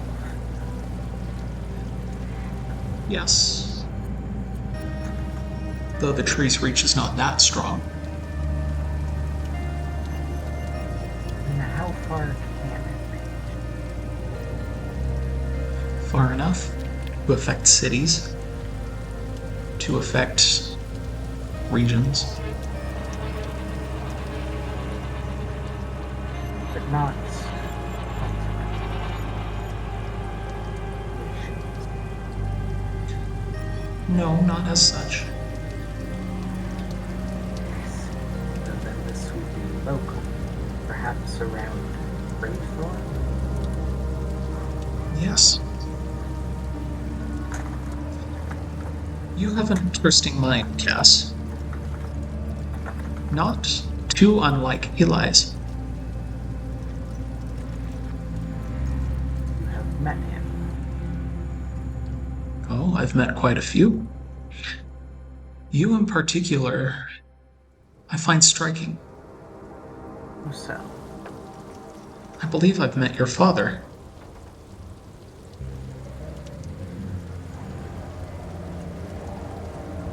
Eldred Crow? Perhaps. Who might you be? I am the gardeness. Do you have a name? I do, but I will not give it. Yet you know mine. Yes. Where did you get it? You gave it to me. A tree. If I did so, it was not consciously. No. But it was willingly. That's so. Oh yes. This tree does not take what is not given. What I seek is understanding, and I know not yet whether this is safe. Safe? Yes. If the world went after what was safe, perhaps he would still be living in caves. True enough, but I do not understand enough of this to want to get involved. Not until I know pros and cons, exactly what it might entail. Oh my dear, you're already involved.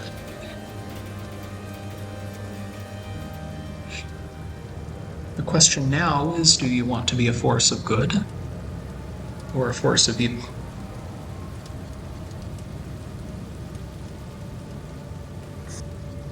Currently, it's not very clear to me what would be good or evil.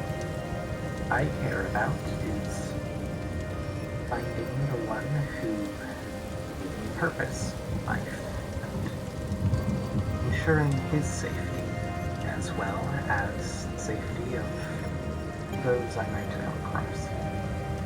You see After all, Alistair. that's what a monster hunter is for. And yes, I do. Ah. Alistair went after the brother of this creature. Found it to be more formidable than he had anticipated. You mean the tree?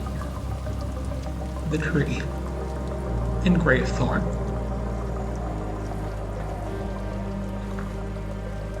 The one that was corrupted by a demonic essence. What essence would this be? The essence of Kareth. Who is Carrot? Did I roll religion for this? Yes, you can. Very well. That's a 16. Kareth is an archdemon. Okay. Additionally, you wouldn't know this, but out of meta, you would. Kareth is the one that attacked Eli and Lenora. Yeah, I remember that, but I don't want to break immersion. Yeah, you're fine.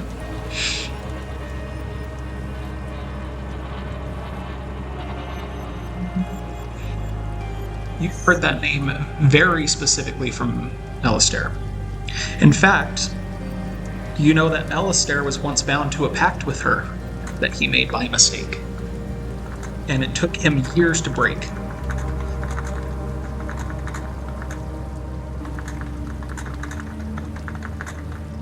He doesn't like her.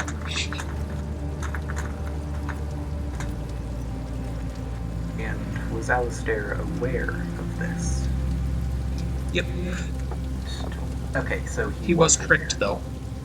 No, I mean aware of Parrot's involvement with the tree. Mm-hmm. He was? Yes.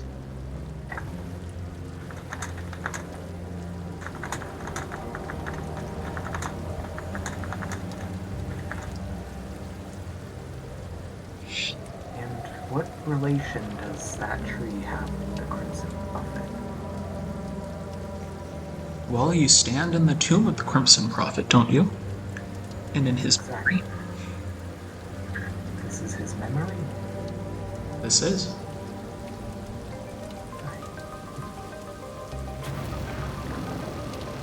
What is his connection? He found the tree, the wounded version, in your world. And he knew it was the doing of the Carithian army.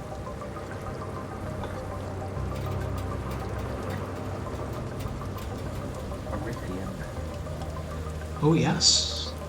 Or has been forgotten by your histories. Were those the indigenous people of this land? The one that the Von Kessels fought, yes. They were adherents of the Archdemon.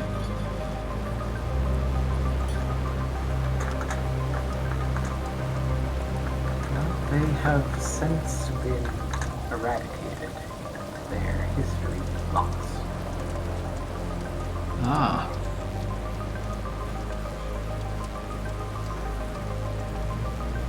And yet the world remembers their evil.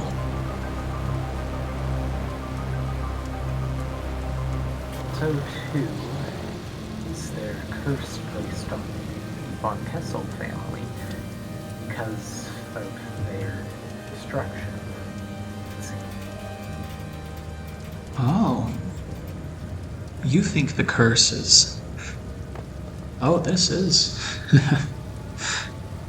interesting. That's what I've been told. Is it incorrect? So to say. What would be the truth?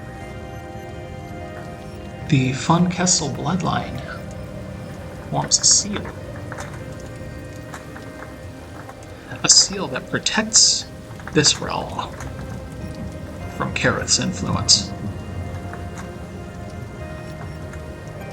Should that bloodline fail, Kareth would have full reign over the mortal world.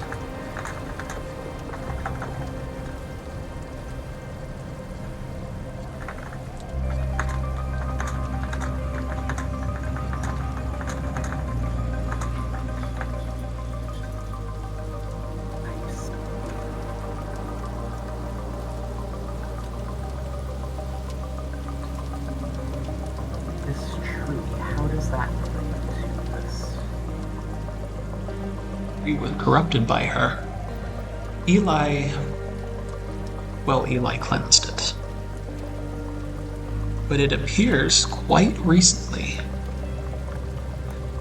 the Von Kessel bloodline was tainted by ritual, and as such, the blight on the tree returned. Tainted by Kareth's ritual. Oh yes. Kareth took the Von Kessel children, formed a ritual against them, and weakened the lattice of their blood that holds her back.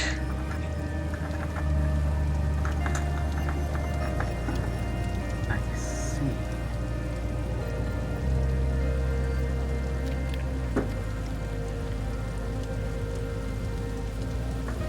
How do I know I can trust all of this information?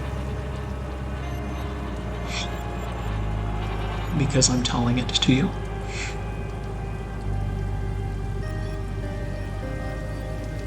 It's what I have to go off of for now. It's the most compelling of what I know. Nevertheless, I have learned that what we believe is not always the truth. Nevertheless, it is best to act on what we do know, as best we can, until new information comes to light. Tell me, I am curious. What is your relationship with Alabaster? I don't trust him. I very much am wary of his goals and intentions. I know very little about the man. But Very little of the man.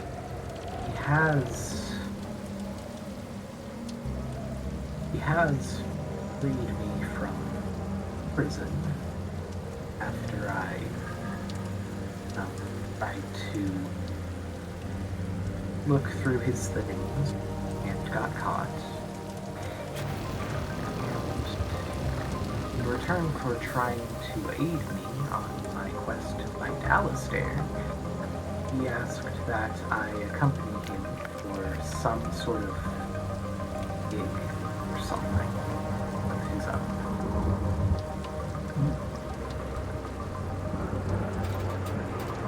Yes. You signed his book. I did not. In fact, I Good. burned it. Yet, he seems to have gotten another. Not sign his book. Why not?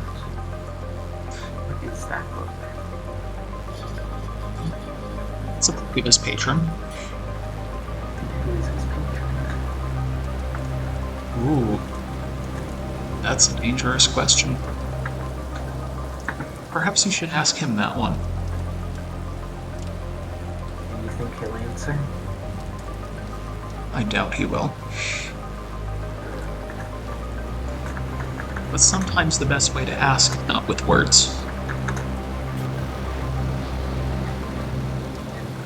What exactly would writing Hades' book do to a person?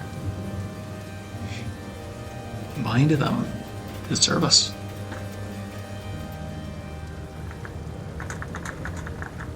You yourself, it likely wouldn't do much, considering you're already bound. Bound by what? Oh. Have I said too much?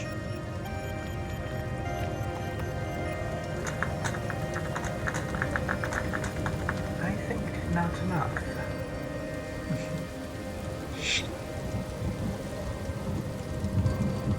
You didn't think your appearance was a coincidence, did you? I've known it isn't. Oh? I thought I knew your father. Do you mean the one from whom I inherited all of this? Not your father by blood. Your father by right.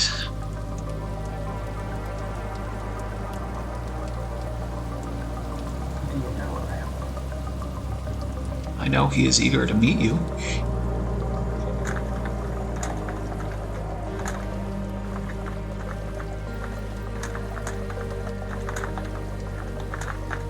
And who is he?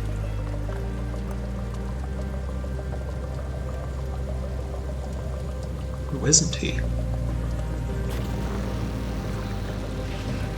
Some call him a savior. A protector. A leader. Others call him fallen. Evil. A grand liar.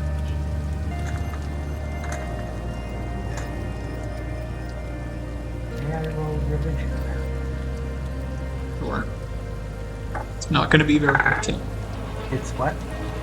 It's not going to be very helpful. Okay, should I roll a different attack? No, but you can roll religion. It's just not time to reveal that. So you gotta roll very high. It's a dirty 20. That is not enough for this DC. Okay. You don't know who she's talking about.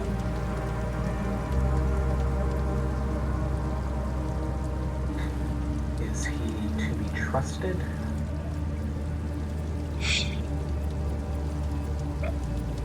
Depends on who you are.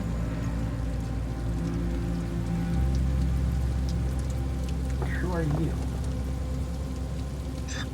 As I've said before, I am the Gardeness, I mean, and I am your ally. If you'll allow me to be.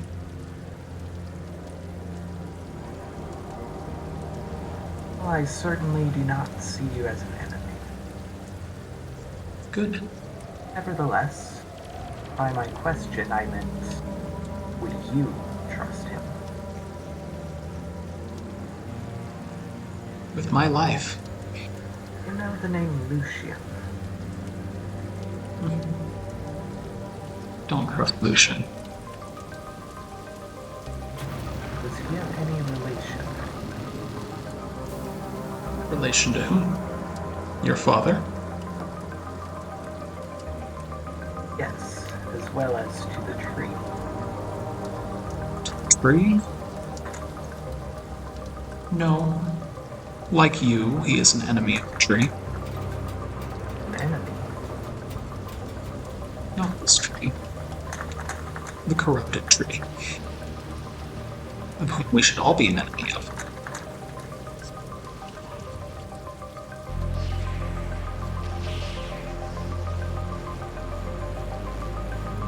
You said that it was purified before. It was. Could it be again?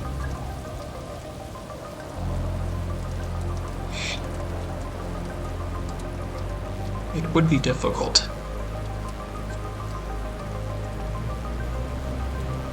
The easier answer would be to kill it. It was not meant to endure sorrows.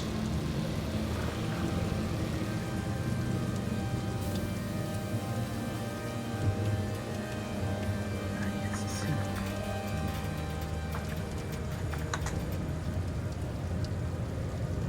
And that is what you and this tree would recommend? Puts her hand to the tree. And you feel a pressure in your mind that seems to signal with emotion a sense of sorrow, but also of duty. In that it affirms that the tree should be killed.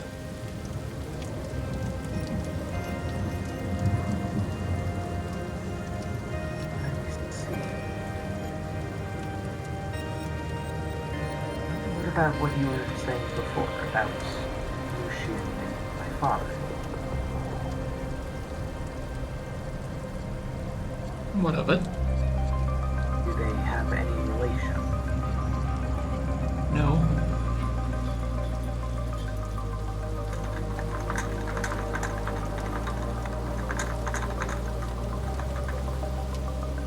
Who would? Who would have relation to your father? Yes, other than me. Alabaster. And that group you traveled. They are of great interest to him.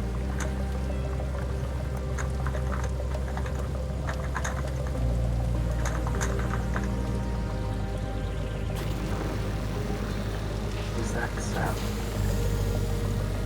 Is.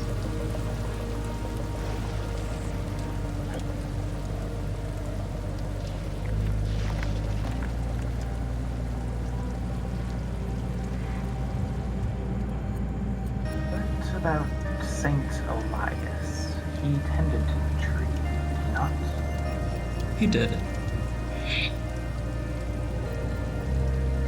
That was where he got his prophecies. It was. And what happened after he passed? After he passed, the tree became a guardian of the people. Up until Karen corrupted it? Yes.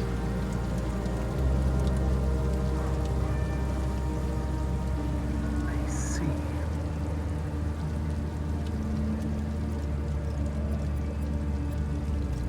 Aerith did not only corrupt the tree, you know. What else did she do then? She corrupted the very soul of this place. To the soil, to the plants and animals. You yourself have seen it, haven't you? That would explain why forests would be so empty.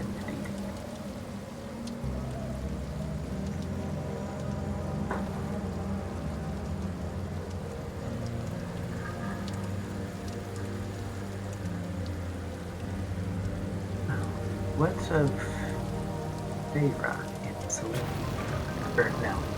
What was her name? The other goddess. Serafina. What about Vera and Rafina? What of them?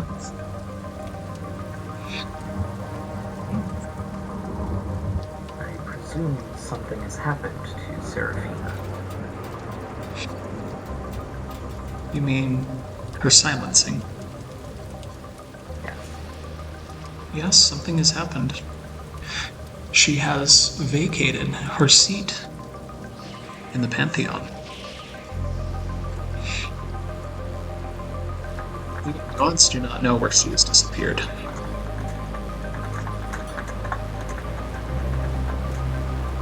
What relation does her disappearance bear to the Prince of Blood? That I do not know. Only that such things are tied.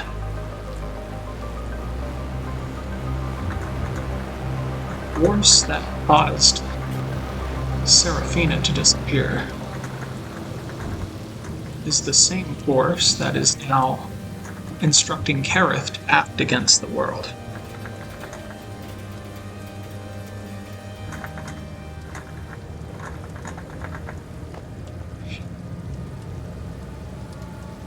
See. So Kareth is not playing, so to speak. No, but she is the sword. What about this Lucian? Where does he lie in all of this? Lucian is a bystander, though a very susceptible one.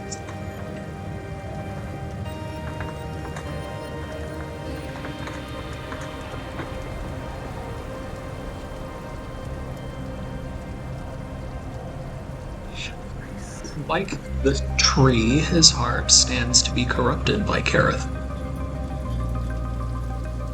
You must stop that.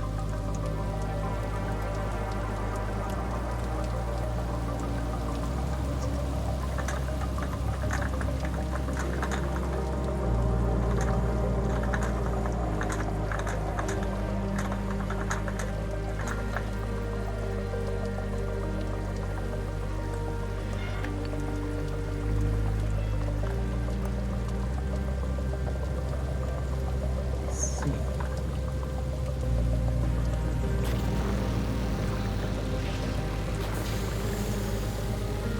What of Eli, his sister?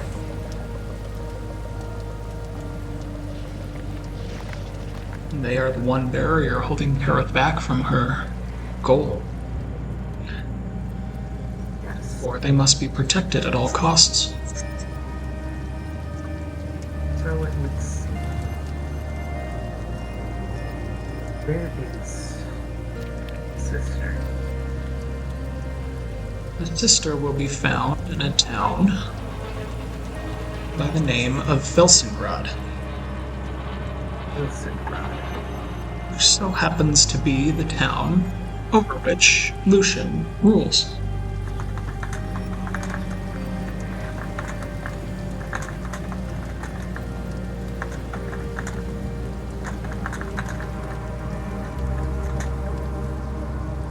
I see. That gives me a very good lead then.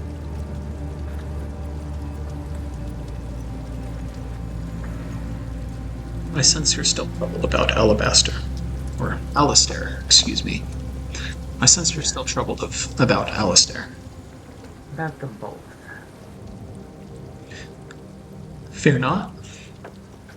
Alistair is under my personal protection. He well. He is well. Where is Volunteered. He is with me in my dominion. Where is Pure Dominion? That is a long story. I presume we have time.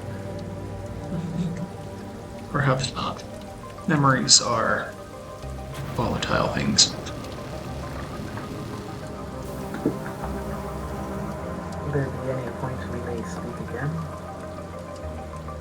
Likely. Perhaps you can tell me then. Oh, yes. I'm sure Alabaster would be pleased to hear that you have spoken to the Golden-Eyed Lady. Why? Because I have spoken to him as well. It was me who raised him up from death.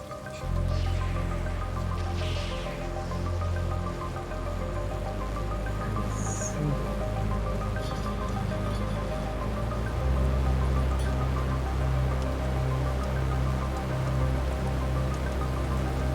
Where do you lie? That's a question I don't even think the gods could answer. What is your intent? Oh, my intent is my own. But it is in line with yours. And with Alistair's. And what is my intent? You want a purpose. You want to know what it is you were meant to do. You've been asking it your whole life, though. You have been asking so long, you have lied to yourself about it. You seek answers. You want to know if what you are is evil because you suspect that it originated with evil.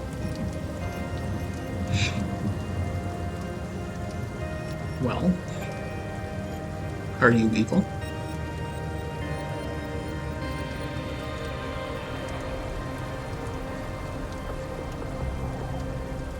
Even a lion does not need hunt.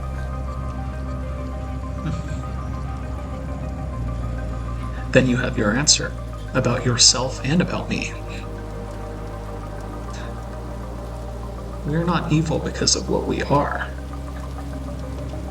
We're evil if we choose to do evil.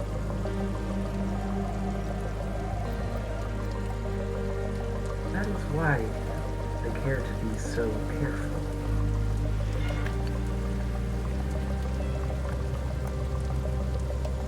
It is wise to do so. You've seen the pain that this judgment caused. Oh yes, I grew up in that. Will not be another cog in that wheel.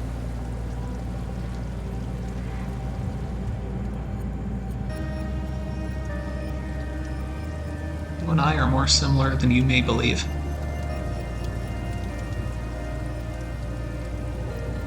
I will tell all things. Words are one thing. Actions are another. Measure me by mine. Consistency is what truly shows one's worth.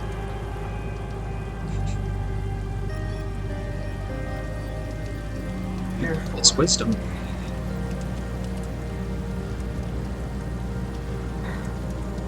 Therefore,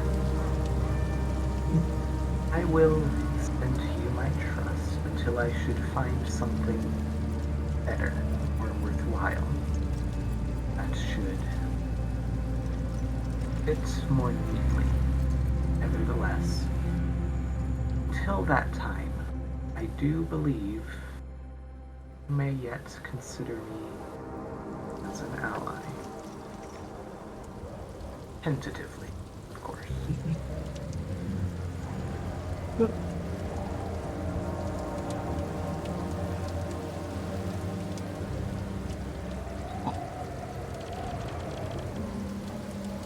I do believe so.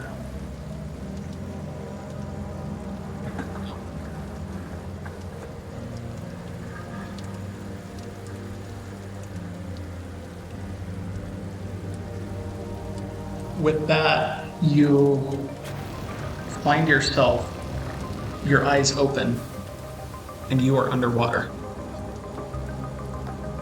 Oh, okay. And as you shoot up, you realize that you are still in the basin of water. Okay. Do I break the water surface? Yes, you do, and you gasp for air. Okay, good.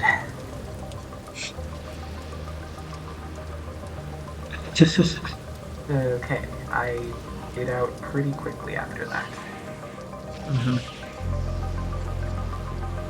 You get out, shake off the water, put your clothes on, and are you going back to the room that you were in before? After drying off, yeah. All right. As you enter, Lady Moshe suddenly looks at you like fairly concerned and says, "Is something the matter? Your face." I would suggest not washing in that basin. Oh, what has happened? And very peculiar. Well, are you going to give me any details or leave it to yourself? I believe that much of what I learned holds weight. Always this cryptic? Only when I'm not certain how much to share. I see. Then whatever happened, it shook you. You could say that. Well, Cassius, I don't say this very often, but I think I was mistaken about you. You've What aspect? shown your worth. I think you are Alistair's apprentice. Oh, I'm glad to have shown you that much.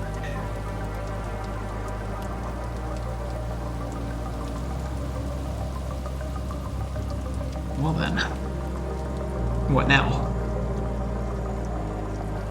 First, I will tell you that the children in your care are much more gravely important than you realize. So, The fate of the world might rest on their continued survival. the fate of the world? Heard me right. Tell me exactly what you saw. What I will say is that the Von Kessel bloodline is much more than it may appear. Have you heard of the demon Carrot? When you say the name, it's as if she physically rails for a second and then does her best to play poker face. So you have.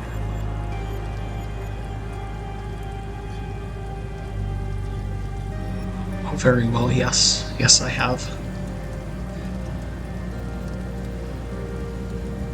The curse that has been placed on them is not, in fact, because they destroyed the people of this land. It was placed upon them by Aerith. See,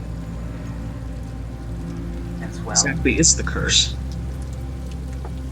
it has been placed to weaken them and their bloodline.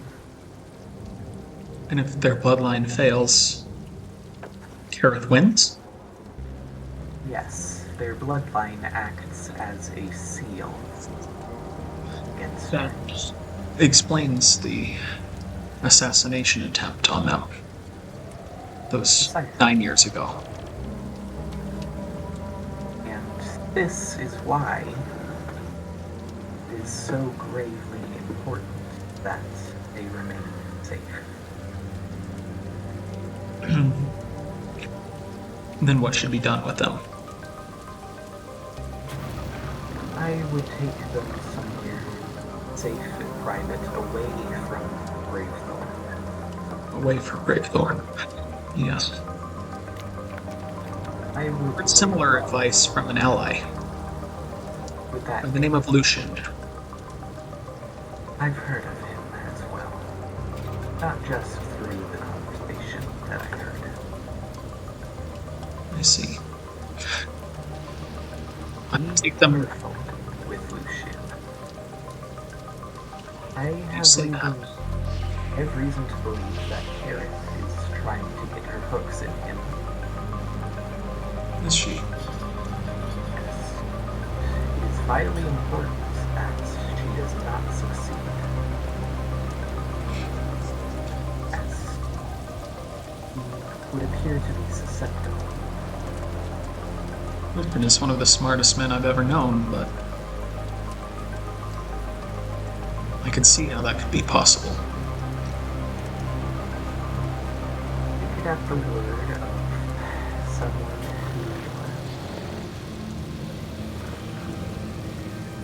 someone who has given me more insight than I could have gotten anywhere else, but who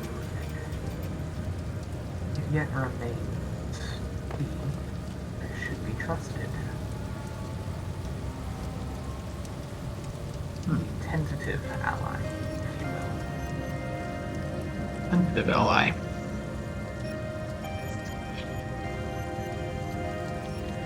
Why can things never be straightforward? Life rarely is.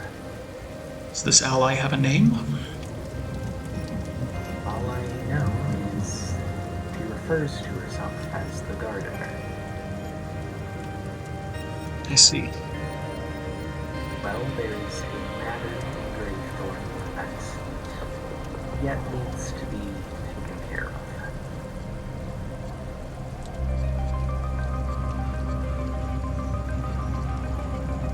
Matter to be dealt with. Well then, I will see to it that Eli is placed somewhere safe, and you deal with whatever is waiting for you in Gravethorne. Very well. Please be careful. I do plan to. That is one of my staples. Very well. Suppose we should investigate this other room. Oh yes, that is right. There's one more, isn't there? Well, come on. We better get to it. Very well. Ba-doop-a-doop. Here it is. Can you see it? Whoopee!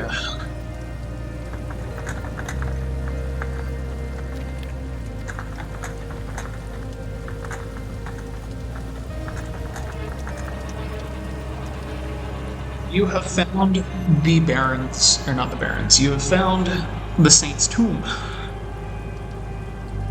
Okay. Before you stands a casket upon a dais which bears the resemblance of Saint Elias Funkessel, or Saint Elias. He's not Funkessel. I'm getting tired. Along the walls, there are portraits and statues of angels. They are stabbing downward at demons which are clawing their way up.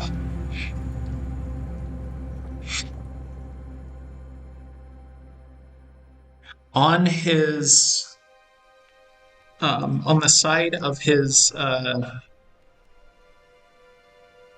casket, there is a oh my gosh, what's the word? Inscription? There is a description. To reach heaven, one must walk with angels. Is there anything under the carpet in the middle? Nope. You lift up the carpet and find it's just stone. Well, I don't need to lift it. I do have blind sense. Mm-hmm. There does not appear to be any other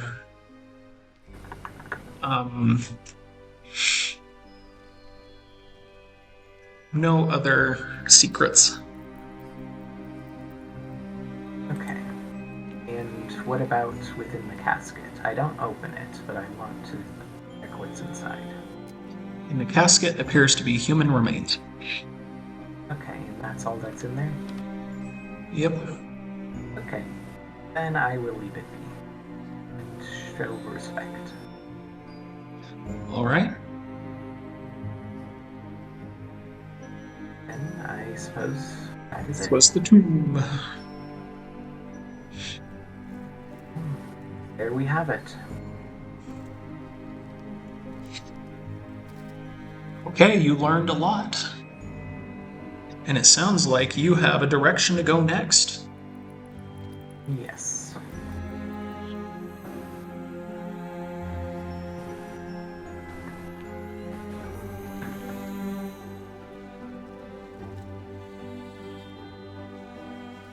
May I speak to Eli before we continue? I believe it's in order after all you've done. Yes. There are some things that I wish to inform him of. Very well. I will take you to him then.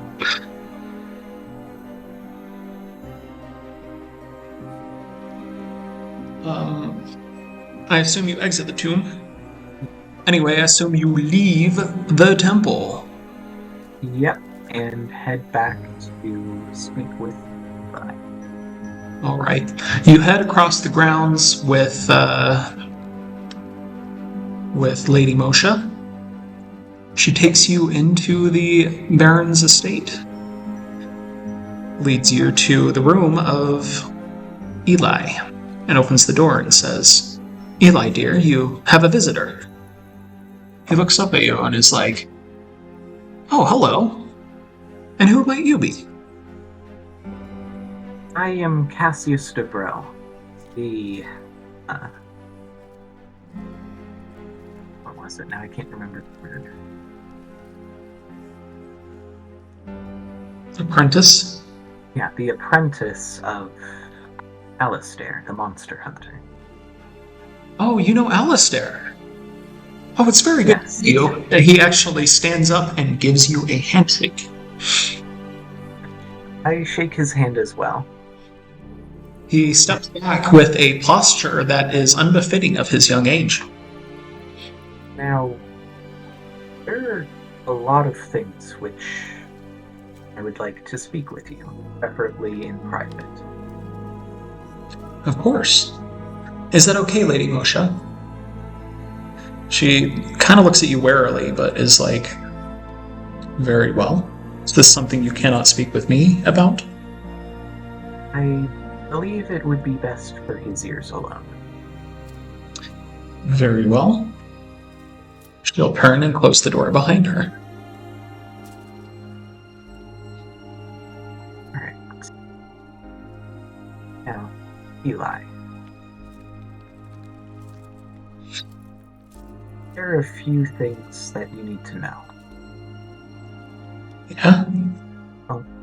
First, I'd like to ask about these temples that you and Lady Moshe have been visiting. Oh, yeah. The temples. Yes, I know what you mean. I believe just the other day you were talking about how you made a new discovery. Oh, yeah, do you want to see my drawings? I believe that would do well. He shows you several drawings on which he has drawn sigils. Do I know what kinds of sigils these are? They seem arcane in nature. I will roll Arcana. All right.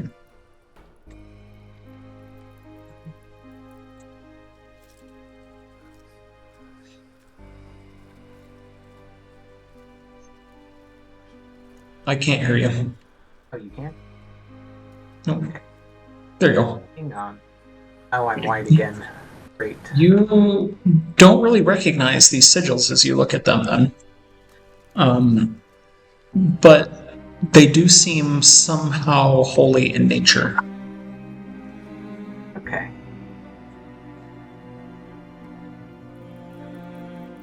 I will let him explain about them. Oh, I believe these to be holy symbols, or at least symbols of protection. Though Lady Moshe tells me that they are corrupted in some way. She takes me to the temple because she believes it has something to do with something they call a lattice, something that's going to help my sister Lenora. A lattice.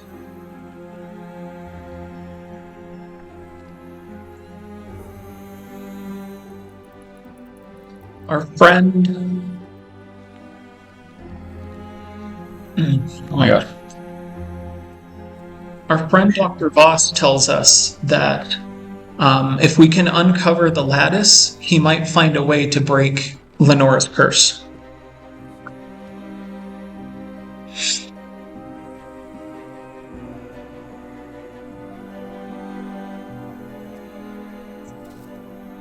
I've been to his castle a couple of times. It's really big and cool.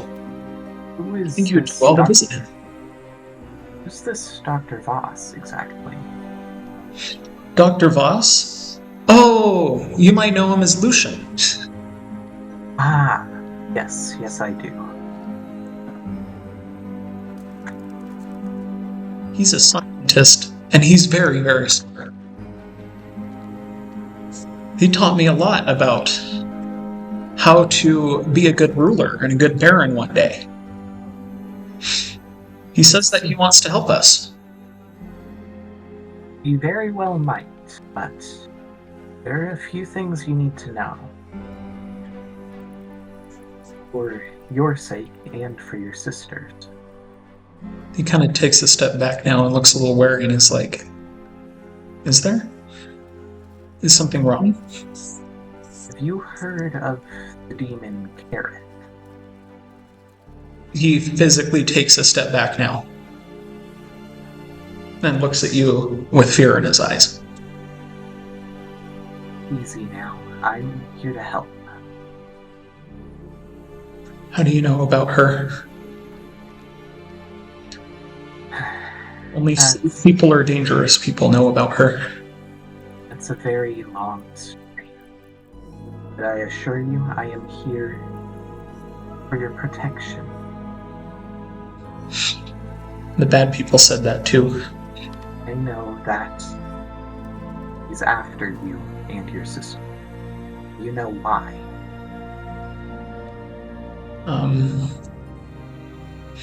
I know that they cursed us. I know that it's because they're afraid of the magic that Lenora has.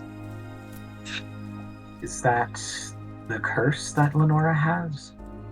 That different from the one? Not the curse, the magic. What magic does she hold?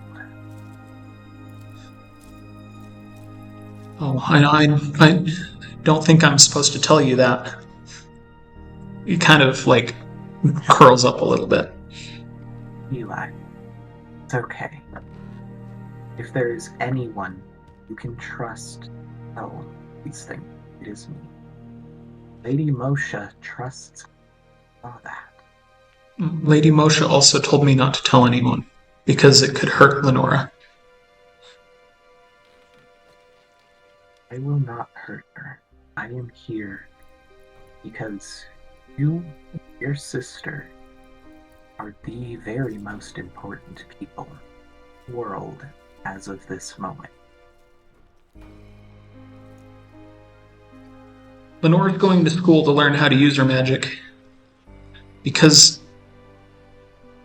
Dr. Voss thinks that it's the key to stopping her curse and fighting the bad people. Bad people being those sent by Karen? Mm-hmm.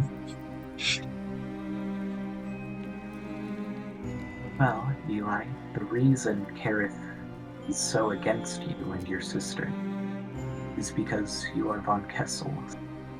Your blood is what seals her away.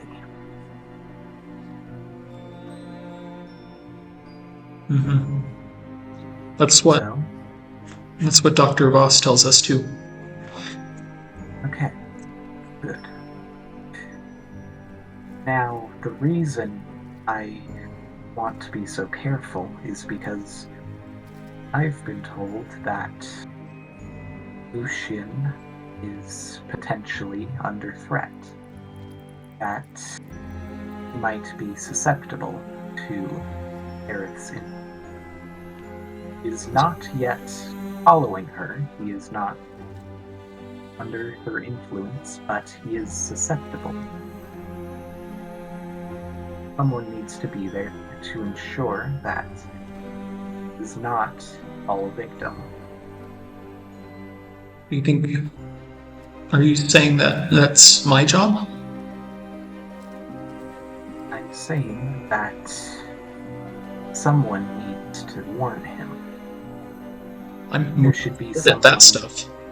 Not just responsible, but someone who is capable of keeping an eye out for him, on him, in case he should choose to do anything dangerous. It sounds scary, but I think I can help. Do you trust yourself to fill that role? Do you think you could go with me? I'm afraid I have a lot of business to attend to. There's a tree, and at this I will open up my journal and show him. Over Whoa! You draw too? When I need to. You're really good. I had a long time to make this. I saw this tree in one of my dreams. Did you? Mm-hmm. What else did you see?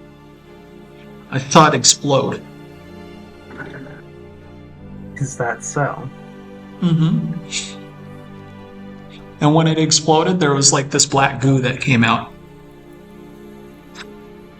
I saw my wards in that dream also, and they got covered in the black goo. It was funny.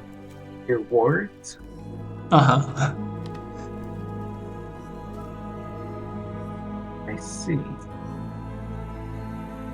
They're like my mom and dad, except that, well, I think my real mom and dad got, well, killed. I understand. They're really nice, though. I know what that I wish they came by more often. I have someone who's more like a mom to me. I understand. Oh, cool. What's your ward's name? I actually didn't write this down. It's Mother Mommy? Is that it? Mommy. Mommy. Mother Mommy. Mariella. Mariella. Mary Ellen?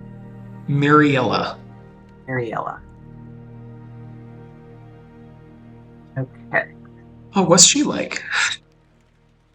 Oh, she's very smart. She's a fortune teller, I believe. Oh, cool. My ward's smart too.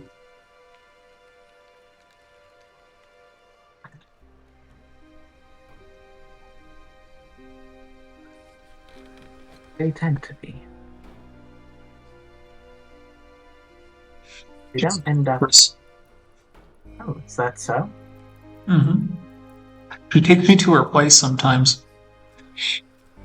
Oh, she plays games with us. That's very important for a developing mind. My parents never quite did that for me. I wish I knew my parents. I wish I didn't.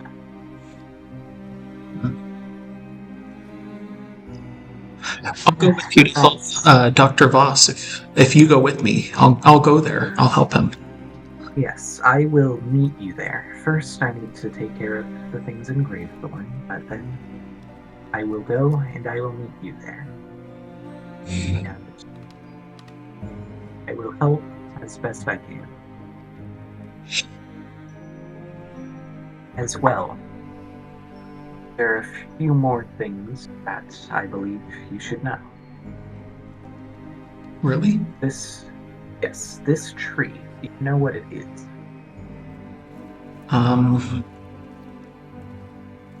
I know in my dream it felt scary. It very well might be.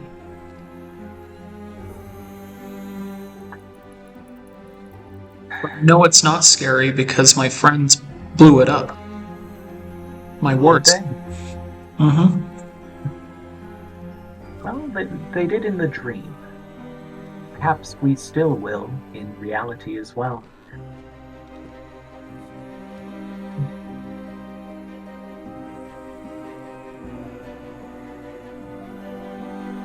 This tree, from what I've been told, was given a long time ago to be used with knowledge and foresight, but it was used for war instead.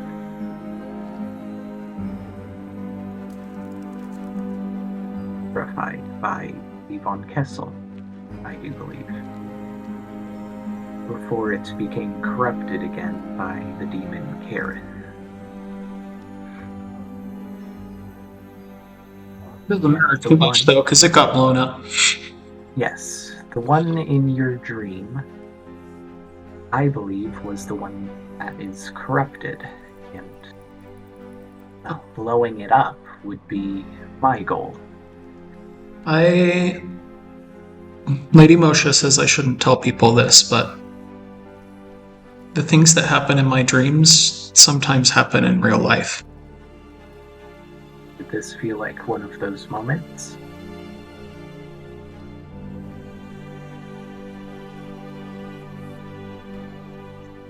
Sometimes they happen in my dreams before they happen in real life, though.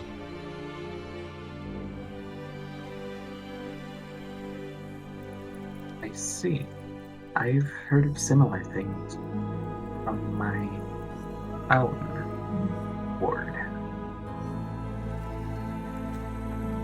I think you should go with me to Dr. Voss's. Are you certain?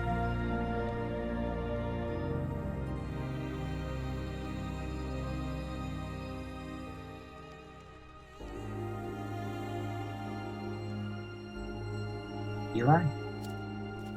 Mm-hmm.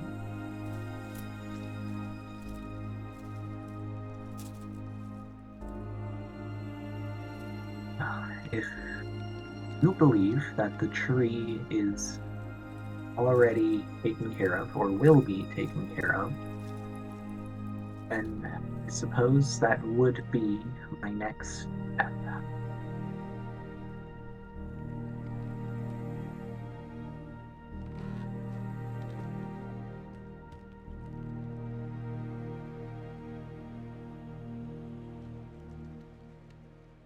Hello? Are you frozen? What? Are you frozen? No, I'm moving. No? Okay, did you hear what I was saying? Yes, can you hear me? Can. I just wasn't sure because there was a long space of silence. He's listening. Okay. Well,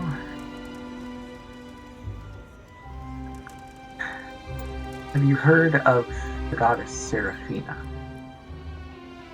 Mm-hmm. We worship Vera. Yes. I like to follow as many as I can, best I can. Never know which ones might offer the best protection, after all. But as of recently, Seraphina has apparently gone missing. Scary. Yes, whatever happened to her is tied to this tree and something called the Crimson Prophet. Mm-hmm. Have you heard of Saint Elias? Yeah, he's my super great grandpa. Yes. I was just in the mausoleum a moment ago. Saint Elias is the Crimson Prophet, though it would seem. He followed this tree before it became corrupted. It was what gave him all of his prophecies. Mm-hmm. Now, something is connected to that and the goddess's disappearance. Which is very scary, yes.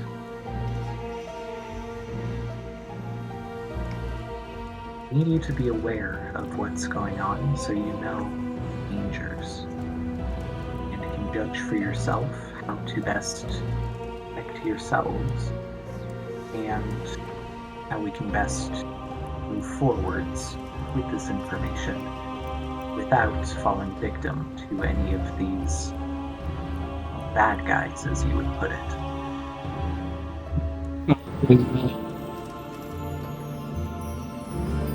I believe that's as much as I have to tell you at this time. As I find more information, I will be sharing it with you. All right. But for now, I think the best place for us to go is to Velzenbrad to speak with Lucian and your sister. Okay. That is assuming that you're certain that this tree will be dealt with. Mm-hmm. My dreams are right when I feel this way. Okay. And you don't feel the need that I should proceed at all. No, I think it would be bad if you went. Okay. Then I suppose we should go there. As well, Okay. who exactly are your wards? Who, where or who? Who? Oh yeah, my words. One of my words. Her name is Lexi, and the other one is named Alabaster. Ah. I see. That's quite a coincidence then. Why? I met them on the way here. Oh, you think they're nice too?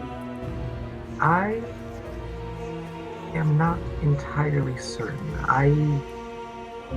Something about Alabaster specifically is concerning to me. Have you ever written in his book? Mm-mm.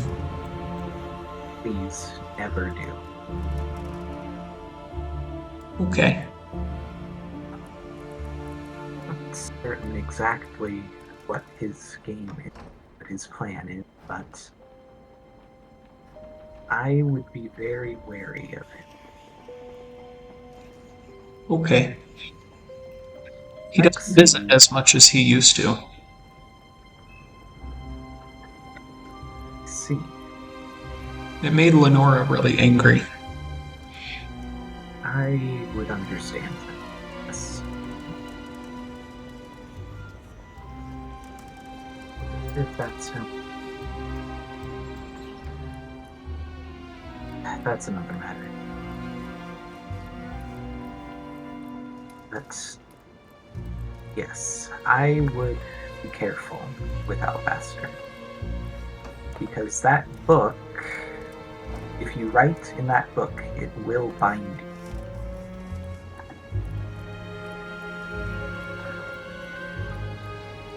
I'm not certain what he plans to do with it, but Lady Moshe tells me to be really careful about anything I sign. So I'll be very As you should. As you should. It is good advice. Nevertheless, if you can get into contact with your wards, then I believe that might be a good idea.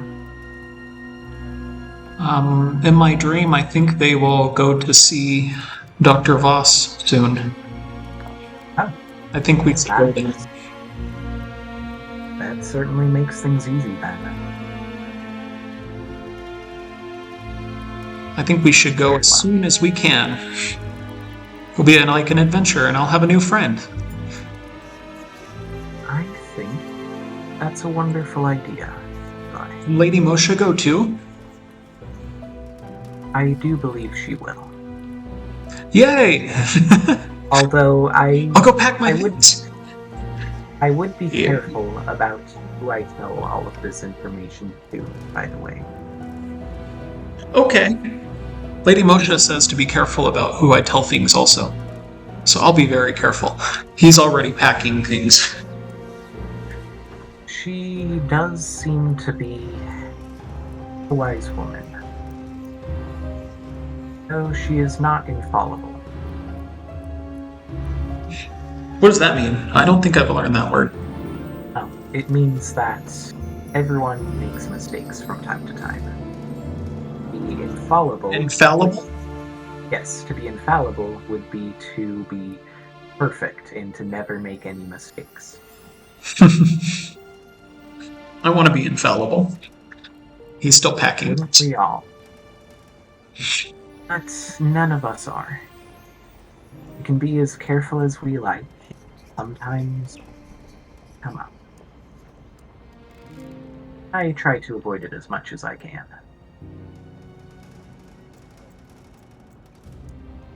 That's why I find information. I think we're gonna leave it here. Alright. I just keep yapping. Yippee. Thank you so much for watching and or playing. Of course. And thank you, viewers at home, or whoever's listening in. Listeners or viewers, thank you for listening. Absolutely. Have a great rest of your day. Not just a great day, a wonderful day, in fact.